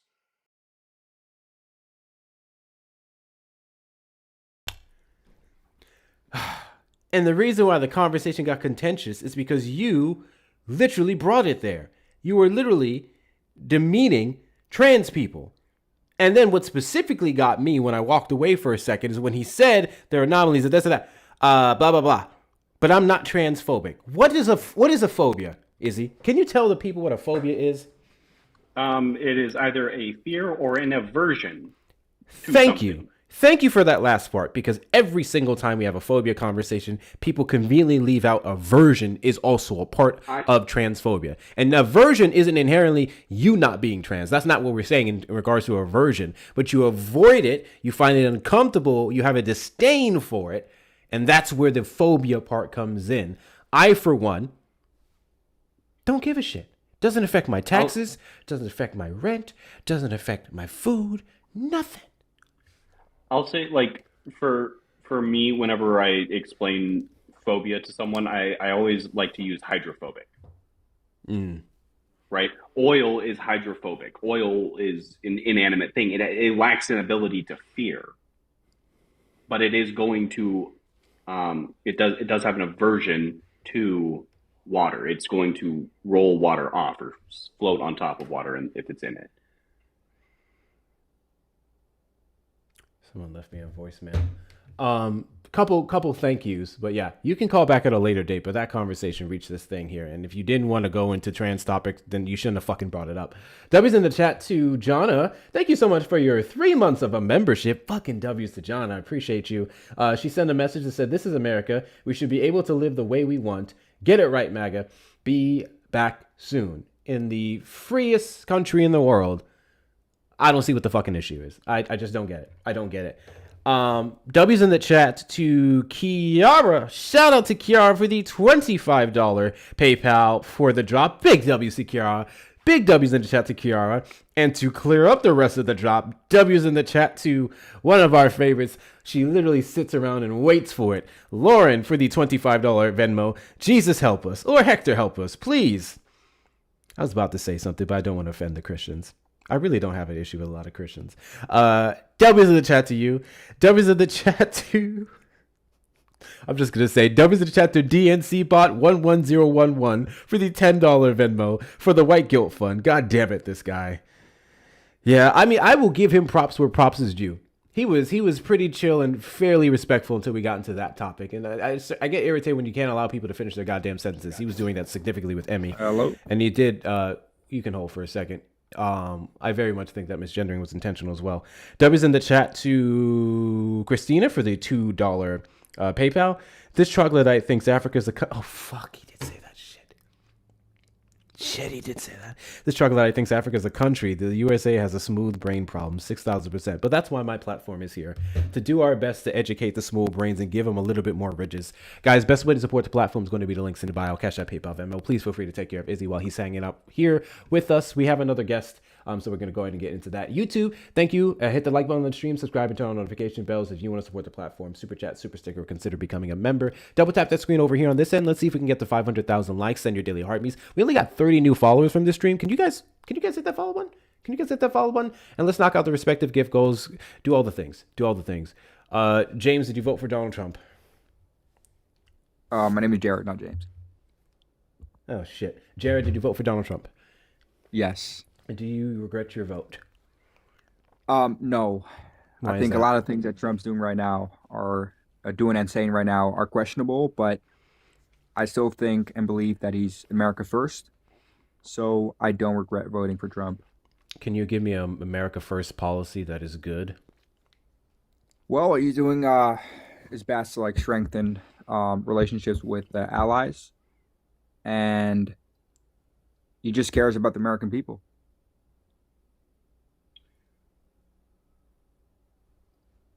What ally is that? I mean, NATO. He's had some good conversations with Mark. Why are you laughing? Can't be fucking real. Is Canada a member of NATO? Wasn't Mark like in the Oval Office a couple days ago? Hold on. Isn't Canada a part of NATO? Yes or No. Canada's not a part of NATO. No, Canada is not in NATO. It's like us. That's Turkey, news to and, me because and- every NATO joint operation or joint training that I did involved Canada. No, it's like the United States, Turkey, and the EU. Right, and Canada. And like it's not the entirety of the EU. Like for full reference there. But Canada is absolutely a part of NATO, the North Atlantic Treaty Organization. Okay, but I mean, Right. my point still stands. I believe that No, NATO, because he has worsened our relationship with Canada. He And has that's worsened. because He has worsened. He has worsened our relationship with Denmark, and as a direct result of that, he has worsened our relationships with France, with Germany, like all NATO members. well, I don't agree with you. I would say these countries have been taking You don't advantage have- of us you for don't many, have many to years. agree with me. And how Trump, have they taken advantage of us? because they're paying less. They don't want to pay more. Do you know why they pay less? No, Because they're it's- taking advantage because- of no, our spending. because the contributions to NATO are a direct percentage of the country's GDP. Yes, So and it should be 5% for every country. We pay more in raw number, but it is a reflection of the percentage of our GDP which outpaced those countries' GDPs. That doesn't make any sense. Every country should pay 5% of their GDP, and we're paying more, Exactly. and they are heavily reliant on the United States of America. If country A makes $1 million, if I'm just going to use like lower numbers than what the actual ones are because I don't have them off the top of my head, right? If the U.S. has a $1 million GDP annually, right, and we're going to go ahead and say that France has like a 100,000 GDP, and then Canada has 50,000 GDP or 10,000 GDP, right? What's 5% of 10,000? Like 500? Mm-hmm. And what's 5% of 100,000? 5K. Right. And what's 5% of 1 million? 50,000. Right. So you can see how if the U.S. has a higher GDP than France, they're going to pay more in a raw number than France. So you're saying that we have the highest GDP in NATO? For a long time, yes, we have had the highest GDP in NATO. And you're saying these countries have not taken advantage of the United States? That's correct. I want you to answer me this. Who is the only country in NATO to invoke Article 5? I don't know. The U.S. When? when we entered into GWAT. Okay, so did they help us? Yes, they did. Every fob, every cop had Canada, they had Australia, they had Germany, they had the UK, they had France, they had every country in NATO and other allies outside of NATO, to include Japan, Fiji, New Zealand, Australia, Korea, all had their militaries at our fobs helping us. Okay, but sure. What other country has invoked Article 5? No, to but like point? this happened a long time ago, right? Look, No, what I want to focus on. When was GWAT? When was GWAT? Well, you tell me. From 2003 until God bless you. 2021. W need Okay. for the corgi. But I just So that wanna, wasn't look, a long time ago. That was within our lifetimes. That was within this fucking decade. Yes, but you're missing the point. Sure, our GDP in NATO is the highest, but these countries are heavily reliant on the United States. So for what? I'm just They're not trying getting to. attacked.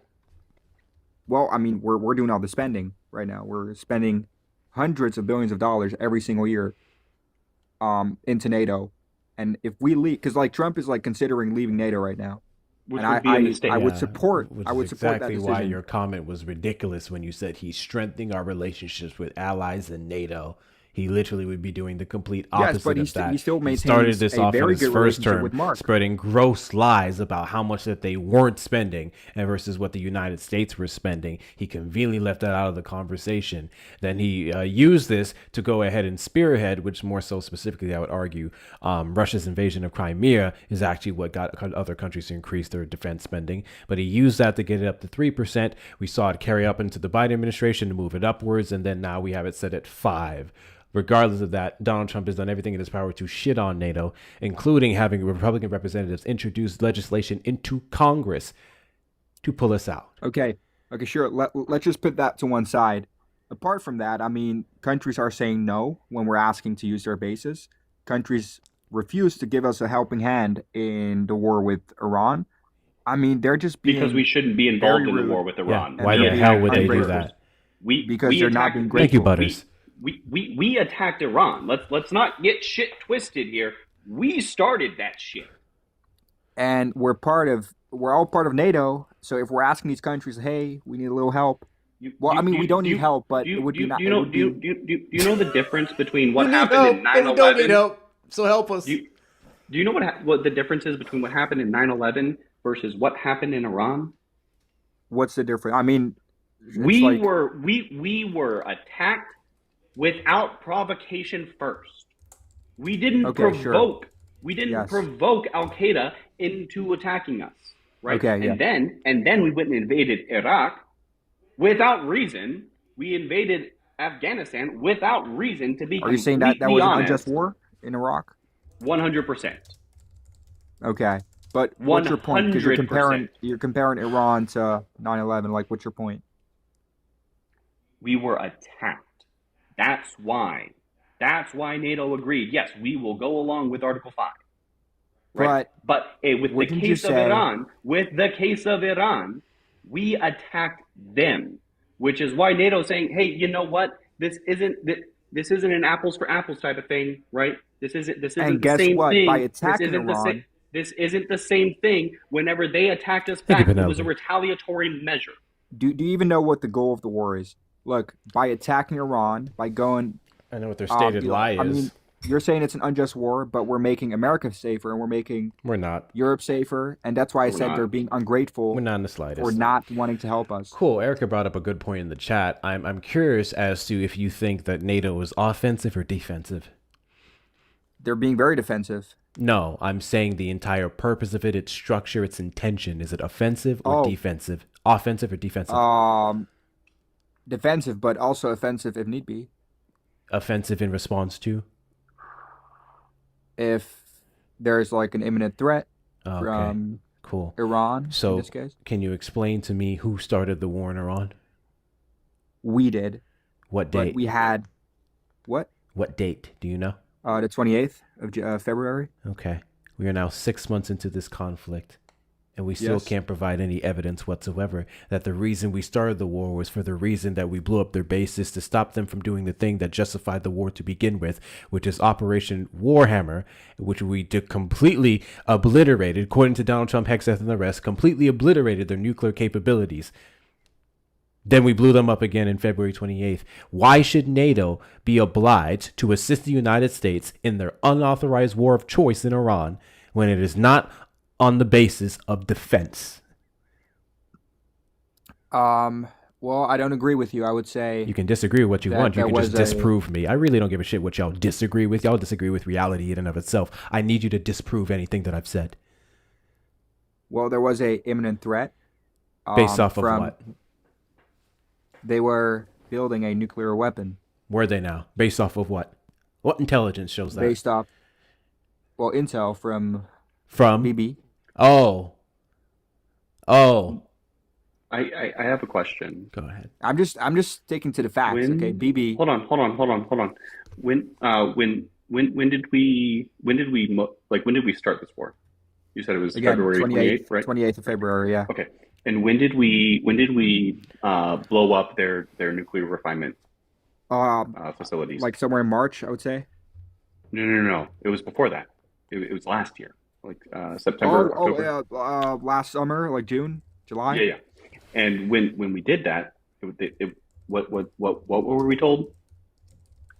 I don't know. Which that By strike was who? bullshit too, but whatever. Yeah, we were told that their nuclear program had been set back by a decade. Mm-hmm. So, which one is it? Was their nuclear program set back by a decade and they were incapable of building a bomb, or were they building a bomb? Which one? Which one? I just believe BB. Which and one? BB says, well, I both. How can both be true? Because we Both went. cannot be true. Well, I don't know. Oh my God! Did I say We just have to attack Warhammer? them. Midnight Hammer, not Warhammer. I've been doing that all fucking day. It's Midnight Hammer. Thank you guys for that correction. I appreciate you. So you're saying, Izzy, you're saying BB is not credible? Bibi has been saying that Iran is 2 weeks away from having a nuclear weapon for the last 30 years.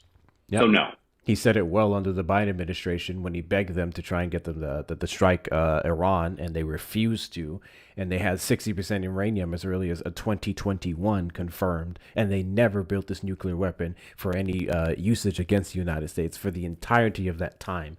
So yeah, he lied. There was no evidence of an imminent nuclear threat, as not only assessed by U.S. intelligence, but also confirmed by other regions. There was no threat whatsoever. wait, But hold on. Donald You Trump guys has a actually- well documented history of completely ignoring U.S. intelligence in favor of a foreign nation such as Russia, like what he did heavily in his Okay. first term. So congratulations. guys- You literally prefer the guy who is, let me watch my words here. TikTok is sensitive. Who prefers foreign entities over America. Yes. But I think you guys Did you say only yes? care about the gas prices. You guys don't care about the war. I'm sorry, do you think the war in Iran is only bad for gas prices? Well, that's what most people are. I mean, that's where the anger. Yeah, do I look like most they're kinda fucking angry people to because of you? What? Do I look like most people to you?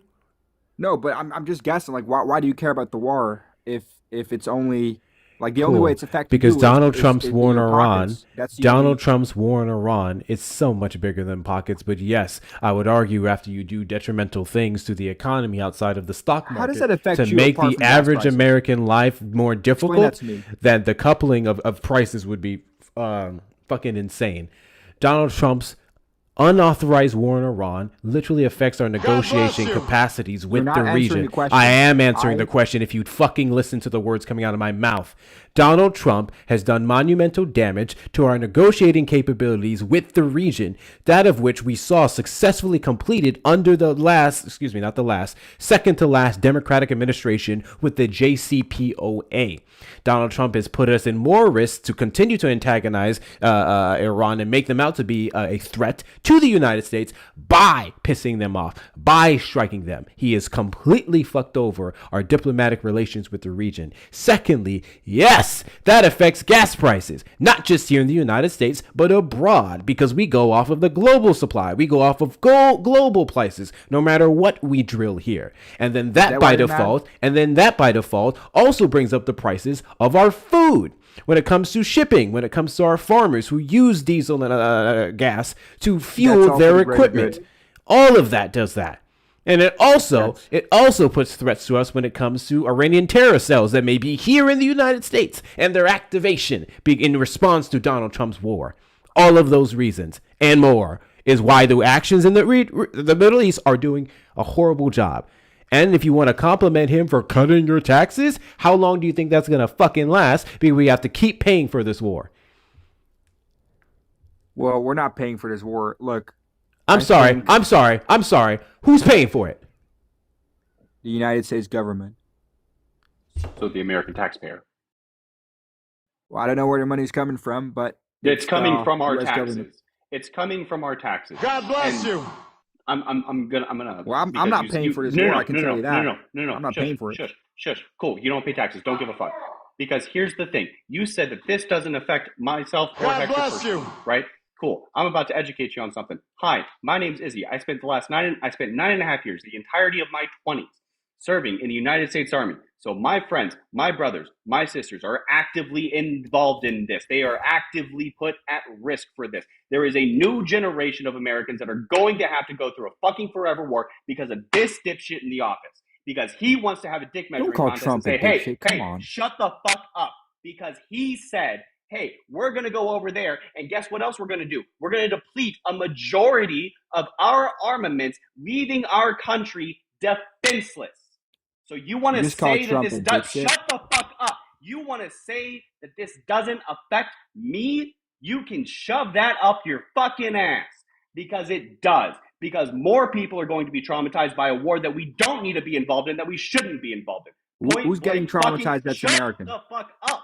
Because why are you so mad? Do not need... What? Ooh, buddy. Why am I so mad? Because I'm going to explain this to you and you're not going to interrupt me. All right?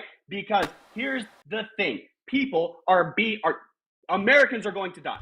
My friends are going to pay the price of this. Whether it is actually dying in the war or it's going to be because of trauma that they cannot live with post-war. You do not understand. You have the great luxury of not having seen death right in the fucking face and had to stare it down. You have this extreme luxury of not having traumatic events in your life, and that's fucking great for you. But you can fuck all the way off and shove that shit up your cockhole. Wow. Look, Izzy. Look, I don't know where you're... Shut up. The Black, did you vote for Donald Trump? I did. All right, cool. Give me 1 second, man. Let me do a couple thank yous, and then we'll get to you. I'm sorry, I'm not dealing with a child who said that the American government is paying for the war, not us. What? W's in the chat to King Silas for the $4.99 super chat. Those are the countries that like day to day from next Friday. Trump, you messing with them. We live here, you don't. See, I haven't seen next Friday. I got to work on that one. W's in the chat to you.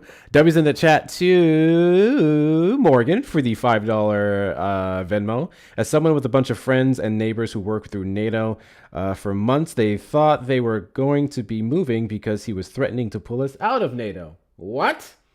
Yeah, I don't know how we strengthen NATO by threatening the fuck out of it. I thought that was super fascinating. W's in the chat to Taylor for the $3 Venmo. I don't know how much I got left for tonight. These people are a few fries short of a happy meal today.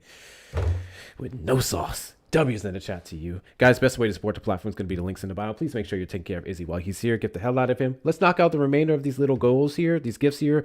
We have 35 more of them to go. Hit that follow button in the top left corner if you haven't already. Do all the good things to support the stream, including checking out the links in the bio. To follow me on the social media, join the Discord, get merch off the shop, and direct donations. YouTube, hit the like button on the stream, subscribe, turn on notification bells, super chat, super sticker, consider becoming a member. All right, the Black. Do you regret your vote for Donald Trump? Not really. Why is that? I mean, nothing's really changed. I'm still black, I'm still in America. I mean, hey, just another president. God bless you. Erica, where you at?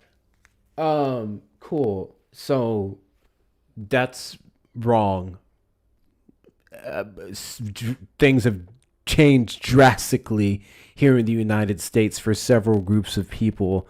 I don't know how you can possibly say that. We quite literally do not have the exact same voting rights that we used to have with Supreme Court justices gutting Section 2 of the Voting Rights Act. We do not have the exact same encouragement of black employment, specifically in the federal government and the private sector, because of his threats and complete elimination of federal government of DEIA policies. Things are not the exact same when it comes to the cost compared to the end of Biden's terms. Things are literally more now than before. So I don't know what you mean by any of that, because it would just be demonstrably false. I mean, yeah, like you said, for other groups, as a black American, this is regular scheduled All programming. of the things that I mentioned specifically impact black folks. I mean, DIA, DI 1, 2, 3, whatever y'all want to name it now, it supported white women more than it supported black people anyway. So Yeah, well, that policy majority benefited white women because white women are part of the most populated demographic here in the United States. Any single policies that's meant for that encouragement in several sectors is going to predominantly suit white people, considering the fact that it is literally not race-based. And then white people, the majority of people, folks in the United States. That doesn't change the fact that the other percentages very much benefited black folks or other demographics as well. And the DEIA, diversity, accessibility, inclusion, and accessibility would be for other groups. So no, it wasn't a black policy. I don't know why you'd ever have an issue with that. that's why I didn't really support it. I don't really care for it. Policy benefited black people. We can look at companies like IBM and see over the course of 3 to 4 years, they increased their employment of black people by 94% under the implementation of DEIA policies. No, black people. What the fuck is a black looking person? A black looking person is like a recent immigrant from Africa or these Somalis in Minnesota. Africans are considered black. Africans are black here in the United States. Yeah, black isn't associated with African Americans. The fuck? And that's why I support Trump, getting rid of a lot of these immigrants and really just going back to just being a white and black country only. What about Donald Trump's policies American. benefit you? I support the SAVE Act. I said, what about Donald Trump's policies benefit you? Getting rid of these immigrants is a benefit to black communities everywhere. Not in the slightest. Substantiate that. How not? Because these brown people don't like us. They manipulating parasites in our community. The fuck do you mean these brown people don't like us? Yeah, these so-called Hispanics, these brown people, these other so-called minorities, they use black Americans as footstools and they're parasitic in our communities. Can you explain to me how the immigrant population used black people? Can you explain to me how the immigrant population used black people? They're put in our communities first. How's that using black people? They're not placed anywhere. No, immigrants would be concentrated in areas where there typically is cheaper to live. That's oftentimes the South, and it's oftentimes many of our communities where the cost of living is cheaper. And we know that's made for a reason.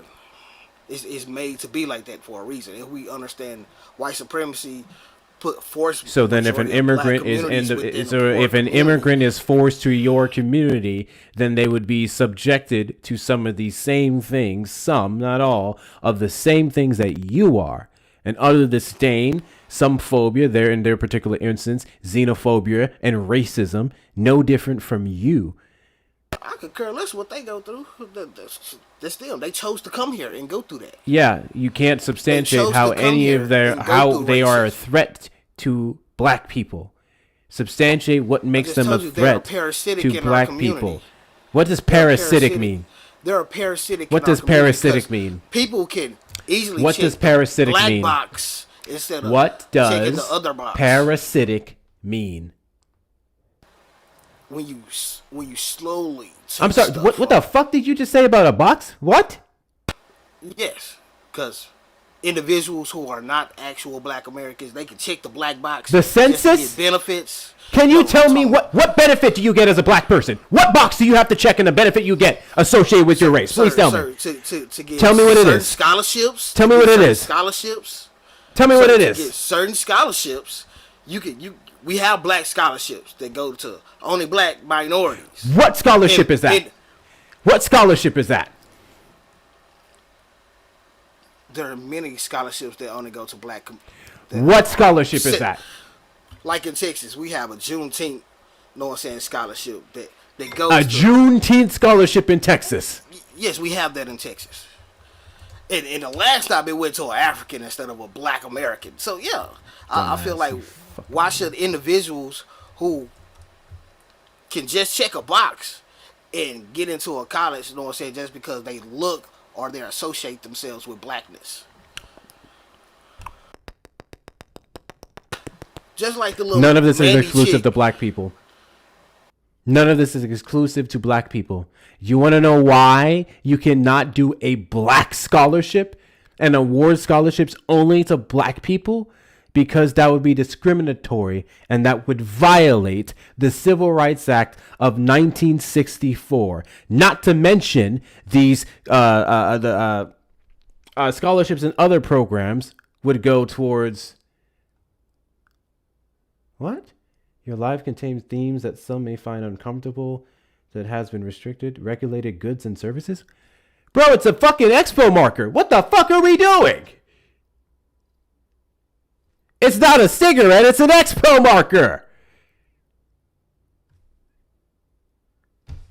You know the crazy part is I can't appeal it. I can't appeal it. Wait, hold on. You didn't fucking vape on live, did you, Izzy? No? Yeah, I don't know why they gave me that. It's a goddamn expo marker, bro. That's why I've been turning off my cameras, so I can do that. Can't be huffing expos is diabolical. Anyways, black or any benefit that someone can get, or a pool of people you can or a pool of programs that you can qualify for as a black person would typically be minority serving, which immigrants would also fall under, particularly if they would be considered Hispanic or Latino. Secondly, under the black label that is not exclusively and specifically for black Americans, it would be black. So a Haitian would be considered black here in the United States. A Jamaican, for the most part, 93% of it, black in the United States. It's all based off of phenotypical characteristics, not your relationship to the country in terms of citizenship. You fucking dolt. So none of those things qualify. And that's why I voted for Trump, because I don't want none of these individuals coming here to benefit for anything that my people have fought for. Every single thing that Donald Trump guts for them, he guts for you. Every single program that he negatively impacts also gets shortened for you and other black Americans. Donald Trump has not shown any prioritization for black Americans in any fucking policy. Name one. Like I say, the SAVE Act, I have an ID. Can you name how the SAVE Act benefits black Americans? Because all black Americans have ID and can get access to get an ID. What So ID? You can't get an ID. What ID? ID to vote. What ID? Voter ID? What state are you in? I'm in Texas, baby. I told you that earlier. You do not require, Texas does not require voter ID, you fucking moron. I know they don't, but I'm just saying. So then how would the voter ID benefit you, you fucking moron? It will be less people. Can you tell me how the voter ID would benefit you? Voting. Oh, let me guess. You one of them stupid niggas who thinks undocumented migrants can vote, don't you? Is that what you think? Stupid nigga, they can't fucking vote. They can't fucking vote. And in no way, shape, or form does the insignificant amount of votes that even the Heritage Foundation has found over the last 40-something years surmises to the amount of votes cast yearly for black Americans here. You fucking moron. Congratulations. You're literally supporting a policy that will disenfranchise you and your community because you think undocumented migrants can. We already have voter ID here in the United States. You have to show ID to register to vote. Your voter ID or your identification and citizenship requirements are associated with your registration. And your registration is checked when you vote, stupid. Really quick question for him. Does your ID look like this in the color scheme? God bless you. Yeah. Thank you, Texas Blue Gal. Yeah. Okay. Cool. So there are IDs that then you would have what's called a real ID. Now there are other IDs in the state of Texas that don't have that color scheme. It's a different color scheme. That is not a real ID. It is still an ID that can be utilized for identification purposes, for driving purposes, whatever. But it is not considered a real ID. And if you do not have a real ID, then you cannot vote. In order to attain a real ID, you have to have your birth certificate or a passport. Not everyone has access to those.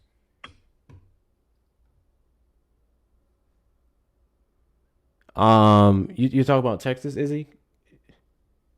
Because I have that with Yeah. whatchamacallit. Texas issues real ID compliant driver's licenses now. So it's now literally Right. associated with your driver's license. That's literally what I have. Right, but you can also get a driver's license that isn't a real ID. You have to pay extra to get the real ID. And I don't think so. Now, in Texas, all of them were real ID compliant. When I got mine back in last year, when I renewed mine, I had to pay extra for the real ID option. God bless you. Thank you, I'm Texas just Blue trying to Gal. understand why should Black Americans care about what's going on in other communities? So you're correct actually. Most of them are since 2016, but you're correct. Not every single one. So I don't know what the difference was when I got mine, because I assumed that was the norm. But got you. Anyways, hey, stupid. We're talking about your community. Stupid. We're talking about how the Save America Act would disenfranchise black people. Stupid. Literally focusing this on your community.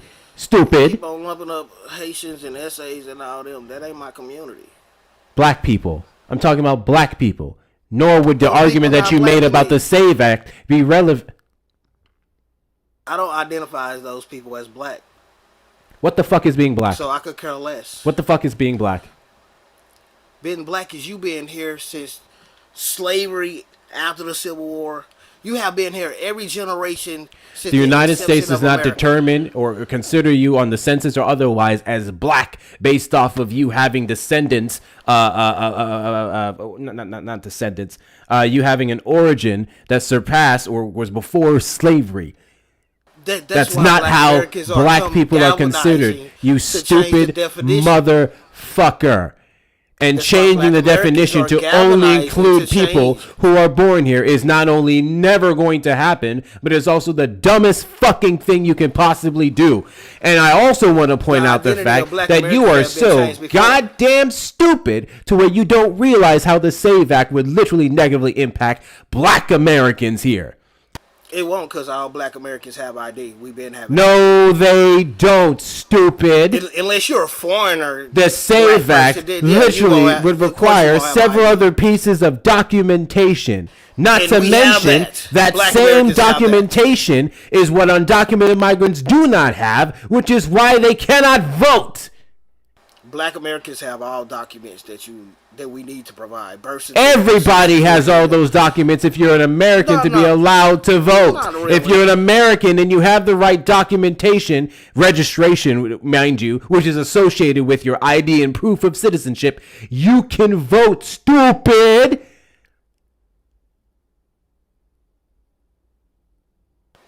What does that have to do with us as black Americans changing the Your entire point.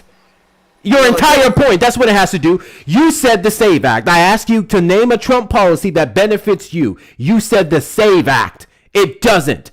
Not based off the requirements that you're presenting, because it would have never, whatchamacallit, all Americans have to provide everything that you're already fucking saying, and your ID is associated with your registration. What it would do is disenfranchise millions of black Americans across the United States. Those people are not black Americans if They are. They are. The requirements were black women who have different names because of their marriage can be disenfranchised, can literally lose their right to vote. And they could be born here. They could be raised here. American citizens through and through by your logic. And they would not be allowed to vote. Like I said, most black Americans, especially if it's a black American woman, she got married, changed the name, she for sure has her original birth certificate somewhere. So you said it's the process. It's the process.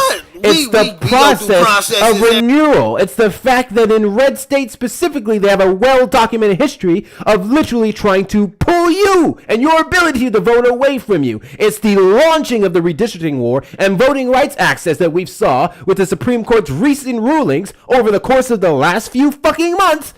You're literally in a place like Texas where black districts, black American districts, stupid, were disenfranchised, were changed up to favor white people. That was literally an SB4. Our districts were changed to weaken our voting power. And you're sitting here advocating for shit like the fucking SAVE Act?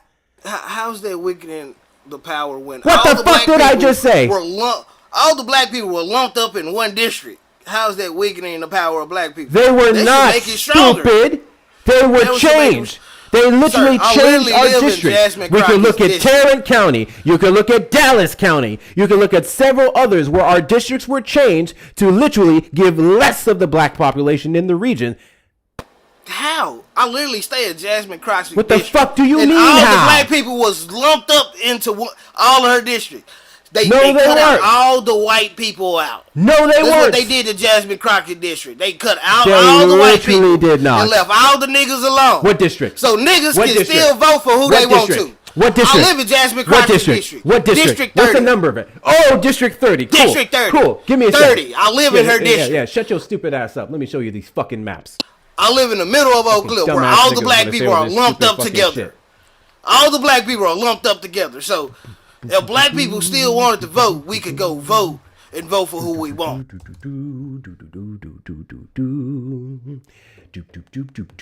Googling shit. I'm telling you some shit. Yeah, I'm about to show you right I don't now. give a fuck what you think you living through, stupid nigga. I don't take the words of stupid niggas, so shut your stupid nigga ass mouth. Do me a favor. Do me a favor, mod. Do me a favor, mods. Can I get a mod to keep this stupid nigga on mute? Because I don't want to hear the sound of his stupid nigga voice until I show them these goddamn maps. Someone keep him on mute. Thank you so much. Appreciate you, dumbass nigga. Fucking morons, bro.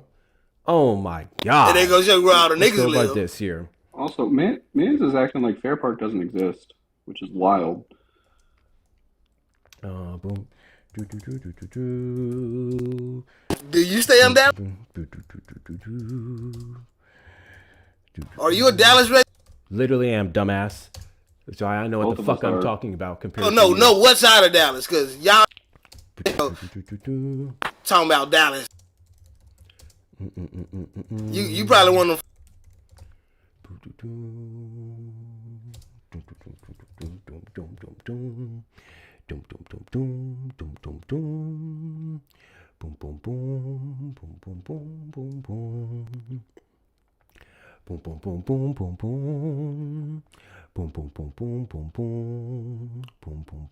Shit is saving your life. How long?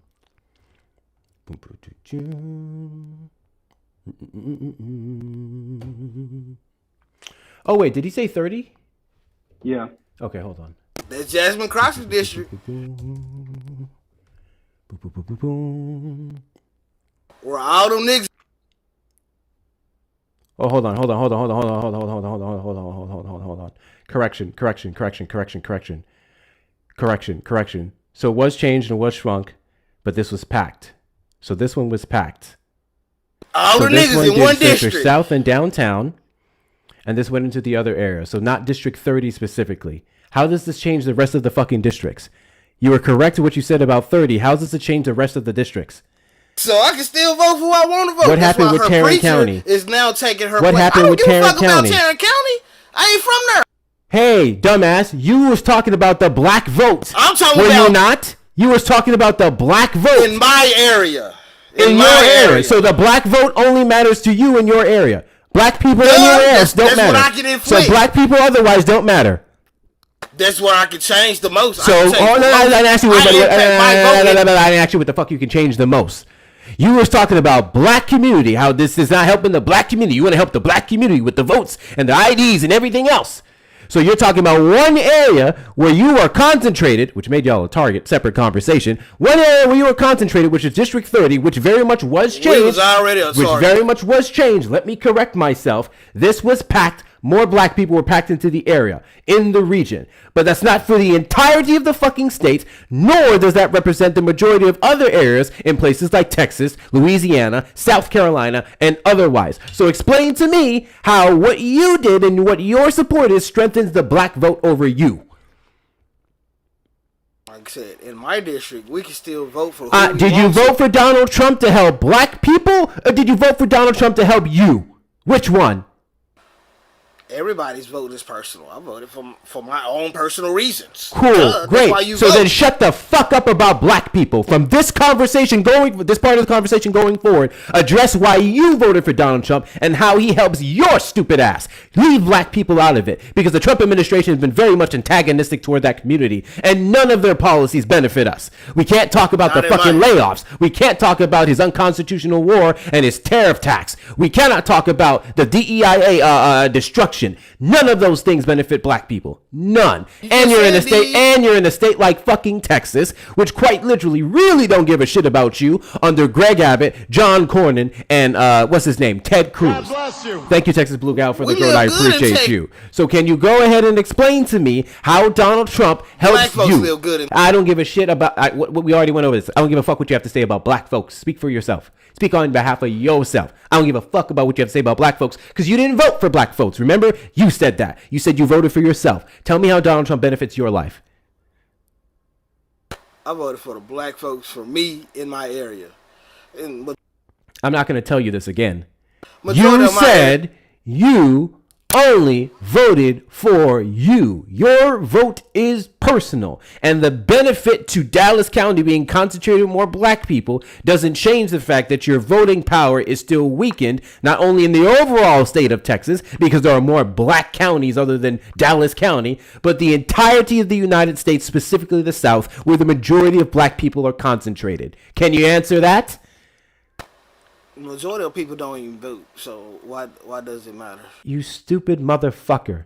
How do I vote? Like, why does it matter to you? Why? It's about the voting populace. The majority of the black voting populace is concentrated in the South. The majority of the South. So then don't say stupid shit like, oh, the majority of the population doesn't vote, when we're talking about the voting demographic, with black people specifically in the South being the largest voting bloc, the strongest voting bloc, I should say, specifically for Democrats. And you must know that that's changing rapidly. Soon, you know. What the fuck? What the fuck do you mean? Democrats don't benefit black people. Republicans don't benefit black people. We see that. It's all the same thing. Did this? Like I say, you vote. Hey, stupid! Do you remember when you said you voted for Donald Trump for the black community, for black people, for black Americans? And your dumbass just said Republicans don't do shit for me, Democrats don't do shit for me, but you voted for Trump. You've walked back your own goddamn argument so many fucking times. If none of them do anything for you, why the fuck do you vote? That's what you do as a citizen. You vote.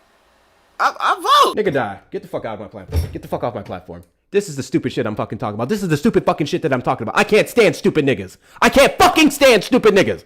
I voted for him because this, but he don't do this.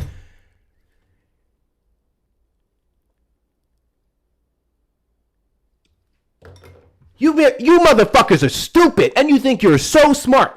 You think you're so smart. I am right next to here, Tarrant fucking County, where I spent my whole goddamn day just the other day trying to get these motherfuckers to keep polling centers open that were predominantly cut and concentrated in black areas.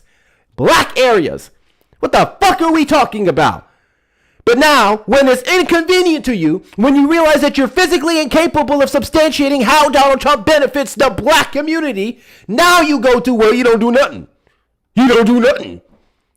So then you should have sat your stupid ass at home instead of being a part of the problem, a part of the 77 million people who voted for this moron, and he's disenfranchising every fucking one else. Fucking idiot, man. Absolute fucking idiot. Absolute fucking idiot. Holy fucking shit. That was fucking insane. But yeah, to my correction, I want to emphasize this again. I was dead wrong on District 30 specifically. He was right on District 30. District 30, which I'm not mistaken, I want to say is a higher concentration of black people than maybe even Houston. Based off the population, I'll have to double check that. But yes, he was correct on District 30. Congratulations, you're in the one district that saw benefits due to Donald Trump's redistricting versus the entirety of the rest of the state.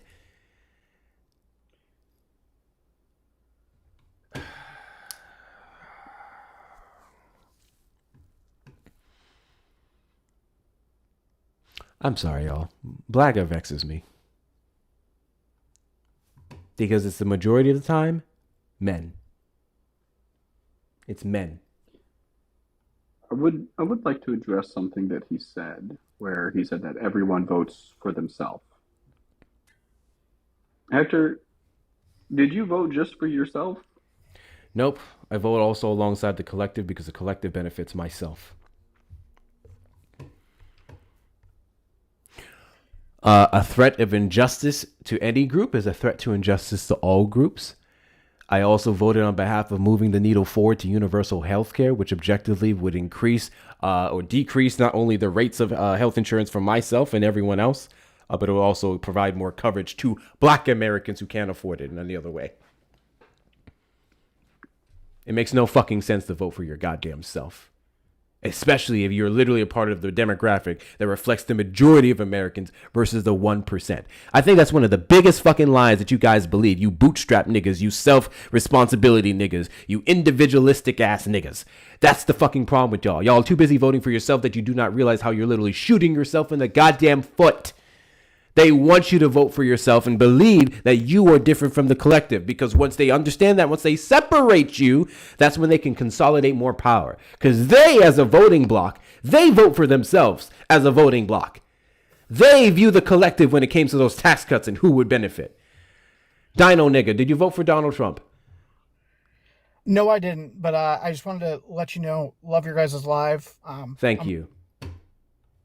W's in the chat to Godzilla for the $10 super chat. My favorite Hector line has to be, the fuck are we talking about? That's really like, Erica says it more so than me. It's like, the fuck are we doing here? W's in the chat to you, Godzilla. I appreciate you. W's in the chat to you. I'm gonna need y'all to start respecting boundaries. Appreciate the love and support. Thank you guys so much. Clearly, I'm not in the fucking mood. You can say, I appreciate you and everything that you're doing from the comment section. You can send a message to my DMs. You can send me an email. Better yet, you can hit up the fucking links in the bio. Because you was in the request for a hot minute, and you should only been in the request if you were a Trump supporter. Boundaries, y'all. Boundaries, y'all.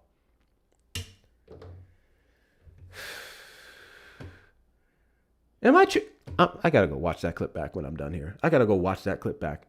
Because the fact that this man said, I voted for Trump because, but then Trump don't do anything else. Like, full circle, you wasted my goddamn time. And you only showed that you were stupid and bored. If you spent... This is the problem with y'all. If y'all would pick up more books instead of requesting up on lives to speak on things you don't understand,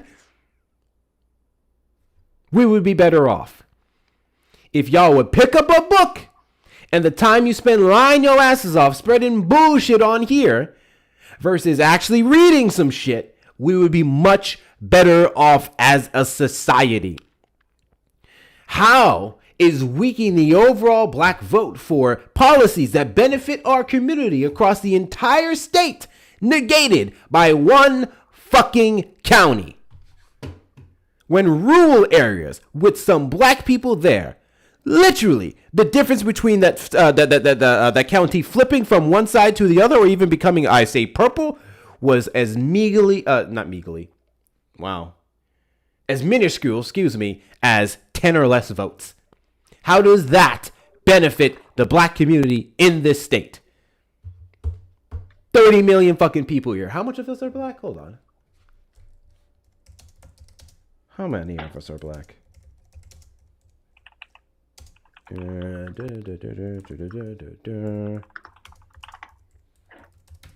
Fucking voter ID helps black people. This stupid motherfucker. Roughly 4.2 million. Out of 30 million, roughly 2.4 million. No, 4.2, excuse me, 4.2. Out of 30 million people. We represent 13% of the population of Texas. Yep. 13% advocating for fucking voter IDs, as if that wasn't shit or goes alongside shit that they used before to literally take away our voting power from us in the past. That is so goddamn ridiculous.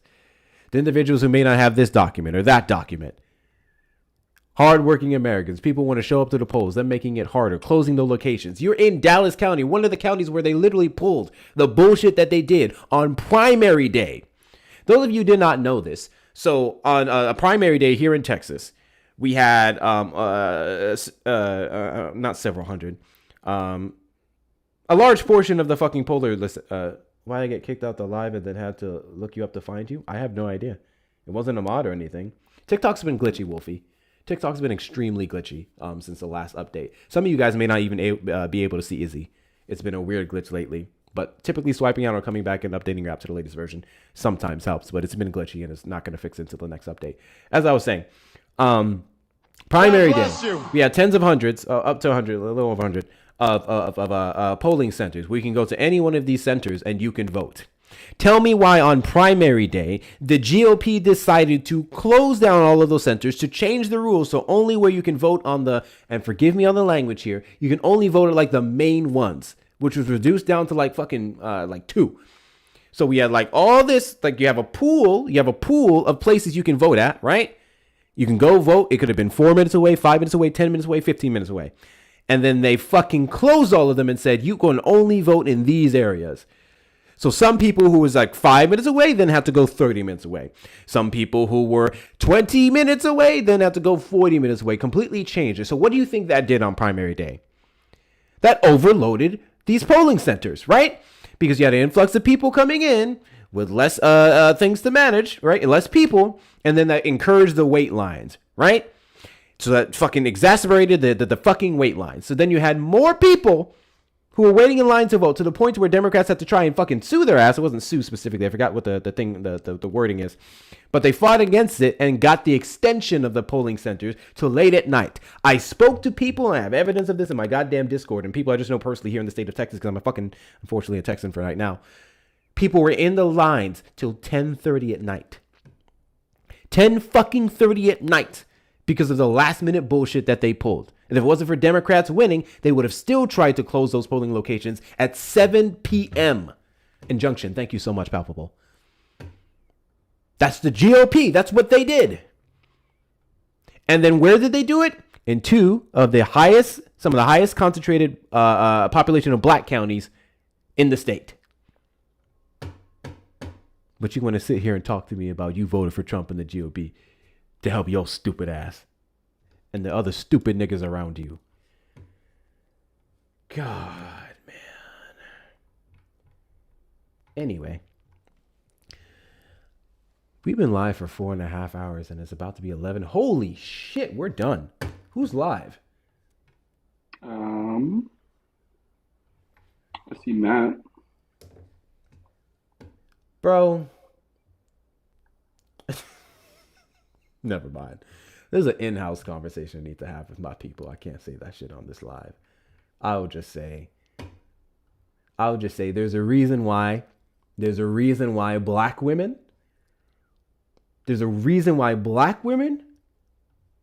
are fueling the black community right now. There's a reason why black women are the most highly educated demographic in the United States of any other.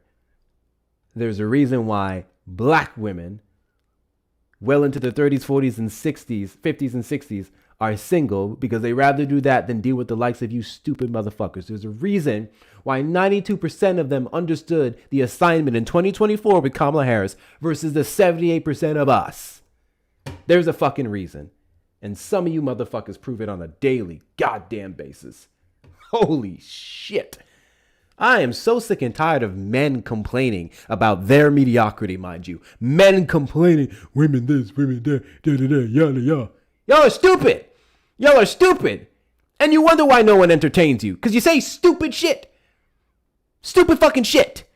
And you believe stupid fucking shit. God forbid you get told something differently by anyone, not especially a black woman. Then you want to act a fool. They're too masculine, blah, blah, blah. You can take your happy masculine ass on home with your fucking Jergens bottle and your fucking Girls Gone Wild tape from 2003. And you can enjoy that until you fucking die because you refuse to change, because you refuse to educate yourself, because you refuse to be anything different from the stupid niggas that they told you were. Imagine for hundreds of years, this government, white folks, the racist ones, played a significant role in keeping your ass dumb and not allowing you to go to school, not allowing you to read a book. Literacy tests, poll taxes, all these different things. Imagine all of that being done away with, and you in 2026 still choose to stay stuck on stupid. You still choose to limit your imagination, to limit your intelligence levels to what they fucking forced you to be back in the day. Or your ancestors, I should more so say. Imagine choosing to stay stuck on stupid when you have a smartphone at your fingertips. Supercomputer at your fingertips. And the best you have, Trump helped me in my region. Which again, that wasn't, well, I guess it was Trump technically, because Trump is the one who ordered Greg Abbott to do it, so on and so forth. Yeah. To be fair, that is very much Trump. But it was also a local thing for the most part. Greg Abbott wanted to change it because they thought it would favor him.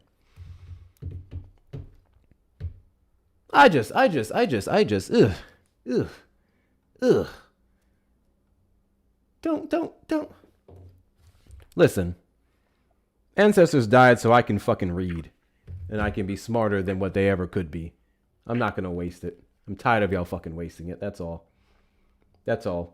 With that being said, I don't know why you motherfuckers are in here now on YouTube. Because we about to go. W's in the chat to Amanda for the $10 PayPal. Just wanted to send this because I appreciate everything you do. I am constantly learning from your lives. I love your passion for all of this. Thank you for being you. Thank you so much, Amanda. I appreciate you. W's in the chat to Amanda. This is the Amanda that I think it is. That's so I have a list of favorite Amandas.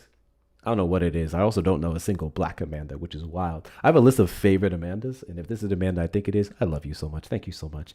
Debbie's in the chat to Natalie.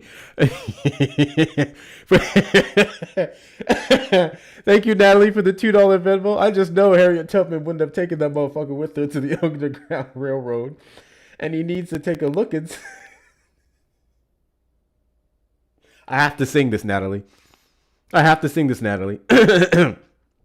And he needs to take a look inside a book, a reading rainbow.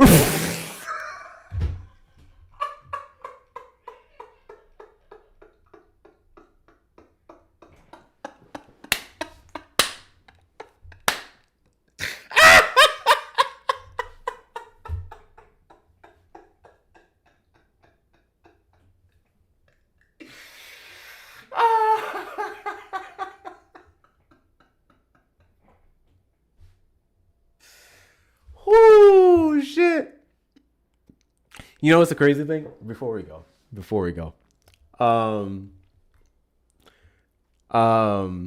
When did Reading Rainbow come out? When did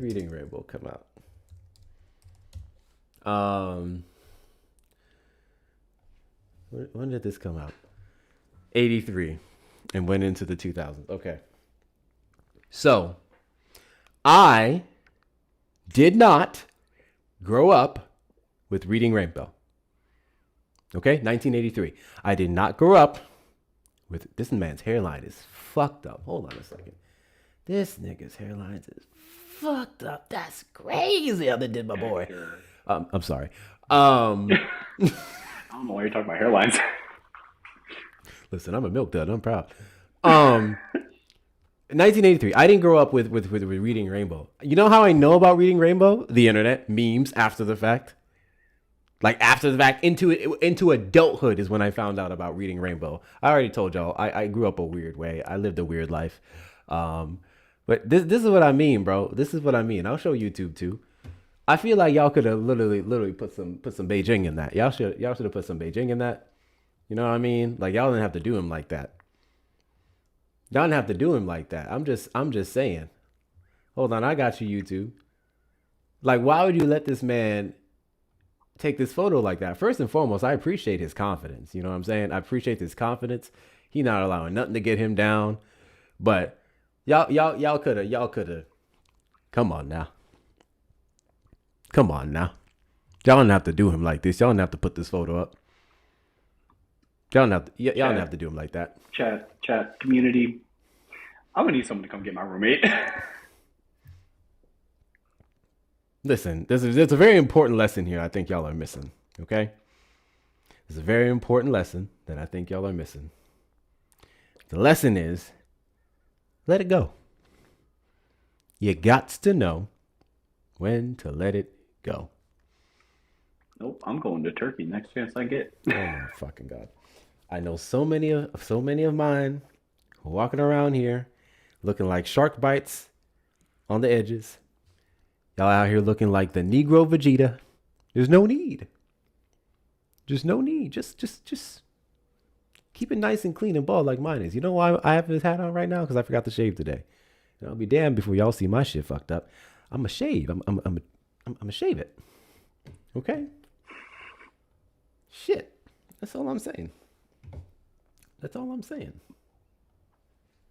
Anyway, what's wrong with that? No, I'm not knocking the guy. Let me make something clear. Y'all are missing it. I'm not judging him. I'm not tearing down his character or anything. I'm saying I think it's crazy that they couldn't like just do a quick little fix. Just a little fix. That's all I'm saying for the photo. This man's hairline is everywhere looking like that. And that don't take away from his confidence clearly, but I'm just saying you didn't have to do my boy like that. This is not me mad at him. I'm mad at the studio. That's what I'm saying. I'm mad at the studio. That's it. You know what? That's valid, Setku. I hate shaving my head. I'm too lazy to do that every day.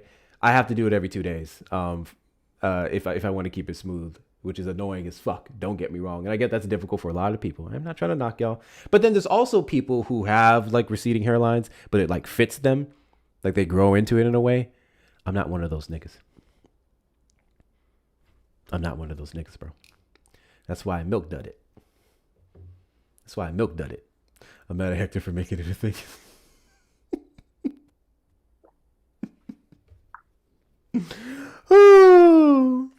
Yeah, they don't do our hair and makeup. That was a thing. No. That was a thing. Let me be clear. That was a thing. Back at that time, and this is well documented when you listen to a lot of black musicians, black actors, so on and so forth. They didn't quite have the same like designers or like hairstylists and everything else as some of their counterparts did. And that kind of did contribute to some kind of weird looks in public and shit compared to the stuff that we have now. So that's a very valid thing. Very valid thing. And at the end of the day, one thing I can respect, I respect the person who decides to go natural over anything else and just be proud of who they are. Big W's to them. I just feel like they could have just, okay. Who are we going to raid? Because somebody's going to clip this and be like, Hector was talking shit about the bruh. I hate you. Bro, I'm about to go spread it across the lives. What you talking about? This is the problem. And this is exactly the problem. Right? That was done through, the whole, neoliberal, woo, So, bread, Matt's not bombs. Live. Who else Bread, is not... live? So we have Matt. We have Manda Rose. Yeah, we're going to do Matt. Y'all, how many of you guys know my good friend, Politics of Matt? Do you guys know my good friend, Politics of Matt?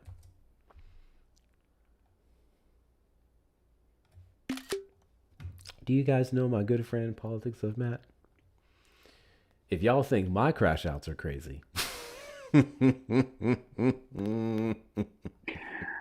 Matt's crash out. I'm gonna be honest with you. Matt's crash outs are some of my favorite. I'm gonna say it. I'm gonna say it right here, right now.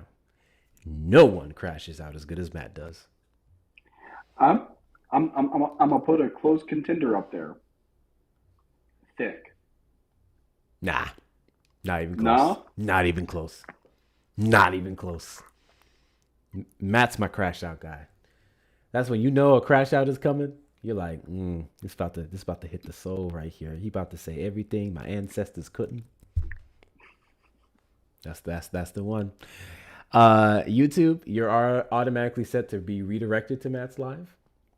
So you don't have to worry about it. Sit right here. The second I end the stream, you're going to go get taken all the way over there. And if you don't know Matt, you're about to. I appreciate y'all for being here. Thank you for your likes, your shares, your comments, your subscriptions, super chats, super stickers, and memberships. Tomorrow, I assure you, our lives will be much earlier and back to our regularly scheduled time of roughly between 3 to 4 p.m. CST. I only was live this late today because I had to cook, and my food is priority over talking to morons. So I did that, and we started late, but we still had a fascinating stream. So I'm going to catch y'all later. I'll leave y'all with this. Shout out to some of the hardest working mods on the platform to watch all the things that I don't. Read, because there's nothing worse than a stupid nigga. And I'll catch